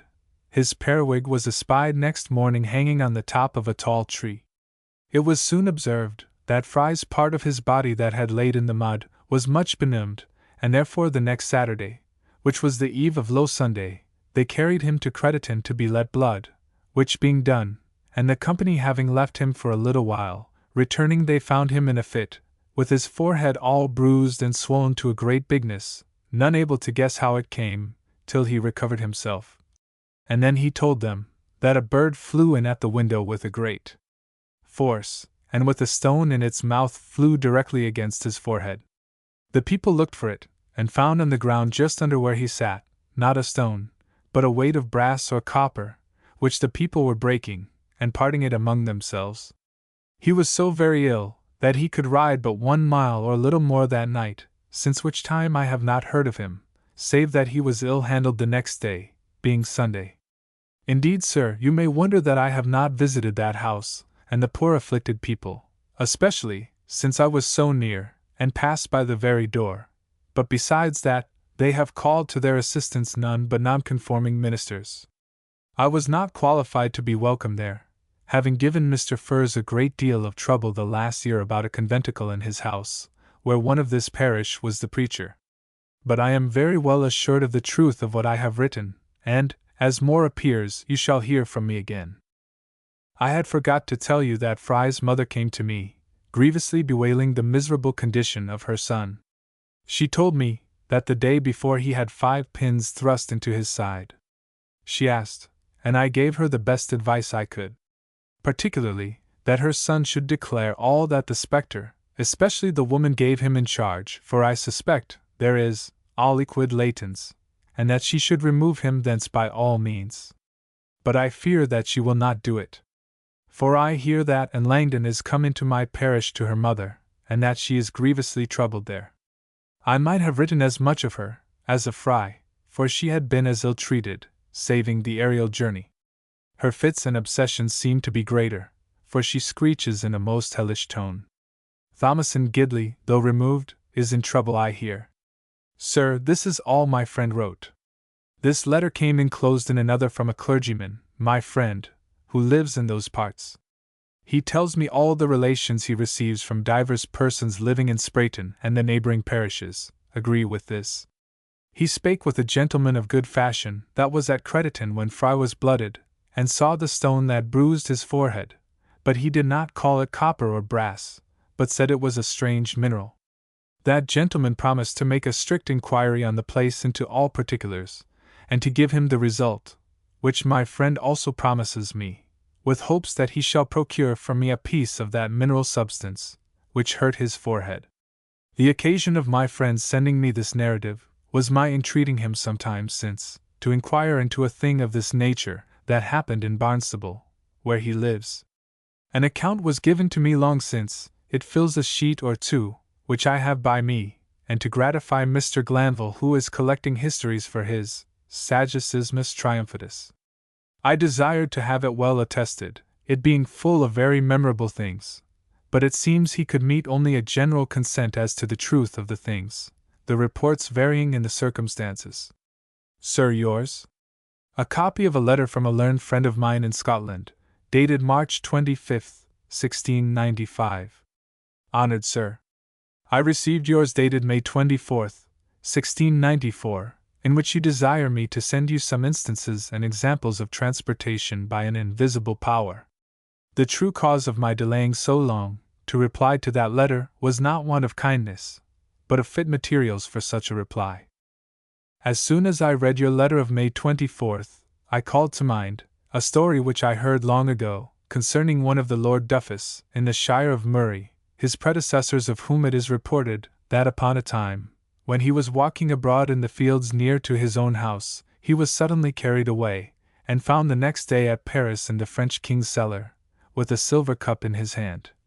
That being brought into the king's presence, and questioned by him, who he was, and how he came thither, he told his name, his country, and the place of his residence, and that on such a day of the month, which proved to be the day immediately preceding. Being in the fields, he heard the noise of a whirlwind, and of voices crying horse and haddock. This is the word which the fairies are said to use when they remove from any place, whereupon he cried, horse and haddock, also, and was immediately caught up, and transported through the air by the fairies to that place, where after he had drank heartily he fell asleep, and before he awoke, the rest of the company were gone, and had left him in posture wherein he was found.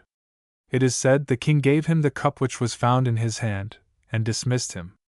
This story, if it could be sufficiently attested, would be a noble instance for your purpose, for which cause I was at some pains to inquire into the truth of it, and found the means to get the present Lord Duffus's opinion thereof, which shortly is, that there has been, and is such a tradition, but that he thinks it fabulous. This account of it, his lordship had from his father, who told him that he had it from his father, the present lord's grandfather. There is yet an old silver cup in his lordship's possession still, which is called the fairy cup, but has nothing engraven upon it, except the arms of the family. The gentleman, by whose means I came to know the Lord Duffus's sentiment of the foregoing story, being tutor to his lordship's eldest son, told me another little passage of the same nature, whereof he was an eyewitness. He reports that when he was a boy at school in the town of Torres, yet not so young, but that he had years and capacity, both to observe and remember that which fell out, he and his schoolfellows were upon a time whipping their tops in the churchyard before the door of the church. Though the day was calm, they heard a noise of a wind, and at some distance saw the small dust begin to arise and turn round, which motion continued, advancing till it came to the place where they were, whereupon they began to bless themselves. But one of their number, being it seems a little more bold and confident than his companions, said, horse and haddock with my top, and immediately they all saw the top lifted up from the ground, but could not see what way it was carried, by reason of a cloud of dust which was raised at the same time. They sought for the top all about the place where it was taken up, but in vain. And it was found afterwards in the churchyard, on the other side of the church. Mr. Stewart, so is the gentleman called, declared to me that he had a perfect remembrance of this matter. The following account I received, November last, from Mr. Alexander Mowat, a person of great integrity and judgment, who being minister at the church at Leslie, in the shire of Aberdeen, was turned out for refusing the oath of test, anno 1681. He informs that he heard the late Earl of Caithness, who was married to a daughter of the late Marquis of Argyll, tell the following story, viz.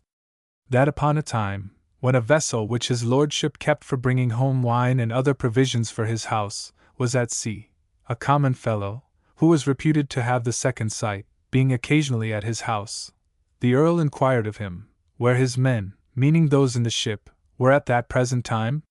The fellow replied, at such a place, by name, within 4 hours' sailing of the harbour, which was not far from the place of his lordship's residence. The Earl asked what evidence he could give for that. The other replied that he had lately been at the place, and had brought away with him one of the seaman's caps, which he delivered to his lordship. At the 4 hours' end, the Earl went down himself to the harbour, where he found the ship newly arrived, and in it one of the seamen without his cap, who being questioned how he came to lose his cap, answered that at such a place, the same the second-sighted man had named before, there arose a whirlwind which endangered the ship, and carried away his cap. The Earl asked if he would know his cap when he saw it? He said he would, whereupon the Earl produced the cap, and the seaman owned it for that, which was taken from him. This is all the information which I can give at present concerning transportation by an invisible power. I am sorry that I am able to contribute so little to the publishing of so curious a piece as it seems your collection of hermetic philosophy will be. I have given instructions to an acquaintance of mine now living at Kirkwall, and took him engaged when he left this place, to inform him concerning the old stone monuments, the plants and cures in the orcades, and to send me an account. But I have not heard from him as yet, though I caused a friend that was writing to him, to put him in mind of his promise. The occasions of correspondence betwixt this place and Orkney are very rare. Sir, your faithful affectionate friend and servant J. G. Sir, 'tis very likely my Lord Keeper, North, if an account of a thing so considerable, hath not been presented to him by another hand, will take it kindly from you. I would transcribe it for Dr. Henry Moore, to whom, as I remember, I promised some time since an account of the Barnstable apparition, but my hands are full of work. May I beg of you to visit Dr. Whichcott, minister of St. Lawrence Church, and to communicate a sight of this letter from Barnstable. Probably he will be willing to make his servant transcribe it, and to convey it to Dr. Moore. Pray present my humble service to him, as also my affectionate service to our friends Mr. Hooke and Mr. Lodwick. I ever rest, sir, your most faithful and affectionate servant, Chedza. Andrew Pascal. There was in Scotland an abscessus, carried in the air several times in the view of several persons, his fellow soldiers. Major Henton hath seen him carried away from the guard in Scotland, sometimes a mile or two. Sundry persons are living now, 1671, that can attest this story. I had it from Sir Robert Harley, the son, who married Major Henton's widow, as also from E.T.D.D. A gentleman of my acquaintance, Mr. M., was in Portugal, anno 1655, when one was burnt by the Inquisition for being brought thither from Goa, in East India, in the air, in an incredible short time. Visions in a beryl or crystal. Beryl is a kind of crystal that hath a wheeled tincture of red. It is one of the 12 stones mentioned in the Revelation. I have heard, that spectacles were first made of this stone, which is the reason that the Germans do call a spectacle glass, or pair of spectacles, a brill. Dr. Pell. Dr. Pocock of Oxford, in his commentary on Hosea, hath a learned discourse of the Urim and Thummim, as also Dr. Spencer of Cambridge. That the priest had his visions in the stone of the breastplate. The prophets had their seers, viz. young youths who were to behold those visions, of whom Mr. Abraham Cowley writes thus: with hasty wings, time present they outfly, and tread the doubtful maze of destiny, their walk and sport among the years to come, and with quick eye pierce every cause's womb. The magicians now use a crystal sphere, or mineral pearl, as number 3, for this purpose, which is inspected by a boy, or sometimes by the Carent himself. Number 3. Illustration. There are certain formulas of prayer to be used, before they make the inspection, which they term a call. In a manuscript of Dr. Foreman of Lambeth, which Mr. Elias Ashmole had, is a discourse of this, and the prayer. Also there is the call which Dr. Napier did use.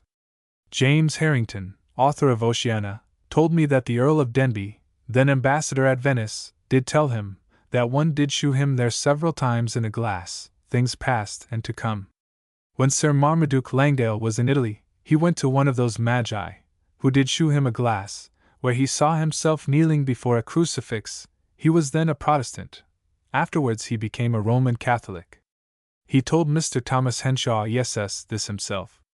I have here set down the figure of a consecrated beryl, as number 4, now in the possession of Sir Edward Harley, Knight of the Bath, which he keeps in his closet at Brampton Bryan in Herefordshire, amongst his Similia, which I saw there. It came first from Norfolk. A minister had it there, and a call was to be used with it.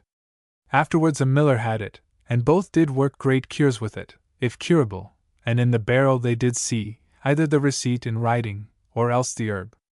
To this minister, the spirits or angels would appear openly, and because the miller, who was his familiar friend, one day happened to see them, he gave him the aforesaid beryl and call.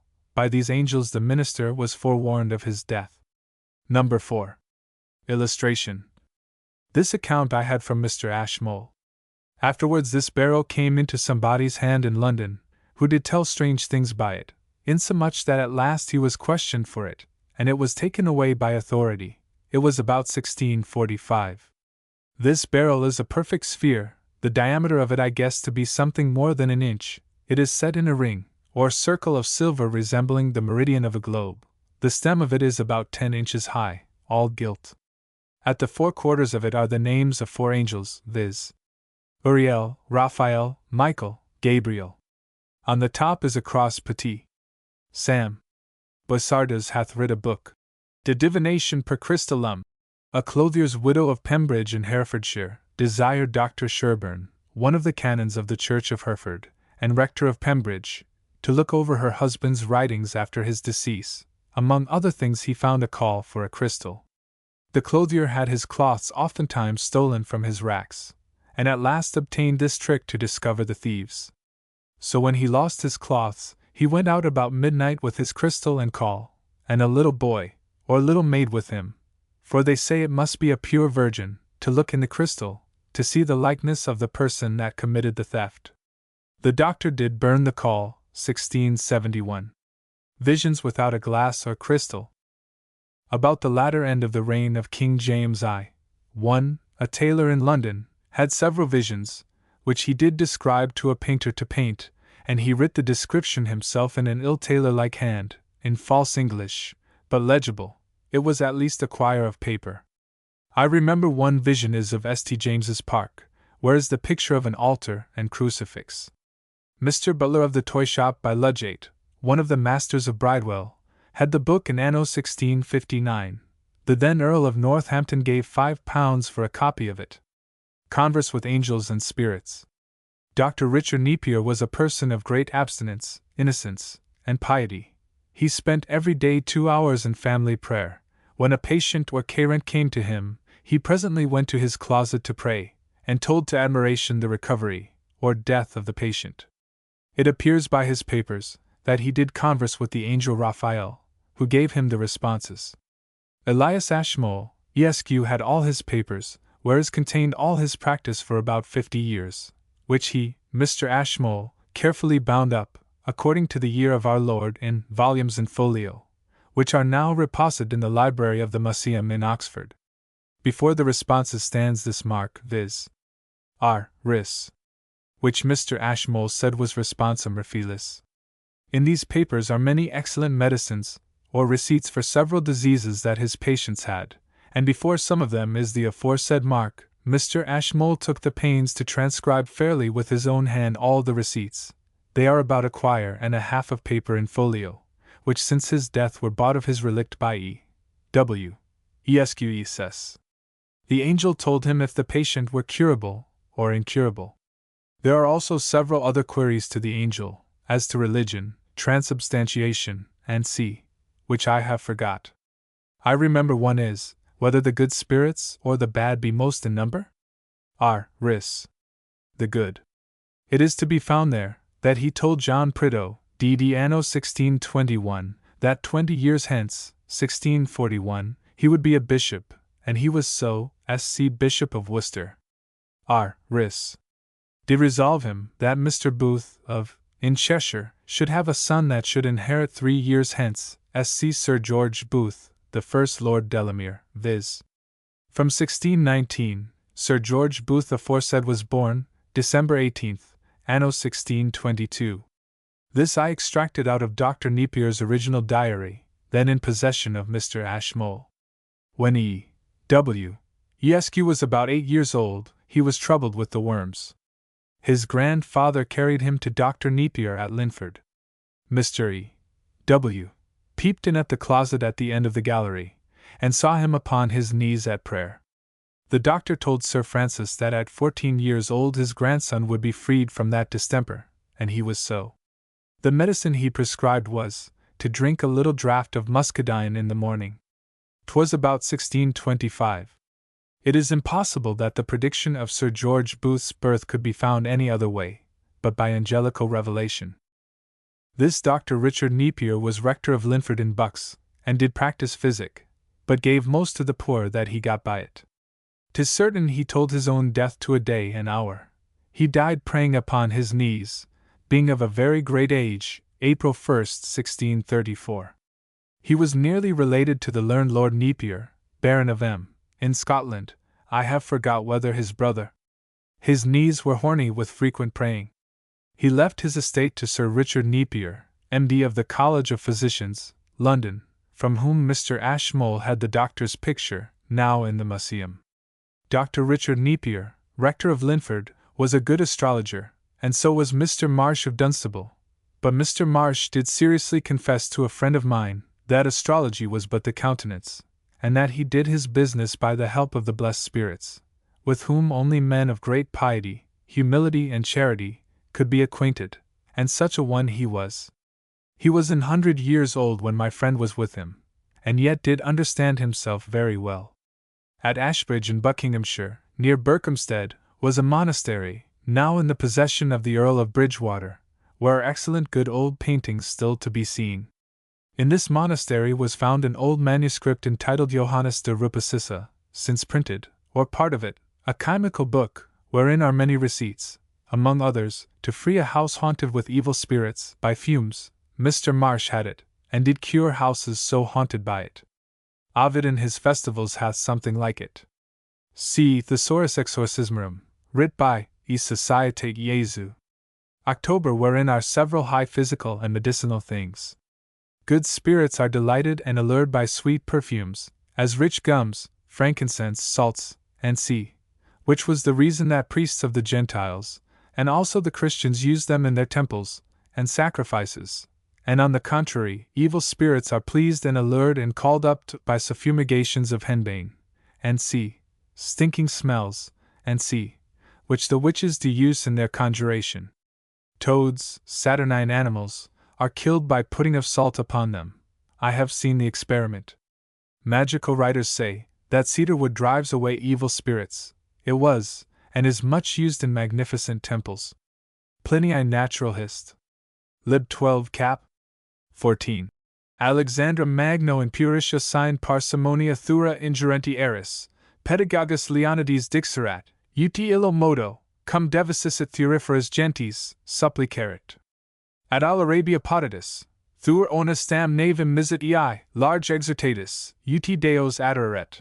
As Alexander the Great, in the time of his minority, was heaping incense upon the altars, even to a degree of religious prodigality, his preceptor Leonidas told him that he should prefer his supplications to the gods after that free manner, when he had subdued the nations, whose produce was frankincense. And he, as soon as he had made himself master of Arabia, sent him accordingly a ship laden with incense, and with it ample exhortations to adore the gods. One says, why should one think the intellectual world less peopled than the material? Pliny, in his Natural History Lib. Cap. tells us that in Africa do sometimes appear multitudes of aerial shapes, which suddenly vanish. Mr. Richard Baxter, in his Certainty of the Worlds of Spirits, the last book he writ, not long before his death, hath a discourse of angels, and wonders they are so little taken notice of. He hath counted in Newman's Concordance of the Bible the word angel in above 300 places. Hugo Grotius, in his Annotations on Jonah, speaking of Nineveh, says that history has diverse examples, that after a great and hearty humiliation, God delivered cities and sea from their calamities. Some did observe in the late civil wars that the Parliament, after a humiliation, did shortly obtain a victory. And as a threefold cord is not easily broken, so when a whole nation shall conjoin in fervent prayer and supplication, it shall produce wonderful effects. William Laud, Archbishop of Canterbury, in a sermon preached before the Parliament, about the beginning of the reign of King Charles I, affirms the power of prayer to be so great, that though there be a conjunction or opposition of Saturn or Mars, as there was one of them then, it will overcome the malignity of it.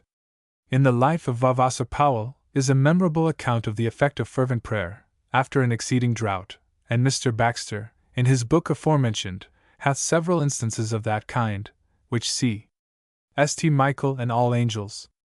The Collect. 0 Everlasting God, who hast ordered and constituted the services of men and angels, after a wonderful manner, mercifully grant, that as thy holy angels always do thee service in heaven, so by thy appointment, they may succor and defend us, through Jesus Christ our Lord. Amen. Cork Candles in Wales. Part of a letter to Mr. Baxter. Sir, I am to give you the best satisfaction I can touching those fiery apparitions cork candles, which do as it were mark out the way for corpses to their Greek text, crematorion, and sometimes before the parties themselves fall sick, and sometimes in their sickness. I could never hear in England of these. They are common in these 3 counties, viz. Cardigan, Carmarthen, and Pembroke, and as I hear in some other parts of Wales. Mr. Baxter's Certainty of the Worlds of Spirits, page 137. And Radnor. These Greek text phantasmata, In our language, we call canhuil cyrph, i.e., core candles, and candles we call them, not that we see anything besides the light, but because that light doth as much resemble a material candlelight as eggs do eggs, saving that in their journey these candles be modo apparents modo disparentes, especially when one comes near them, and if one come in the way against them, unto whom they vanish, but presently appear behind and hold on their course. If it be a little candle pale or bluish, then follows the core either of an abortive or some infant. If a big one, then the core of some one come to age. If there be seen 2, or 3, or more, some big, some small together, then so many and such corpses together. If 2 candles come from divers places, and be seen to meet, the corpses will the like. If any of these candles are seen to turn, sometimes a little out of the way, or path, that leadeth to the church, the following core will be forced to turn in that very place, for the avoiding some dirty lane or plash, and see. Now let us fall to evidence. Being about the age of 15, dwelling at Lanelor, late at night, some neighbor saw one of these candles hovering up and down along the river bank, until they were weary in beholding it. At last they left it so, and went to bed. A few weeks after came a proper damsel from Montgomeryshire, to see her friends, who dwelt on the other side of that river Istwith, and thought to ford the river at that very place where the light was seen.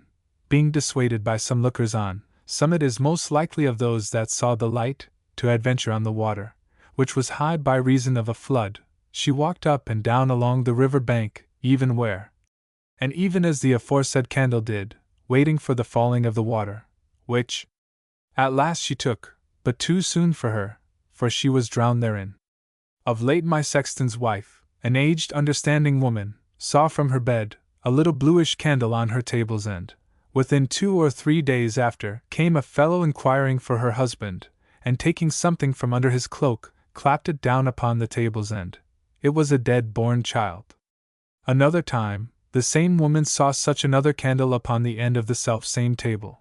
Within a few days after a weak child newly christened by me was brought to the sexton's house, where presently he died, and when the sexton's wife, who was then abroad, came home, she found the child on the other end of the table, where she had seen the candle. Some 30 or 40 years since, my wife's sister, being nurse to Baronet Rudd's 3 eldest children, and the lady mistress being dead, the lady comptroller of the house going late into the chamber where the maid servants lay, saw no less than 5 of these lights together. It happened a while after, that the chamber being newly plastered, and a grate of coal fire therein kindled to hasten the drying of the plaster, that 5 of the maid servants went to bed as they were wont, but as it fell out, too soon, for in the morning they were all dead, being suffocated in their sleep with the steam of the new tempered lime and coal. This was at Langdithan in Carmarthenshire. Joe. Davis. Seymour. Jennerglyn, March 1656. To this account of Mr. Davis, I will subjoin what my worthy friend and neighbor Randall Caldecott, D.D. hath affirmed to me many years since, viz. When any Christian is drowned in the river Dee, there will appear over the water where the core is, a light, by which means they do find the body, and it is therefore called the Holy Dee. The doctor's father was Mr. Caldecott, of Caldecott in Cheshire, which lies on the river. Oracles. Hieronymus Cardinus, lib 3, Synesiarum Somnorum, cap. 15, treats of this subject, which c. Johannes Scotus Origina, when he was in Greece, did go to an oracle to inquire for a treatise of Aristotle, and found it, by the response of the oracle. This he mentions in his works lately printed at Oxford, and is quoted by Mr. Anthony a Wood in his Antiquities of Oxon, in his Life. He lived before the Conquest, and taught Greek at the Abbey in Malmesbury, where his scholars stabbed him with their penknives for his severity to them. Leland mentions that his statue was in the choir there. Ecstasy. Cardinus lib 2. Science. Somnorum cap. 8. In ecstasin multis modis dilabunter homines, aut per syncopen, aut animi deliquium, aut idiom proprii abducto omni sensu externo, absci alia causa. Id vero contingit consuitus perunc, and nimio affecta alicugis re laborantibus, ecstasis medium est inter vigiliam and somnium, sic et somnus inter mortem and vigiliam, suvidum, visa in ecstasi certiora insomnius, clariora and evidentiaria, ecstasy deprehensi audire passant, cadormient non passant.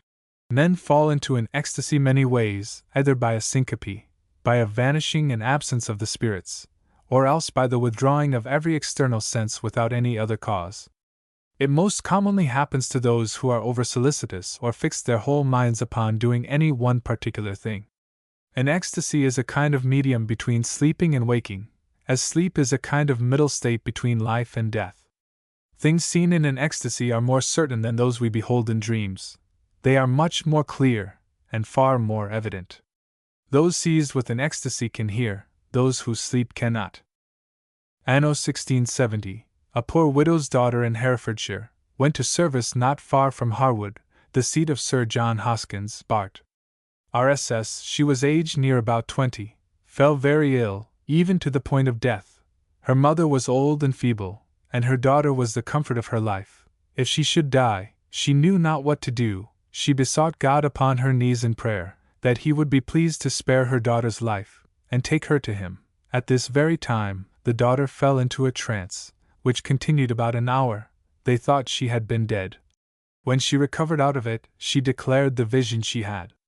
In this fit, viz., that one in black habit came to her, whose face was so bright and glorious she could not behold it, and also he had such brightness upon his breast, and, if I forget not, upon his arms, and told her that her mother's prayers were heard, and that her mother should shortly die, and she should suddenly recover, and she did so, and her mother died.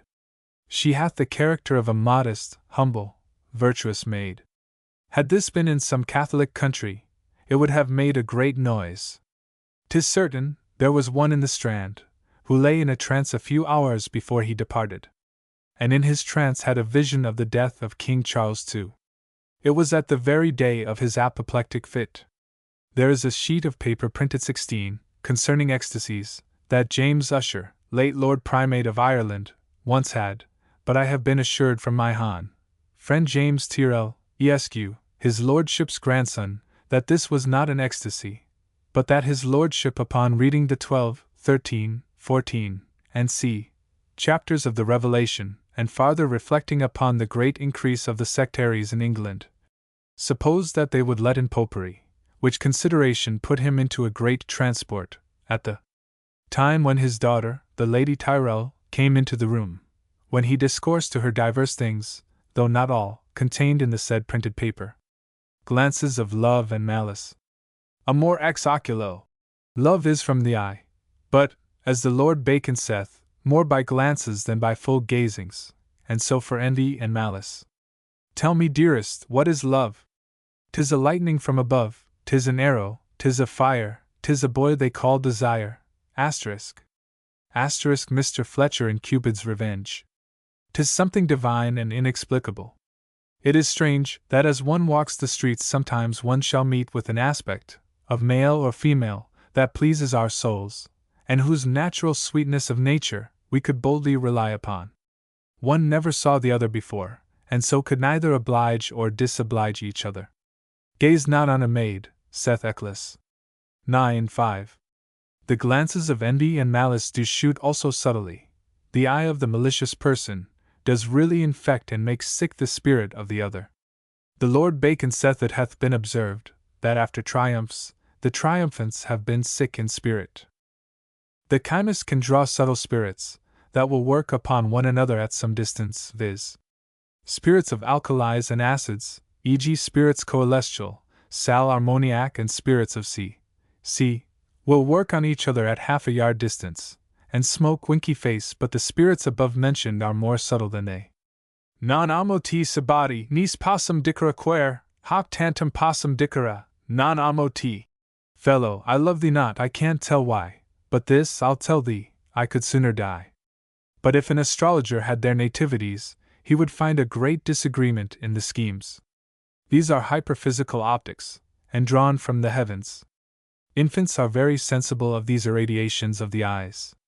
In Spain, France, and southern countries, the nurses and parents are very shy to let people look upon their young children, for fear of fascination. In Spain, they take it ill if one looks on a child, and make one say, God bless it. They talk of mal de ojos. We usually say, witches have evil eyes. An accurate account of second-sighted men in Scotland. In 2 letters from a learned friend of mine in Scotland. To Mr. John Aubrey, Fellow of the Royal Society. Sir, for your satisfaction I drew up some queries about the second-sighted men, and having sent them to the northern parts of this kingdom, some while ago, I received answers to them from 2 different hands, whereof I am now to give you an account, viz. Query 1. If some few credible, well-attested instances of such a knowledge as is commonly called the second sight can be given? Answer. Many instances of such knowledge can be given, by the confession of such who are skilled in that faculty. For instances I refer you to the 4th query. Query 2. If it consists in the discovery of present or past events only? Or if it extend to such as are to come? Answer. The second sight relates only to things future, which will shortly come to pass. Past events I learn nothing of it. Query 3. If the objects of this knowledge be sad and dismal events only, such as deaths and murders? Or joyful and prosperous also? Answer. Sad and dismal events are the objects of this knowledge, as sudden deaths, dismal accidents. That they are prosperous, or joyful, I cannot learn. Only one instance I have from a person worthy of credit, and thereby judge of the joyfulness, or prosperity of it, and it is this. Near 40 years ago, Maclean and his lady, sister to my Lord Seaforth, were walking about their own house, and in their return both came into the nurse's chamber, where their young child was on the breast. At their coming into the room, the nurse falls a-weeping. They asked the cause, dreading the child was sick, or that she was scarce of milk. The nurse replied, the child was well, and she had abundance of milk, yet she still wept. And being pressed to tell what ailed her, she at last said, Maclean would die, and the lady would shortly be married to another man. Being inquired how she knew that event, she told them plainly, that as they both came into the room, she saw a man with a scarlet cloak and a white hat betwixt them, giving the lady a kiss over the shoulder, and this was the cause of weeping. All which came to pass after Maclean's death. The tutor of Lovett married the lady in the same habit the woman saw him. Now by this instance, judge if it be prosperous to one, it is as dismal to another. Query 4. If these events which second-sighted men discover, or foretell, be visibly represented to them, and acted, as it were before their eyes? Answer. Affirmatively, they see those things visibly, but none sees but themselves. For instance, if a man's fatal and be hanging, they will see a gibbet, or a rope about his neck. If beheaded, they will see the man without a head. If drowned, they will see water up to his throat. If unexpected death, they will see a winding sheet about his head, all which are represented to their view. One instance I had from a gentleman here, of a Highland gentleman of the Macdonalds, who having a brother that came to visit him, saw him coming in, wanting a head, yet told not his brother he saw any such thing. But within 24 hours thereafter, his brother was taken, being a murderer, and his head cut off, and sent to Edinburgh. Many such instances might be given. Query 5. If the second sight be a thing that is troublesome and uneasy to those that have it, and such as they would gladly be rid of? Answer. It is commonly talked by all I spoke with, that it is troublesome, and they would gladly be freed from it, but cannot.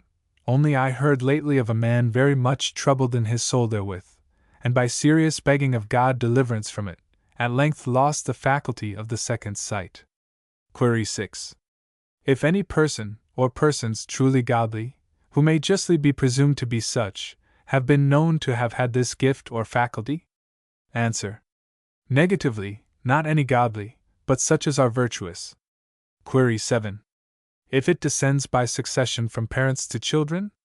Or if not, whether those that have it can tell how they came by it? Answer. That it is by succession, I cannot learn. How they came by it, it is hard to know, neither will they tell, which if they did, they are sure of their strokes from an invisible hand.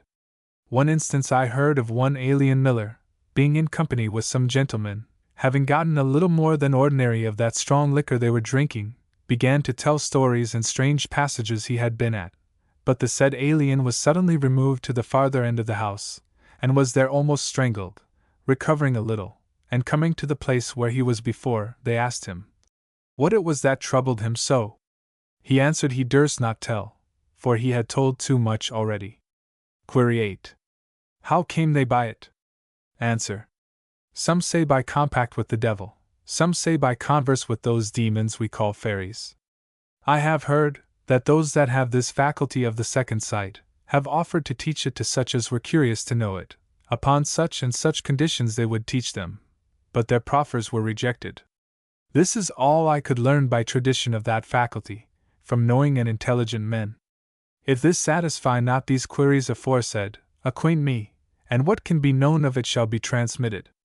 I cannot pass by an instance I have from a very honest man in the next parish, who told me it himself, that his wife being big with child near her delivery, he buys half a dozen of boards to make her a bed against the time she lay in.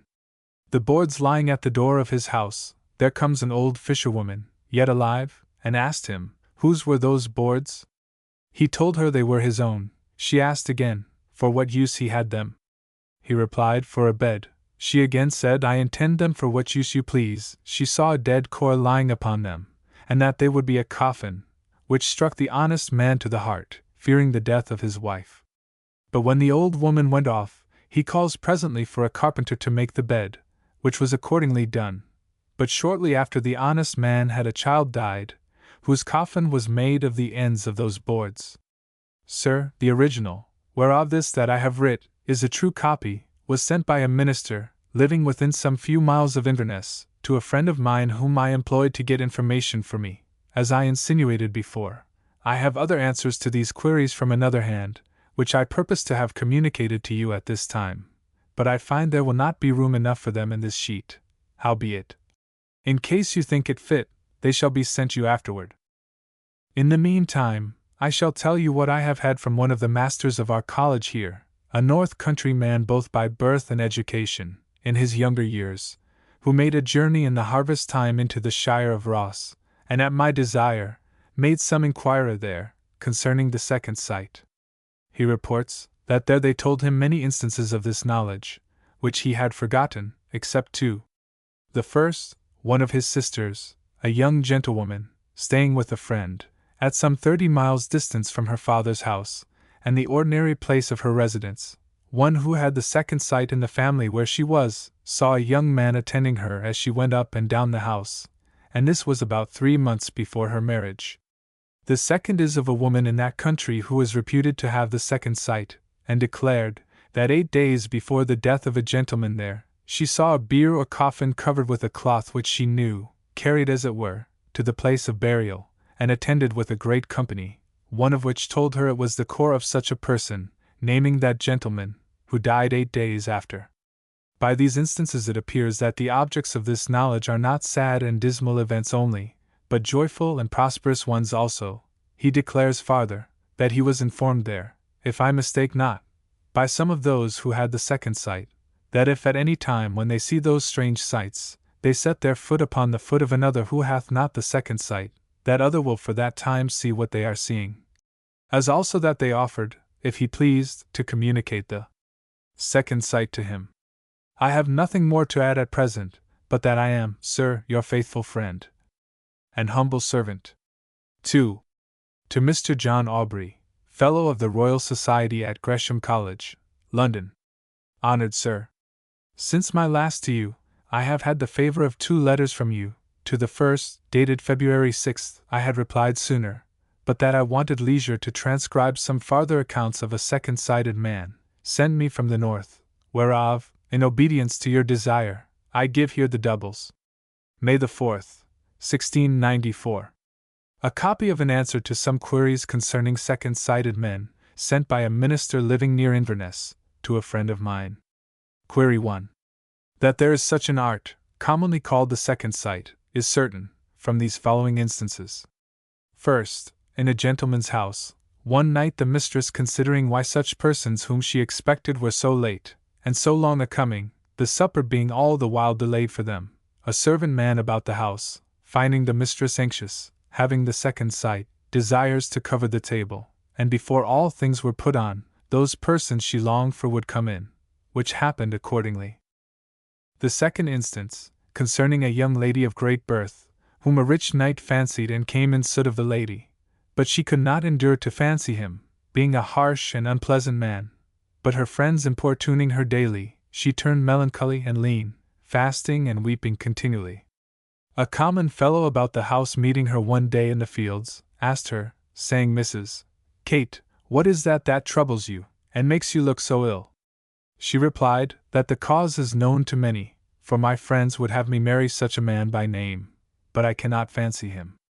Nay, says the fellow, give over these niceties, for he will be your first husband, and will not live long, and be sure he will leave you a rich dowry, which will procure you a great match, for I see a lord upon each shoulder of you, all which came to pass in every circumstance, as eye and ear witnesses declare.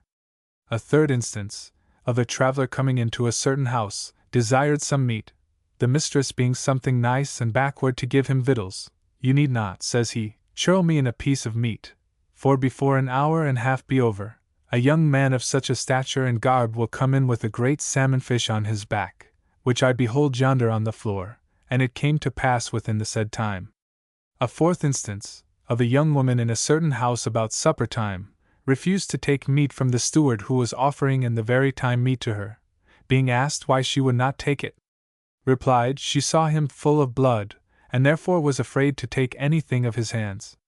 The next morning, the said steward offering to compose a difference between two men, at an alehouse door, got a stroke of a sword on the forehead, and came home full of blood.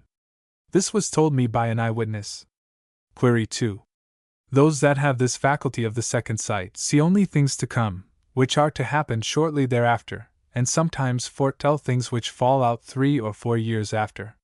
For instance, one told his master that he saw an arrow in such a man through his body, and yet no blood came out. His master told him that it was impossible an arrow should stick in a man's body, and no blood come out, and if that came not to pass, he would be deemed an impostor.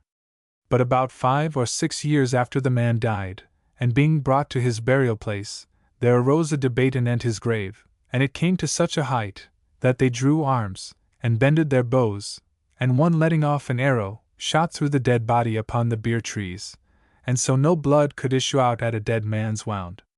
Thus his sight could not inform him whether the arrow should be shot in him alive or dead, either could he condescend whether near or afar off. Query 3. They foresee murders, drownings, weddings, burials, combats, manslaughters, all of which, many instances might be given. Lately, I believe in August last, 1695, one told there would be drowning in the river Bully, which come to pass, 2 pretty men crossing a ford both drowned, which fell out within a month. Another instance, a man that served the Bishop of Cannes, who had 5 daughters in his house, one of them grudged that the burthen of the family lay on her wholly. The fellow told her that ere long she should be exonerate of that task, for he saw a tall gentleman in black, walking on the bishop's right hand, whom she should marry, and this fell out accordingly, within a quarter of a year thereafter. He told also of a covered table, full of varieties of good fare, and their garbs who sat about the table. Query 4. They see all this visibly acted before their eyes, sometimes within, and sometimes without doors, as in a glass. Query 5. It is a thing very troublesome to them that have it, and would gladly be rid of it. For if the object be a thing that is so terrible, they are seen to sweat and tremble, and shriek at the apparition. At other times they laugh, and tell the thing cheerfully, just according as the thing is pleasant or astonishing. Query 6. Sure it is, that the persons that have a sense of God and religion, and may be presumed to be godly, are known to have this faculty. This evidently appears, in that they are troubled for having it, judging it a sin, and that it came from the devil, and not from God, earnestly desiring and wishing to be rid of it, if possible, and to that effect, have made application to their minister, to pray to God for them that they might be exonered from that burden. They have supplicated the presbytery, who judicially appointed public prayers to be made in several churches, and a sermon preached to that purpose, in their own parish church, by their minister, and they have appeared before the pulpit, after sermon, making confession openly of that sin, with deep sense on their knees, renounced any such gift or faculty which they had to God's dishonor, and earnestly desired the minister to pray for them. And this their recantation recorded, and after this, they were never troubled with such a sight any more. A copy of a letter, written to myself by a gentleman's son in Strathspey in Scotland, being a student in divinity, concerning the second sight. Sir, I am more willing than able to satisfy your desire, as for instances of such a knowledge, I could furnish many. I shall only insert some few attested by several of good credit yet alive. And first, Andrew Macpherson, of Cluny in Badenoch, being in suit of Lord of Gareloch's daughter, as he was upon a day going to Gareloch, the Lady Gareloch was going somewhere from her house within kenning to the road which Cluny was coming. The lady perceiving him, said to her attendants, that yonder was Cluny, going to see his mistress.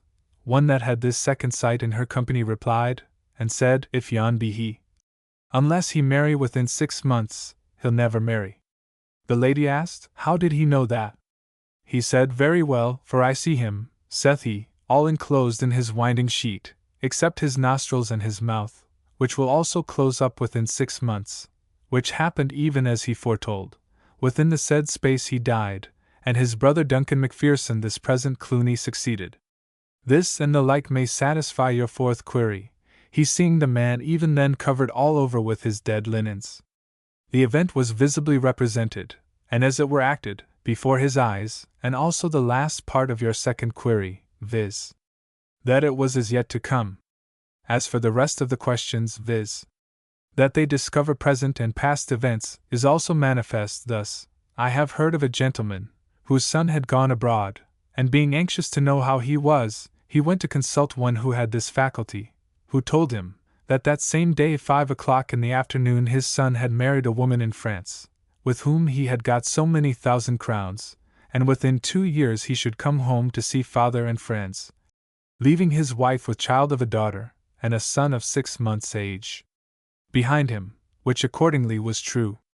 About the same time 2 years he came home, and verified all that was foretold.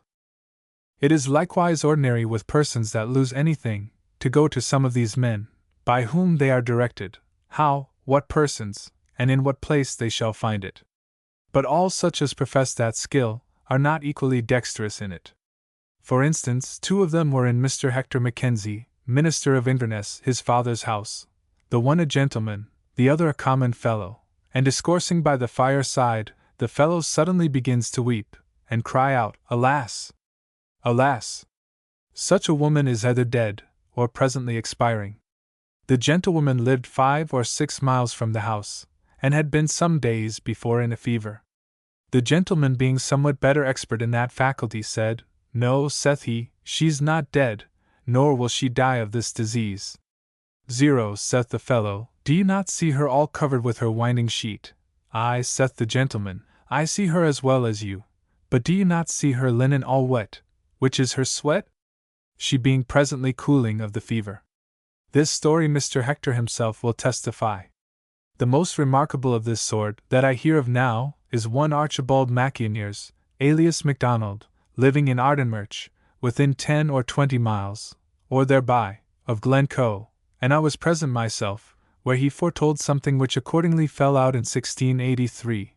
This man being in Strathspey, and John MacDonald of Glencoe his company, told in Ballycastle, before the Lord of Grant, his lady, and several others, and also in my father's house, that Argyle, of whom few or none knew then where he was, at least there was no word of him then here, should within 12 months thereafter, come to the West Highlands, and raise a rebellious faction, which would be divided among themselves, and disperse, and he unfortunately be taken and beheaded at Edinburgh, and his head set upon the Talbooth, where his father's head was before him, which proved as true, as he foretold it, in 1685, thereafter.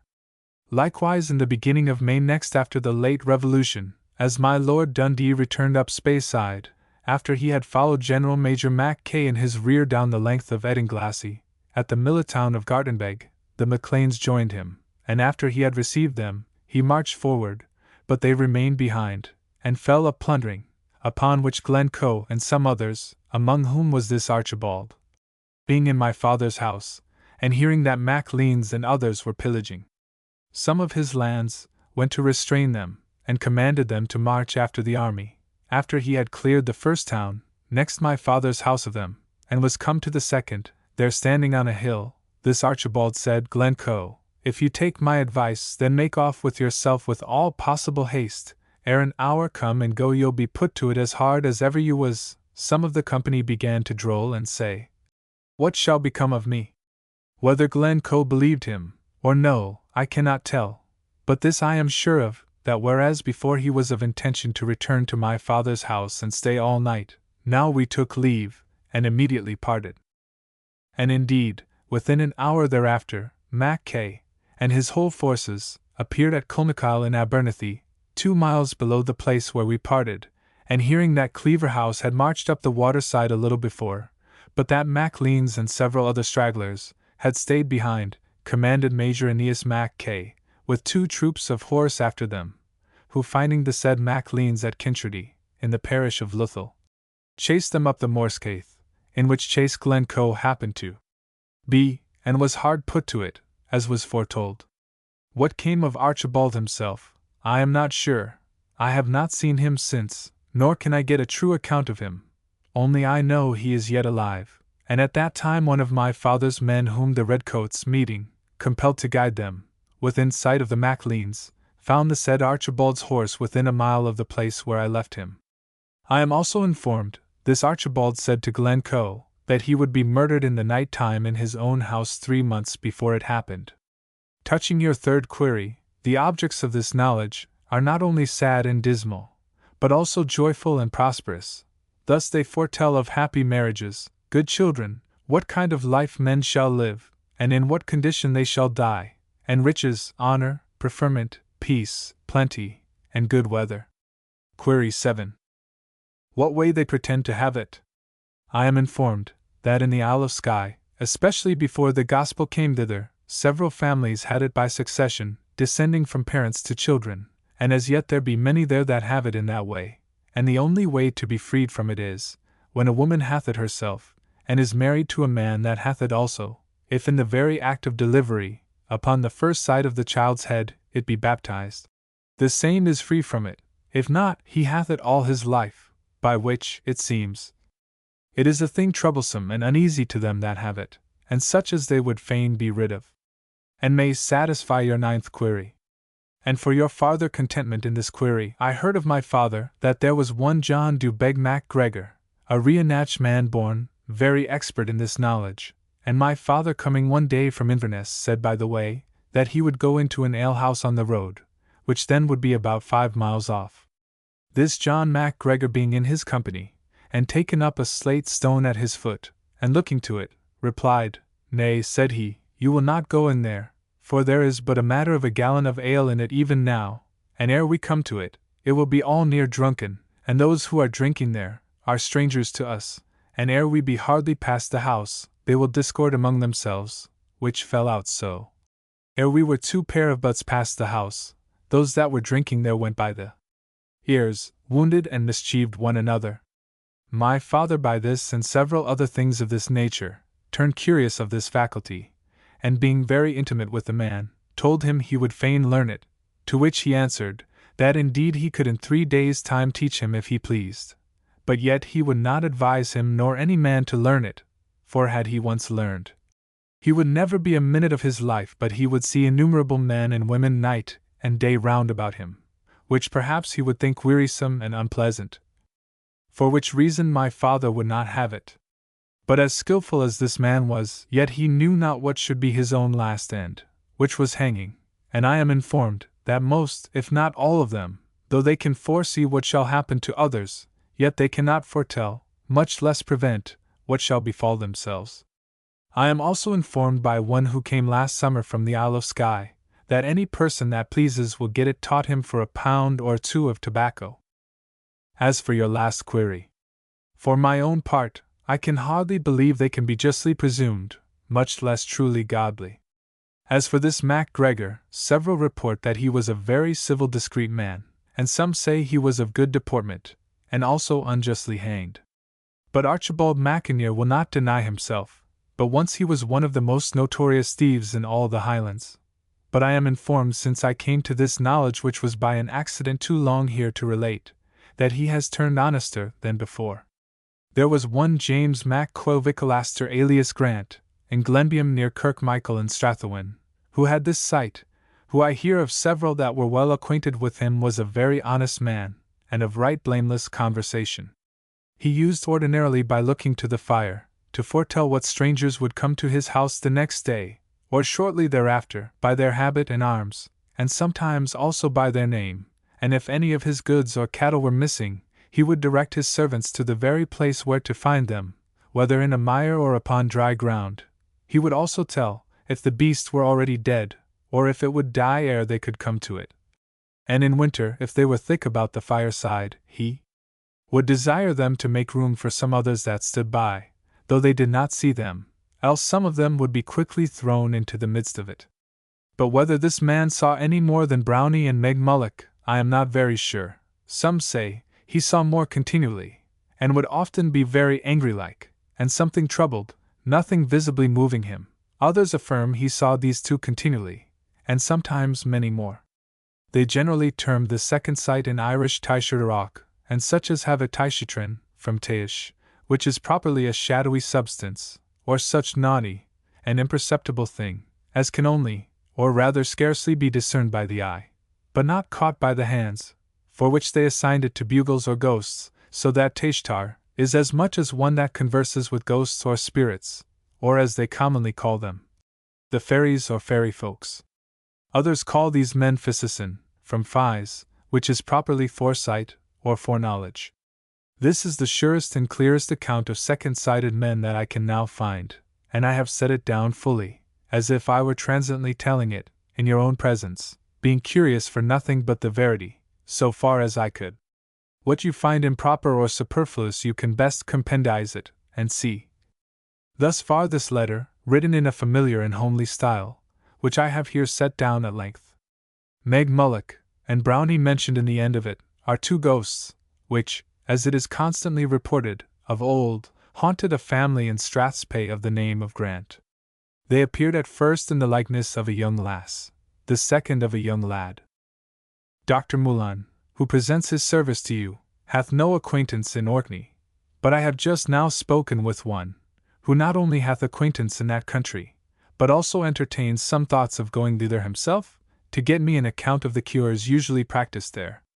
The Cortex Winteranus, mentioned by you as an excellent medicine, I have heard it commended as good for the scurvy. If you know it to be eminent or specific, such as the Peruvian bark is, for any disease, I shall be well pleased to be informed by you.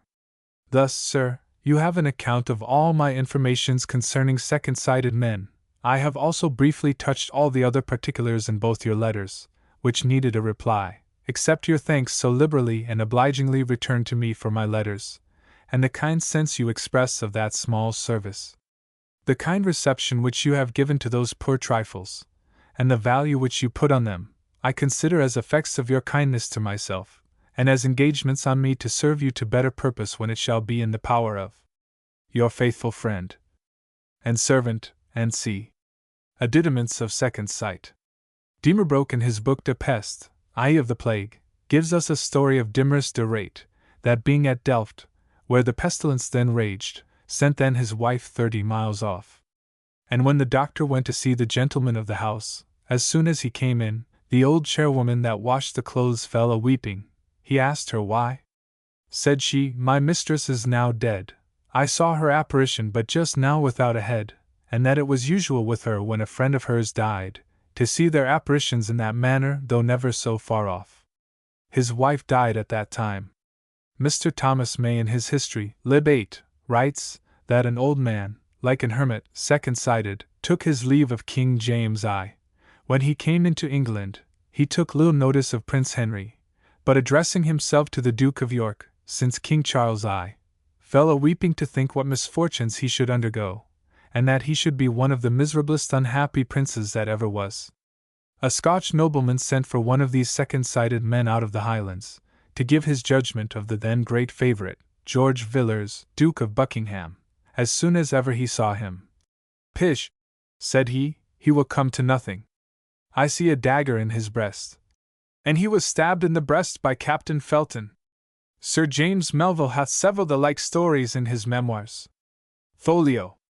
A certain old man in South Wales told a great man there of the fortune of his family, and that there should not be a third male generation. In Spain there are those they call saludadores, that have this kind of gift. There was a Portuguese Dominican friar belonging to Queen Catherine Dowager's chapel, who had the second sight. Farther addendums concerning predictions, fatality, apparitions, and c. from the various history of Alien. Rendered out of the Greek original. By Mr. T. Stanley. The wisdom of the Persian Magi was, besides other things proper to them, conversant in prediction.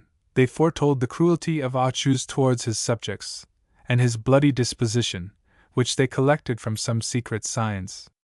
For when Achuz, upon the death of his father Artaxerxes, came to the crown, the Magi charged one of the eunuchs that were next him, to observe upon what things, when the table was set before him, he first laid hands, who watching attentively, Achuz reached forth both his hands, and with his right, laid hold of a knife that lay by, with the other, took a great loaf, which he laid upon the meat, and did cut and eat greedily. The Magi, hearing this, foretold that there would be plenty during his reign, and much blood shed. In which they erred not. It is observed, that on the 6th day of the month Thargelian, many good fortunes have befallen not only the Athenians, but divers others.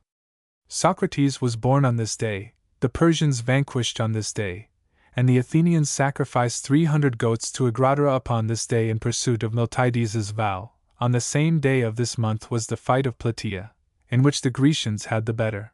For the former fight which I mentioned was at Artemisium, either was the victory which the Greeks obtained at Mycale on any other day. Seeing that the victory at Plataea and Mycale happened on the selfsame day. Likewise Alexander the Macedonian, son of Philip, vanquished many myriads of the barbarians on the 6th day, when he took Darius prisoner. All which is observed to have happened on this month. It is likewise reported that Alexander was born and died on the same day. Some Pythian relations affirm that Hercules, son of Jupiter and Alcmena, was at his birth named Heraclides, but that afterwards coming to Delphi to consult the oracle about some business, he obtained that for which he came, and received farther privately from the god, this oracle concerning himself. The Hercules doth Phoebus name, for thou shalt gain immortal fame. The Peripatetics assert that the soul in the daytime is enslaved and involved in the body, so that she cannot behold truth, but in the night, being freed from this servitude, and gathered together, as it were, in a round about the parts that are in the breast, she is more prophetic, whence proceed dreams.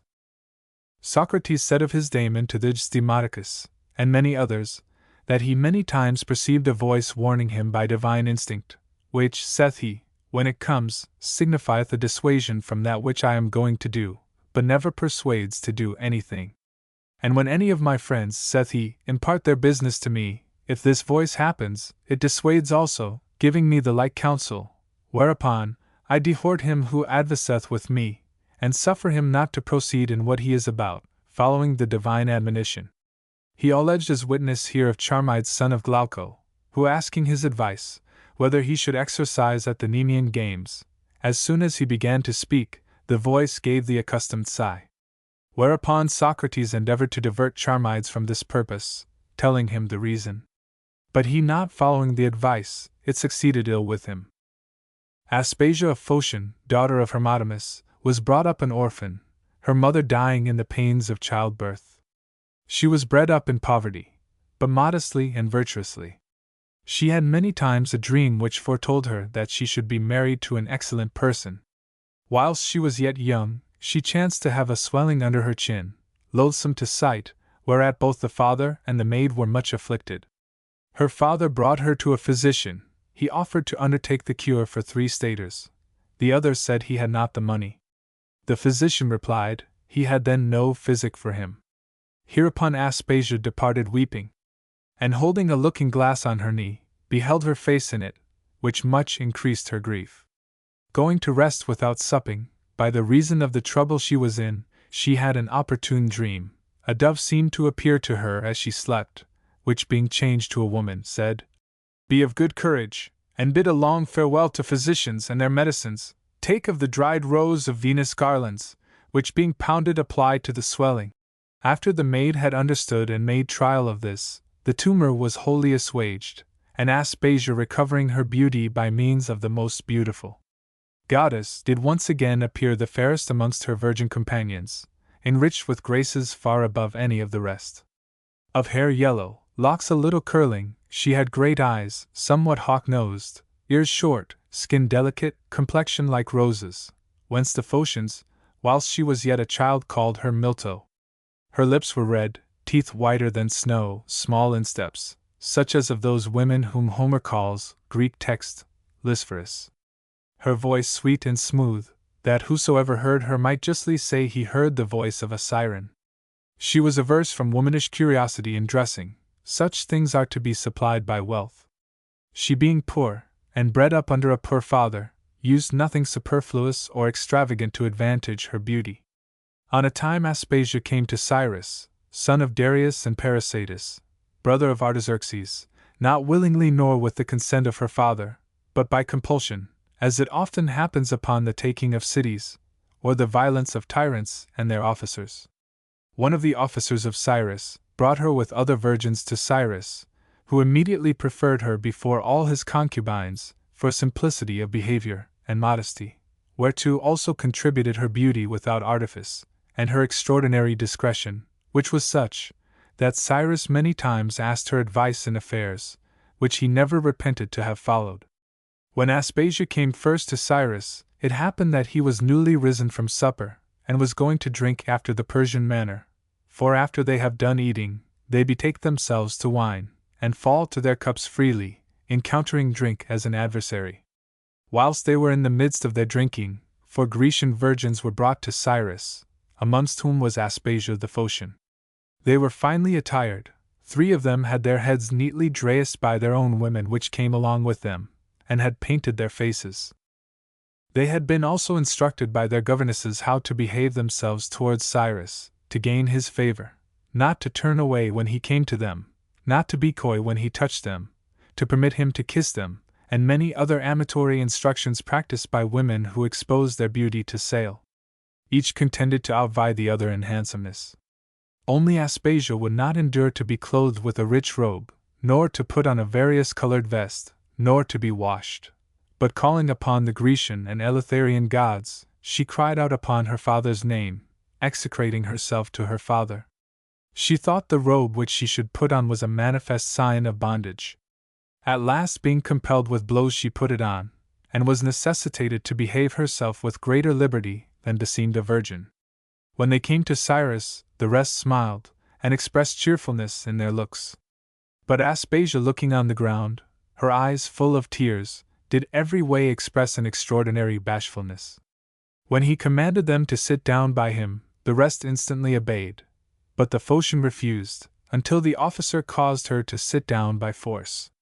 When Cyrus looked upon or touched their eyes, cheeks, and fingers, the rest freely permitted him, but she would not suffer it, for if Cyrus did but offer to touch her, she cried out, saying, he should not go unpunished for such actions. Cyrus was herewith extremely pleased, and when upon his offering to touch her breast, she rose up, and would have run away, Cyrus, much taken with her native ingenuity, which was not like the Persians, turning to him that brought them, "This maid only, saith he, of those which you have brought me is free and pure, the rest are adulterate in face, but much more in behavior." Hereupon Cyrus loved her above all the women he ever had. Afterwards there grew a mutual love between them, and their friendship proceeded to such a height that it almost arrived at parity, not differing from the concord and modesty of Grecian marriage. Hereupon the fame of his affection to Aspasia was spread to Ionia and throughout Greece. Peloponnesus also was filled with discourses of the love betwixt Cyrus and her. The report went even to the great king of Persia, for it was conceived that Cyrus, after his acquaintance with her, kept company with no other woman. From these things Aspasia recollected the remembrance of her old apparition, and of the dove, and her words, and what the goddess foretold her. Hence she conceived that she was from the very beginning particularly regarded by her. She therefore offered sacrifice of thanks to Venus, and first caused a great image of gold to be erected to her, which she called the image of Venus, and by it placed the picture of a dove beset with jewels, and every day implored the favor of the goddess with sacrifice and prayer. She sent to Hermotimus her father many rich presents, and made him wealthy. She lived continently all her life, as both the Grecian and Persian women affirm. On a time a necklace was sent as a present to Cyrus from Scopas the Younger, which had been sent to Scopas out of Sicily. The necklace was of extraordinary workmanship and variety.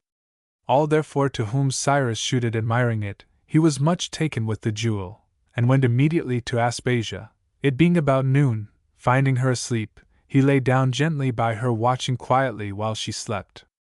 As soon as she awaked, and saw Cyrus, she embraced him after her usual manner. He, taking the necklace out of a box, said, "This is worthy either the daughter or the mother of a king." To which she, assenting, "I will give it you," said he, "for your own use. Let me see your neck adorned with it." But she received not the gift, prudently and discreetly answering, "How will Paracetus your mother take it, this being a gift fit for her that bare you? Send it to her, Cyrus. I will shew you a neck handsome enough without it." Aspasia, from the greatness of her mind, acted contrary to other royal queens, who are excessively desirous of rich ornaments. Cyrus, being pleased with this answer, kissed Aspasia. All these actions and speeches Cyrus writ in a letter which he sent together with the chain to his mother, and Paracetus, receiving the present, was no less delighted with the news than with the gold, for which she requited Aspasia with great and royal gifts. For this pleased her above all things, that though Aspasia were chiefly affected by her son, yet in the love of Cyrus, she desired to be placed beneath his mother.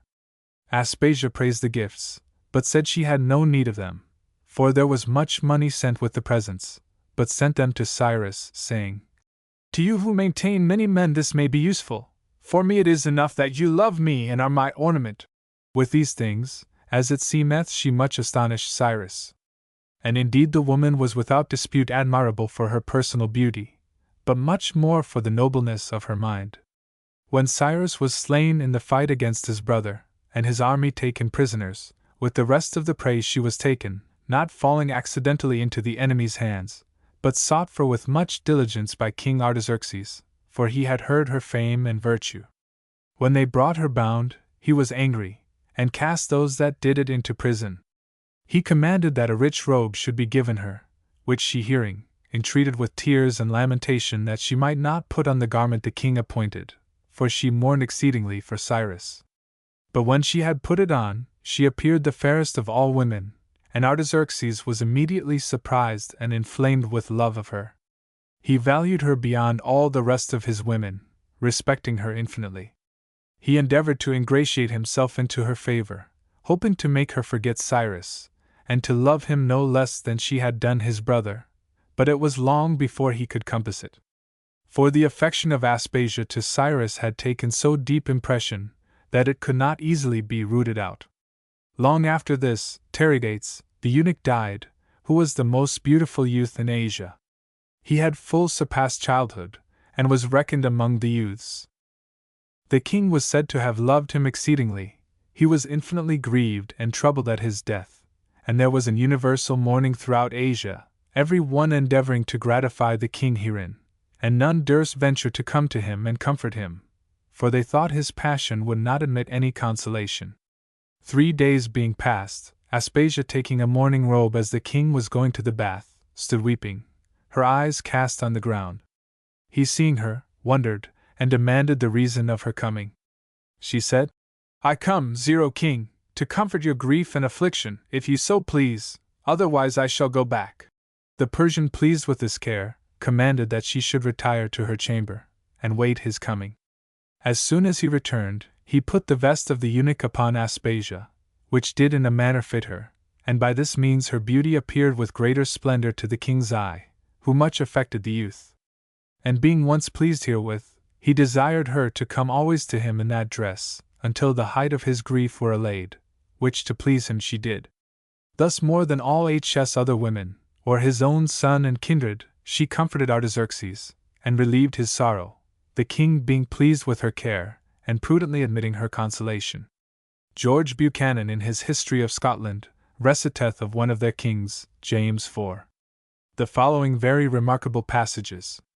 The presence of this king being required to be with his army, whither he was going, at Linlithgow, whilst he was at vespers in the church, there entered an old man, the hair of his head being red, inclining to yellow, hanging down on his shoulders, his forehead sleek through baldness, bareheaded, in a long coat of a russet colour, girt with a linen girdle about his loins. In the rest of his aspect, he was very venerable. He pressed through the crowd to come to the king. When he came to him, he leaned upon the chair on which the king sat, with a kind of rustic simplicity, and bespoke him thus.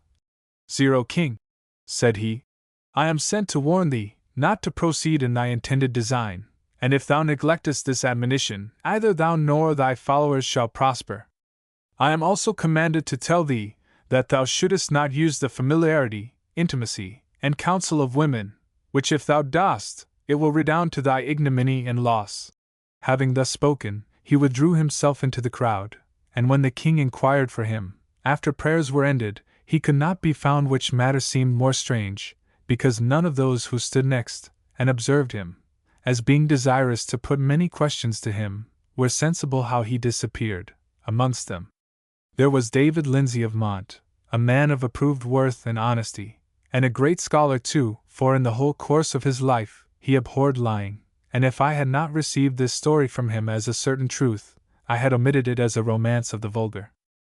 On Tuesday, July 26, 1720, at a sale of the copies belonging to Mr. Aunsham Churchill, of London, bookseller, which were sold at the Queen's Head Tavern, in Paternoster Row, there was among them a printed copy of these Miscellanies, corrected for the press by Mr. Aubrey, wherein were many very considerable alterations, corrections, and additions, together with the following letter to Mr. Churchill, written upon the first blank leaf, concerning the then intended second edition. Mr. Churchill. There is a very pretty remark in the Athenian Mercury, concerning apparitions, which I would have inserted under this head. It is in volume 17, num. 25, Tuesday, June 1695. Mr. Dunton, at the Raven in June Street, will help you to this Mercury, but yesterday he would not, his wife being newly departed. J.A. June 1st, 1697. The passage referred to by Mr. Aubrey, in his letter to Mr. Churchill. The passage referred to in this letter is now here inserted. The other additions are incorporated in the text. Ed. 2 persons, ladies of quality, both not being long since deceased, were intimate acquaintance, and loved each other entirely. It so fell out, that one of them fell sick of the smallpox, and desired mightily to see the other, who would not come, fearing the catching of them. The afflicted at last dies of them, and had not been buried very long, but appears at the other's house, in the dress of a widow, and asks for her friend, who was then at cards, but sends down her woman to know her business, who, in short, told her she must impart it to none but her lady, who, after she had received this answer, bid her woman have her in a room, and desired her to stay while the game was done, and she would wait on her. The game being done, downstairs she came to the apparition, to know her business. "Madam," says the ghost, turning up her veil, and her face appearing full of the smallpox, "you know very well that you and I loved entirely, and your not coming to see me, I took it so ill at your hands that I could not rest till I had seen you, and now I am come to tell you that you have not long to live, therefore prepare to die, and when you are at a feast, and make the 13th person in number, then remember my words." And so the apparition vanished. To conclude, she was at a feast, where she made the 13th person in number, and was afterwards asked by the deceased's brother whether his sister did appear to her as was reported? She made him no answer, but fell a-weeping, and died in a little time after. The gentleman that told this story says that there is hardly any person of quality but what knows it to be true. From the Athenian Mercury. An Introduction to the Survey and Natural History of the North Division of the County Op Wiltshire. By J. Aubrey Esq. Printed in Miscellanies on Several Curious Subjects. London, E. Curl, 1714. At a meeting of gentlemen at the Devizes, for choosing of knights of the shire in March 1659, it was wished by some that this county, wherein are many observable antiquities, was surveyed, in imitation of Mr. Dugdale's illustration of Warwickshire, but it being too great a task for one man, Mr. William York, counselor at law, and a lover of this kind of learning, advised to have the labor divided. He himself would undertake the middle division, I would undertake the north. T. Gore, Esq. Geoffrey Daniel, Esq. and Sir John Ernley would be assistants. Judge Nicholas was the greatest antiquary, as to evidences, that this county hath had in memory of man, and had taken notes in his adversarius of all the ancient deeds that came to his hands. Mr. York had taken some memorandums in this kind too, both now dead. 'Tis pity those papers, falling into the hands of merciless women, should be put under pies. I have since that occasionally made this following collection, which perhaps may some time or other fall into some antiquary's hands, to make a handsome work of it. I hope my worthy friend Mr. Anthony Wood of Oxford will be the man. I am heartily sorry I did not set down the antiquities of these parts sooner, for since the time aforesaid, many things are irrecoverably lost. In former days the churches and great houses hereabouts did so abound with monuments and things remarkable, that it would have deterred an antiquary from undertaking it. But as Pythagoras did guess at the vastness of Hercules' stature by the length of his foot, so among these ruins are remains enough left for a man to give a guess what noble buildings, and see, were made by the piety, charity, and magnanimity of our forefathers. And as in prospects, we are there pleased most where something keeps the eye from being lost, and leaves us room to guess, so here the eye and mind is no less affected with these stately ruins, than they would have been when standing and entire. They breed in generous minds a kind of pity, and sets the thoughts a work to make out their magnifice as they were taken in perfection. These remains are tanquam tabulata naufragii, that after the revolution of so many years and governments, have escaped the teeth of time, and which is more dangerous, the hands of mistaken zeal. So that the retrieving of these forgotten things from oblivion, in some sort resembles that of a conjurer, who make those walk and appear that have lain in their graves many hundreds of years, and to represent, as it were to the eye, the places, customs, and fashions that were of old time.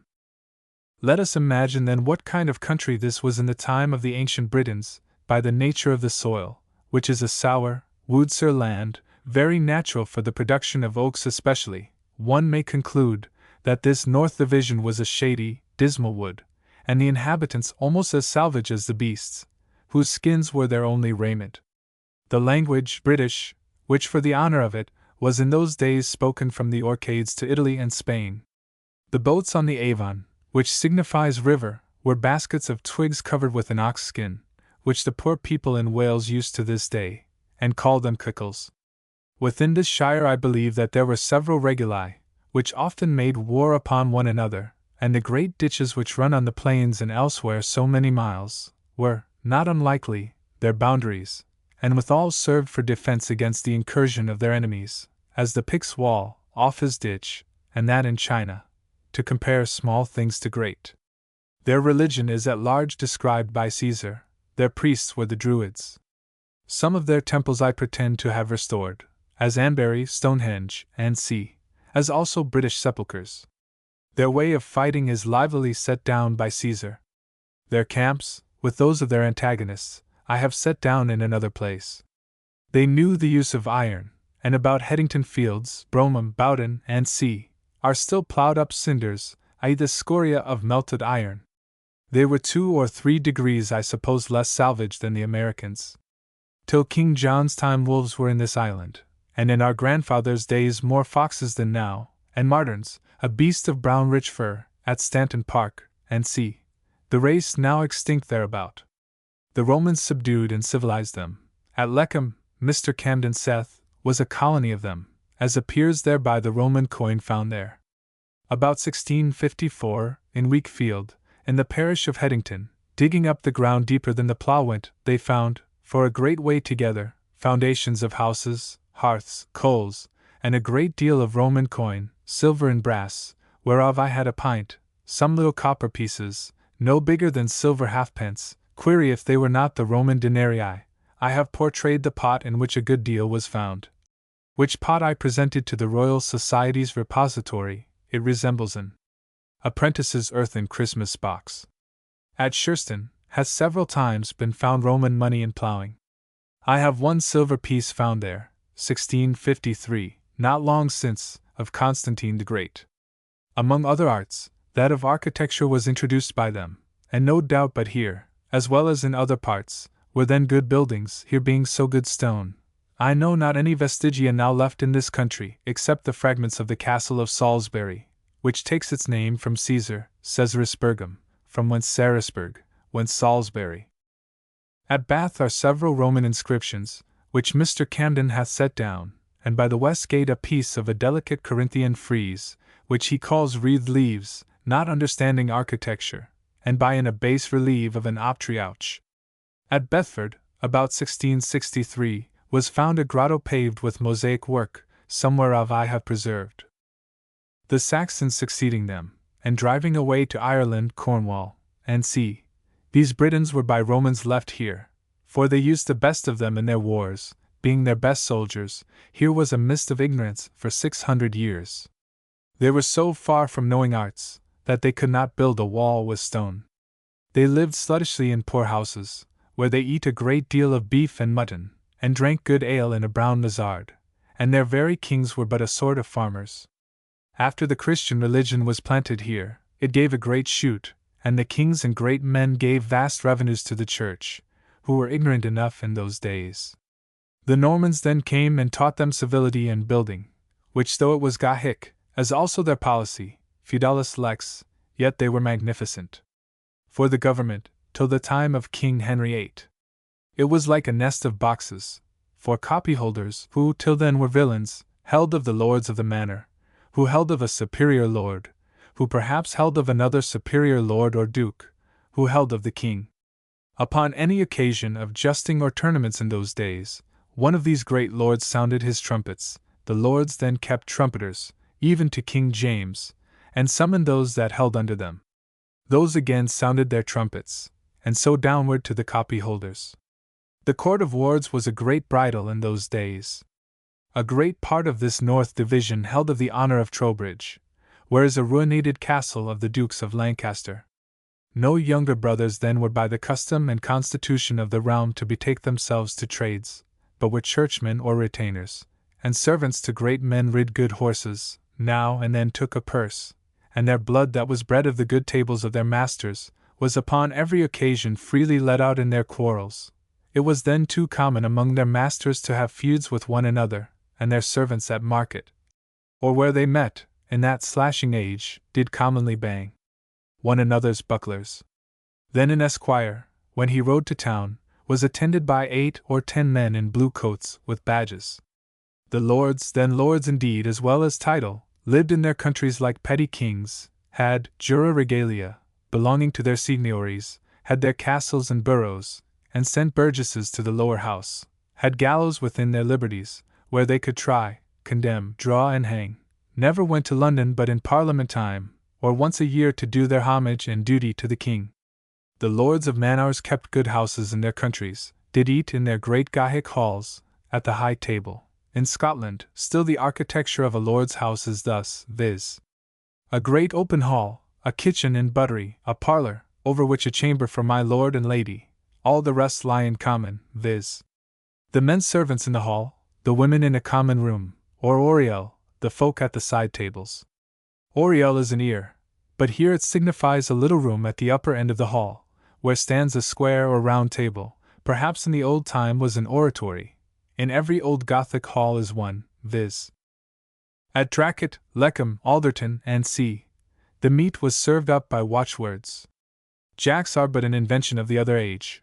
The poor boys did turn the spits, and lick the dripping pan, and grew to be huge lusty knaves. The beds of the servants and retainers were in the great halls, as now in the guard chamber, and c. The hearth was commonly in the middle, as at most colleges, whence the saying, round about our coal fire. Here in the halls were the mummings, cob loaf stealing, and a great number of old Christmas plays performed. Every baron and gentleman of estate kept great horses for a man-at-arms. Lords had their armories to furnish some hundreds of men. The halls of justices of the peace were dreadful to behold. The screens were garnished with corslets and helmets, gaping with open mouth, with coats of mail, lances, pikes, halberts, brown bills, batterdashers, bucklers, and the modern calivers and petronils. In King Charles I's time, turned into muskets and pistols. Then were entails in fashion, a good prop for monarchy.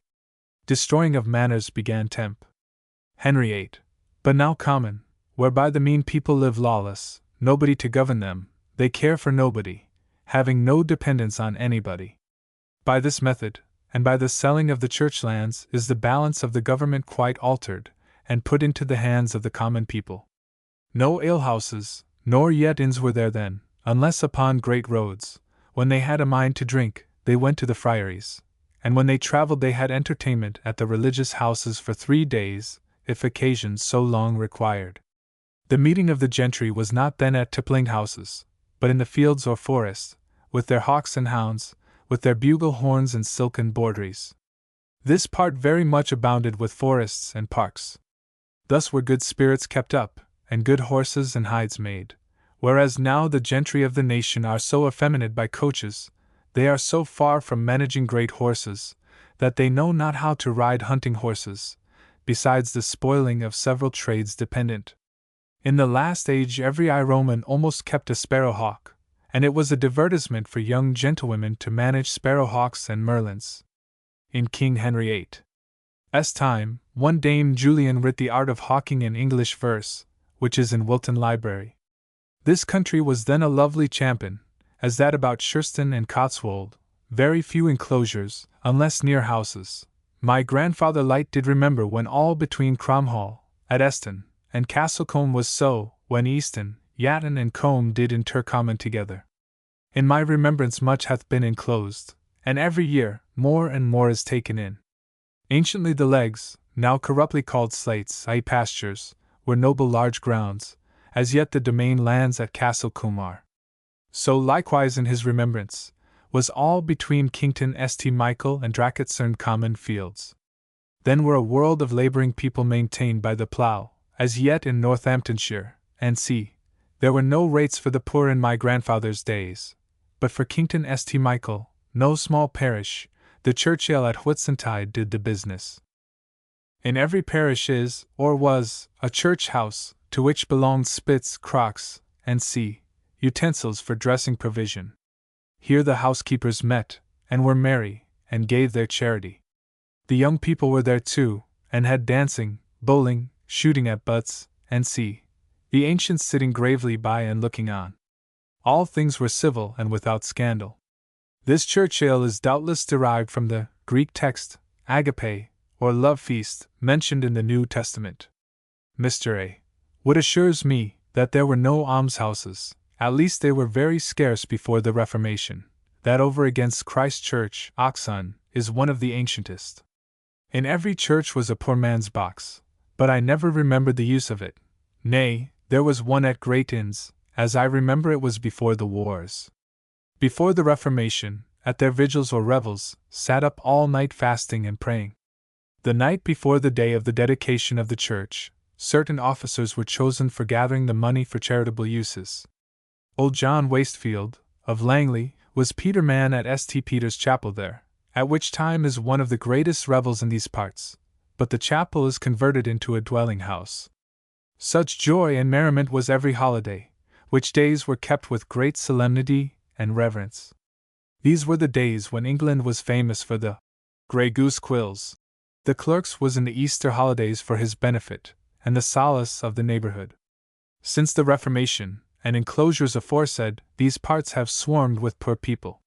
The parish of Caen pays to the poor, 1663, L. 500 per annum, and the parish of Chippenham little less, as appears by the poor's books there. Enclosures are for the private, not for the public, good. For a shepherd and his dog, or a milkmaid, can manage meadowland, that upon arable, employed the hands of several scores of labourers.